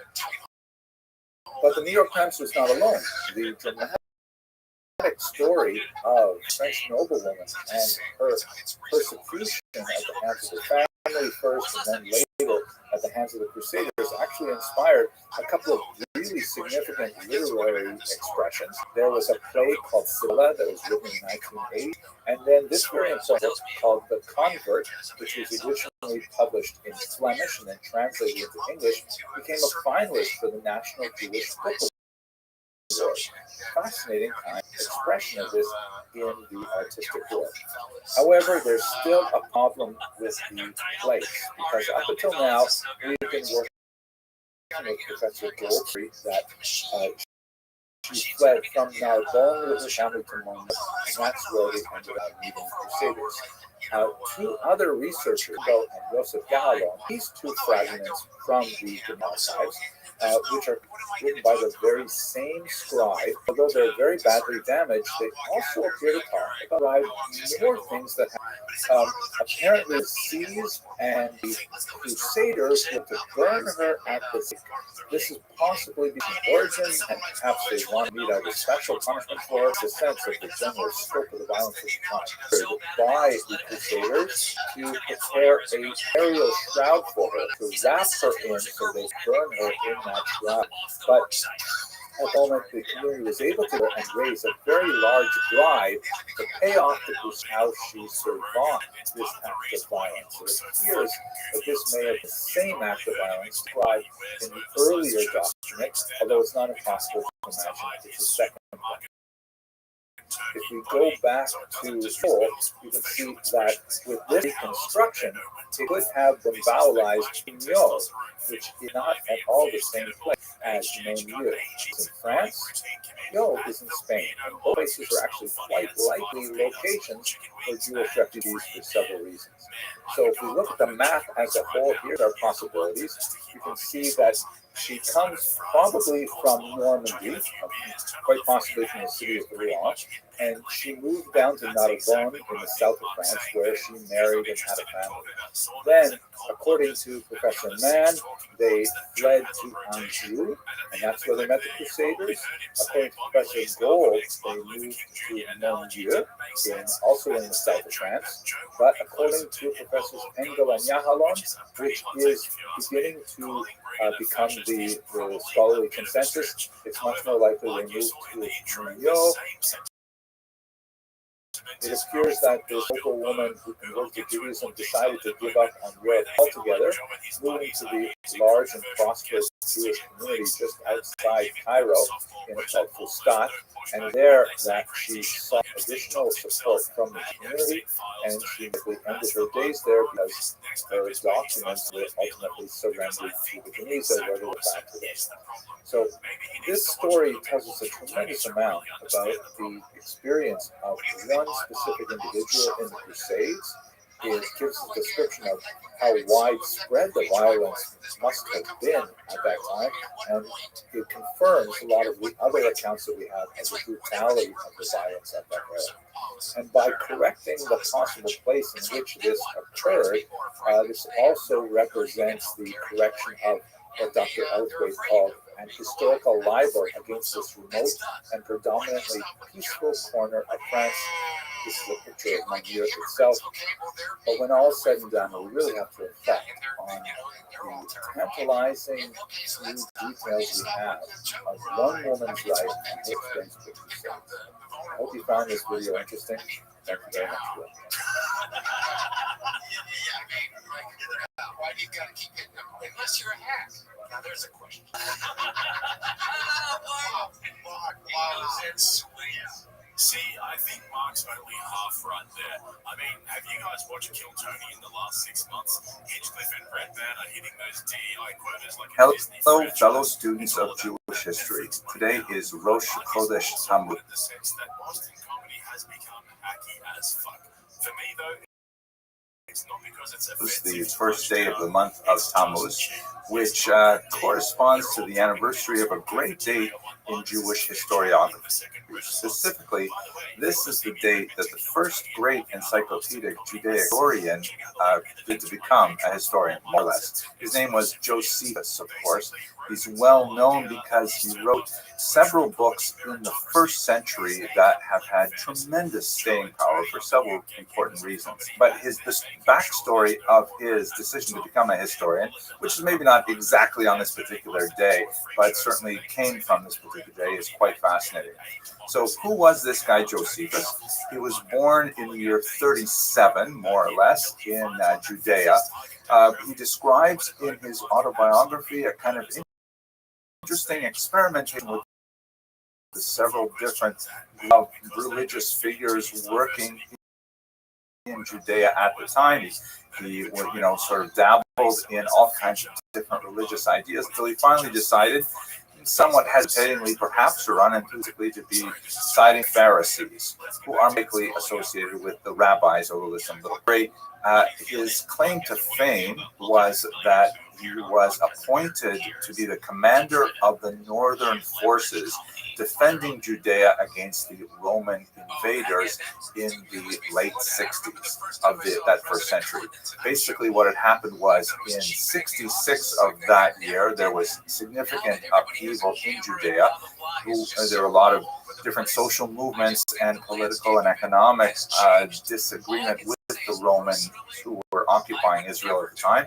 And they sent a general, Cestius Gallus, from the north to come down and try and quell the uprising, or incipient uprising. Turns out that Cestius Gallus was a total failure, and this band of guerrilla warfare completely wiped out his legion at the pass of Bet Horon. And a humiliating defeat. Cestius Gallus himself was able to limp home in humiliation. He even lost his treasured eagle standard, which is kind of like a huge blow to the Roman army and the Roman pride. So the Romans certainly didn't take down. They resolved to send a more proficient general, Vespasian, who would later become the emperor of Rome. And he approached from the north, and the rebels decided that they better get their act together. So they sent Josephus, who was a young man at the time, to the Galilee region, to set up defenses. We know about all this primarily, by the way, but from Josephus himself. So if his story is a little self-serving, it's probably because it is. At any rate, he's up there, and from his account, admittedly, he is a really brilliant general. He has difficulty, getting the Jews to always agree with him, and he frequently has conflict with other leaders in the north. But I'm going to focus specifically on Rosh Chodesh Tammuz, which was corresponding to roughly June 30th of the year 67. At that time, Vespasian had laid a siege to the city of Yotapata, known in Hebrew as Yodfat, in the north. Josephus was there with his rebels for a brutal siege that lasted about 50 days. In that context, Josephus demonstrated tremendous prowess as a commander, doing all kinds of things like, for example, devising these clever ox-hide shields to be held over the heads of men as they went out to repair the breaches in the exterior wall. And in one especially clever move, sieges are just as hard on the attacking arm as they are on the defenders. It depends really on how much stores they've laid up against the siege, while the attackers on the outside have to find their own food all the time. That's not so simple either. So the besiegers were hoping that Yotapa would succumb to thirst in particular, and in order to try and send the opposite message, kind of early psyops move, Josephus had his rebels do all their laundry in the fairly scarce amount of water that they had remaining, and then hang their wet clothes over the wall, so the Romans would see that and say, wow, they must have a lot of water in there, because they're not worried about it. They're doing their laundry with it. But in the end, it was inevitable the Romans would take Yotapata. Josephus tried mightily to convince the rest of the defenders to surrender, and they failed to do so. By the way, Josephus is so hard to really read properly, because, as we shall see, he was later writing for a Roman audience, and specifically for his Roman patrons, which included most prominently among them Titus, the son of Vespasian. So he has to write it in such a way that the Romans appear noble and brave and competent. And the reason why it took them so long,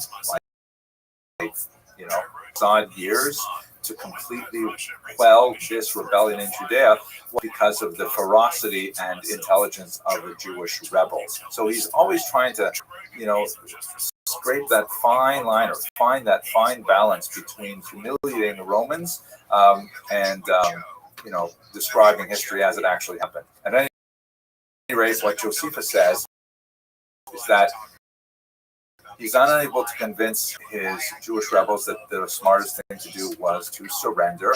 And with their massive battle rams in particular, the Romans eventually breach the walls of Yotapata. There's a horrible massacre that ensues. Josephus manages some refuge with about 40 others in some kind of underground inside the city, with one point of egress the Romans soon discover, and they stand guard at the outside of it. So in that kind of cave environment, Josephus is about to be killed by the rest of his soldiers, who say to him, hey, why did you get us into this difficulty? And he says, well, you know what? I think we should do this. And amazingly, with his very fluid language, he explains to them that it would be terrible to go out there and surrender now, because they would just be taken off into slavery. And in fact, tens of thousands of Jews were shipped off to Italy for slavery and for immoral purposes as well. He says, we can't surrender now. And we also know that the Bible forbids suicide. That's a great transgression against God. So therefore, why don't we make a pact? Let us, do a lottery, and the people who are chosen will kill the rest of us, and we'll do this in sequence, with one person killing about 10 people, another person killing the next people, and then that way only the last person will actually have to commit suicide. So rather surprisingly, they go along with it. It's remarkably suspiciously similar to events he describes on the Mount Masada, which we'll talk about perhaps in another video. And what happens is, remarkably, Josephus and one other person end up being the last people alive. At which point Josephus says, let's think this through. Maybe it is actually better to show discretion as the better part of valor. And those two surrender. When Josephus is presented to Vespasian, Josephus has a flash of inspiration and says that I bet you're going to be emperor soon. Vespasian scoffs, but just then, another messenger comes up and says, hey, I want you in Rome. And so he's willing to tolerate Josephus because maybe he is right. By the way, that story also sounds suspiciously similar to a story told of Yochanan ben Zakkai. And although the Talmudic account is years later, based on an oral tradition, we should note that Josephus, as a historian, was not at all squeamish about borrowing material from other historians without necessarily attributing his sources. So at any rate, what happens to Josephus at that battle at Jotapata is he is taken into Roman custody. He's a captive. But once Vespasian is in fact elevated, then he ends up becoming sort of like the professional Jew of the Roman forces. He accompanies Titus, Vespasian's son, on his campaign against the rebels. He describes his experiences with the destruction of the temple itself, and in passages full of pathos, he describes how, he begs Titus to keep a Torah scroll for himself, to release members of his family from captivity, and even to take down some of the rebels from crosses that had been erected, hundreds of them around Jerusalem, to crucify the rebels, crucifixion being a go-to method of execution for the Romans for rebellion. And then, what happens with Josephus is he goes on to become this great historian. He records first his story of the war in a very successful book called The Roman-Jewish War, or The Jewish Wars, actually. And then years later, he's living in Rome, never goes back to Israel. He writes this massive multi-volume history of the Jews from creation up until his day, called Antiquities, and a few other works. It's really quite fascinating. And as I mentioned, he's a very problematic, difficult historian to work with because we know he's writing under very strange circumstances. It also is worth noting that he's actually, in many ways, a very unlikable historian. His narcissism in many places. For example, in his biography, he describes how he was so learned at the age of 14 that the elders of Jerusalem were consulting with him to find out his opinions on Jewish law, which just sounds absurd. But, he's a troubled and sad figure in many ways, but an absolutely essential resource for us to understand that first century.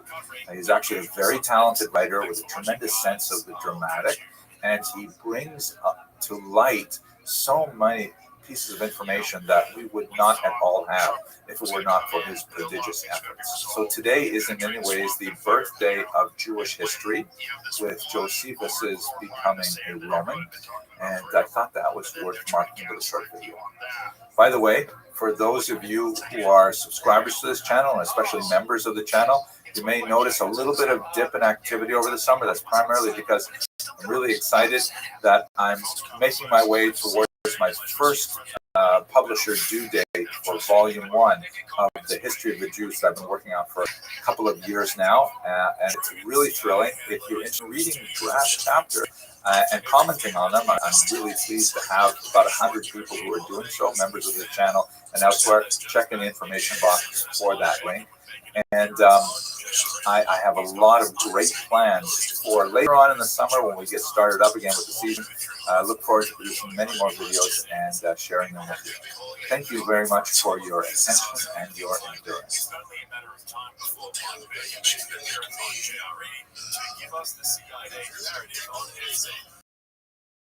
And the comments in this episode usually don't disappoint either. Like making it once again, changing the matter and one thing put in just to do. Alright, let's see what this is. So I think I've actually figured out how Mike Baker's been running Joe's studio.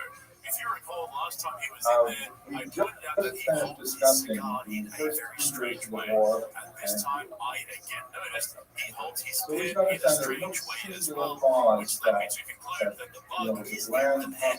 Joe's probably always wondering why Mike accidentally leaves his pens behind every time he visits the studio, so he keeps them for him in a little tin in the middle of the table.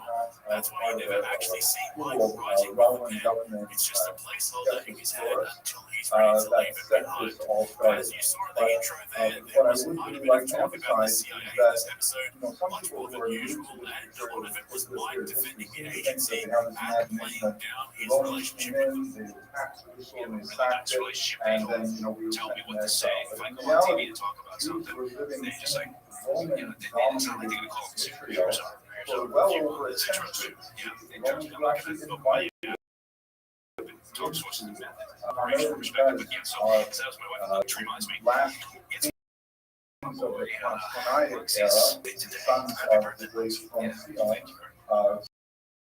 shout out to Moxie, happy birthday, brother. And shout out to the other two, Schmucko and Fucko as well. Sounds like such a wholesome family. But as usual, guys, there's absolutely nothing to see here. Everything is completely normal. Just keep calm and carry on. Rogan's just out here asking questions, so don't expect him to have the answers or provide any sort of pushback against him. I want his show to spout their narratives, and even though he has access to all the people in the mess, for some reason gently asks questions of the fact that he could have easily done when they were actually on his show, sitting across from him in the studio. See, stuff is so crazy because when Cash Patel was on here, it was like there's nothing. I was like, what are you talking about, dude? I didn't even know what to say. My thought was, people like, why didn't you push back more? My thought was like, I'm just gonna put this out there and let the internet do its work because there's nothing I can. The guy says there's no tapes, there's no, that doesn't make any sense. You know about the Batten and stuff, autopsy stuff, where it showed that he had 3 broken bones in his neck, which never happened. So, well, we have a film, we're gonna release that film, and the film had a minute missing from it. Like, do you think we're babies? Like, what is this? Also, you got people making like Gambino, right? Making big for a couple of years talking about how awful it is going to get this huge conspiracy, and then you release a 2-page memo that says, yeah, it's nothing to see. You have to walk back and destroy the entire garrison. When the Romans in the center of the empire says we don't have anything.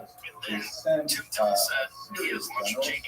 Vance, and J.D. Vance says that 10,000 hours is commercial. down Right. Yeah, you think this from Epstein wasn't like it didn't have hidden cameras, wasn't taken.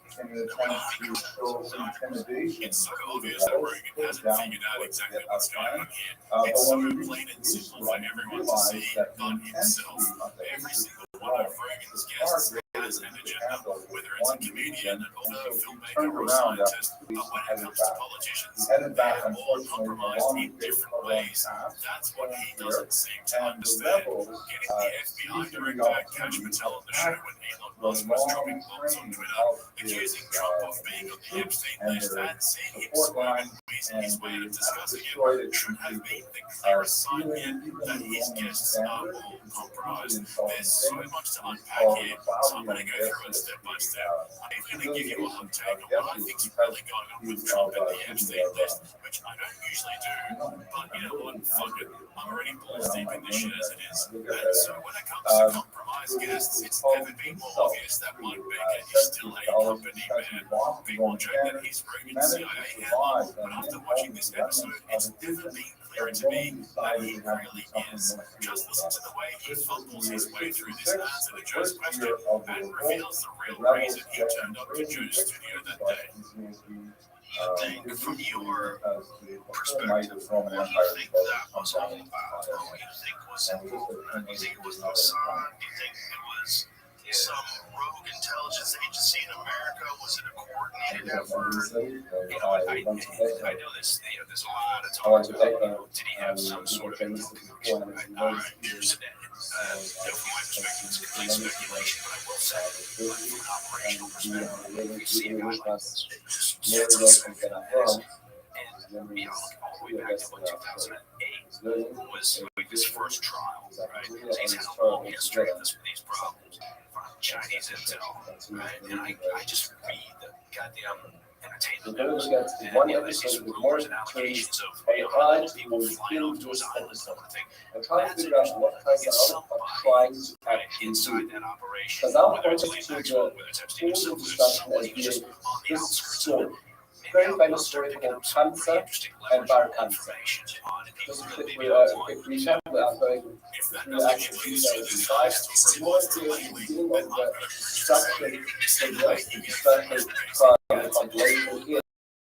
Conditions after moving play on the analytic support, that it was changed with a man by the name of Cancer. The charge was this. We try to divide Cancer to the party, but the invitation to divide it was a block in the country's Bar Cancer.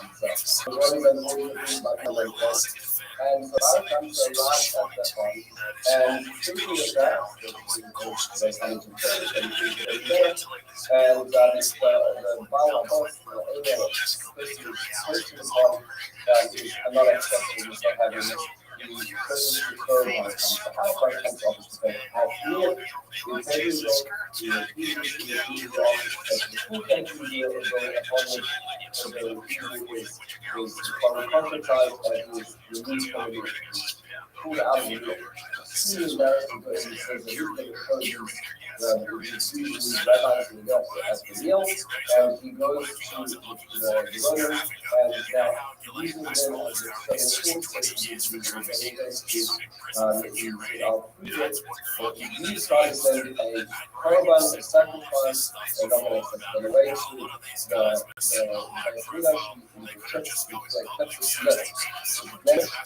and they can bring this basically goes to the Holy Land and accept it or not. The rabbi said, for Shalom Malchus, it's not very good.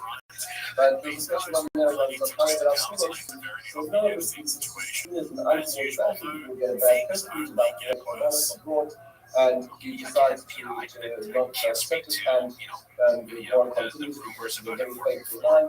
The end of war is young. The station agreed in such sake of time. The war says the following. Honoring Yochanan, I'm in one side, so as the Arabic, I will be first, three boys, the same sacrifice of all the Indians, the Sunday thing.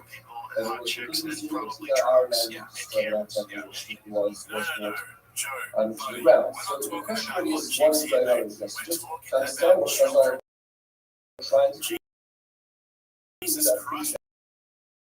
This historical point is just trying to draw back that into saying once and do we have questions? The answer is absolutely yes. In fact, it is very likely that Thomas and Barnabas is following a story which speaks about the name of Thomas and the son of Thomas, as far as the son of, and this is a historical family. It's interesting that it knows that this family was a Holy Roman family.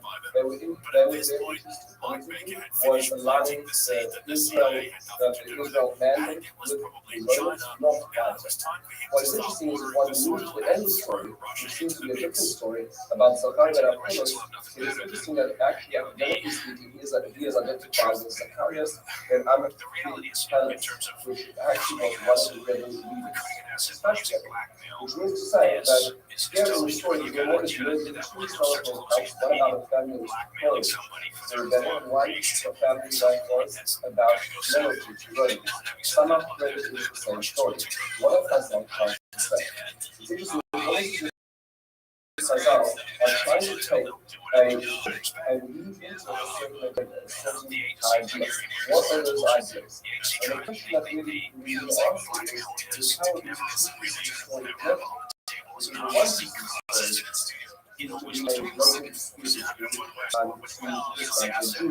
the other part of the story is about halakha, about accepting a korban.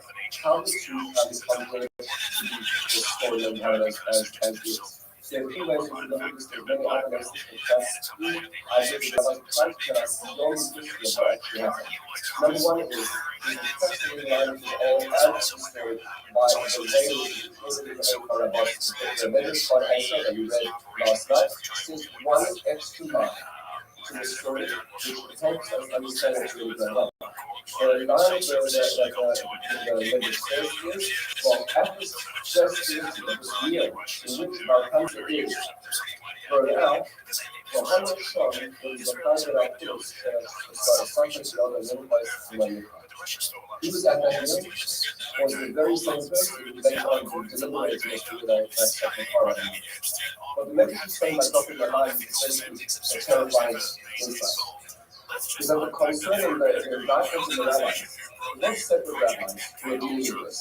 It was the rabbis, the leadership of the time, who were more concerned about the limits and the lips of the servant than they were about the social disenfranchisement and the person being indicted in public. What the measure is doing is putting those two pieces together and essentially saying there is hypocrisy going on. There's hypocrisy within the leadership and it goes to the background of that, but the financial leadership of the Israel is very close to the rabbinic leadership. When spiritual and finances are too connected and there's no willingness to stand up and say things wrong, if there is a willingness to stand up on details on, that's when the judgment is running the story. So what the Chazal do is they're trying to do together is very much more terrifying and profound mistake. Lesson number 2. You notice that we want that this limit is placed. It's already been mentioned twice. There is a chip on the limit. There's a need for some time. Says the Ben Yadam, the Ben Shrine, 171, back just over a century and a half ago. He says, you know what? The more to tell us is really interesting from the past. Where was the definition of humanity when it comes to everything that I was talking about and continue to talk about is when we cannot get along with each other. We can't speak well about each other. We may have disagreements, but it turns into argument. You may think one way about a person, you tell the other you tell each other about each other. That's why the needs for sign is services information for that animal and finding one piece in that. The customer says this one sounds kind of is not. You want to know, don't put up reputation with that. You know that it's the first thing that is smart options that you should have created, other than saying to the women, messenger, sorry, but we can't do this. First says no time to something about because the time that arises, the time that I put was innocent about the fact that such a looking like like such a little dispute between two people at a meal can lead to destruction of the way. He couldn't be fathomed that people had so much hatred of each other that it could lead to such kind of destruction. And that's why he was limited. He's willing to do this as a normal case, in a more abnormal reality, led to an abnormal outcome. And that's the story of the This is the end of the first segment, focusing on the one story with most abnormal and trying to understand the local history of the most trying to actually use the history to teach us. We're not going to push for this, really. We're not going to make a big effort here. We're not sending anybody from DOJ. The Dems were during the Biden administration calling for the release of the files. Now, all of a sudden, they smell, blood in the water. Nobody's going to look good for this. But again, I would caution just because of a name like being a file, but who's it is, doesn't necessarily mean there's nefarious activity. This person was there. Doesn't mean they're connected to something awful. So at this time, Nero was young man, he was about 29 years old, and actually, from the words of Nero, at this time, fancied himself something of a rock star of individual. He actually felt that his poetry and especially his singing were especially fine, and he was actually on a self-appointed tour of the provinces singing for audiences where he was in Greece at this time when he heard about the humiliation of Sextius Gallus, and he realized he has to do something about this, not only for the glory of Rome and the reputation of this massive empire, which you will recall at this time extended all the way from Scotland to all of Europe, all of North Africa, most of the Eastern Mediterranean, all under Roman domination, and have this one little province in the middle of nowhere to rebel and to actually send home a Roman legion is huge embarrassment. So we needed a general to send out in Sextius Gallus's place. Sextius Gallus was, considered inept at this point, and he looked around the room at his various coaches,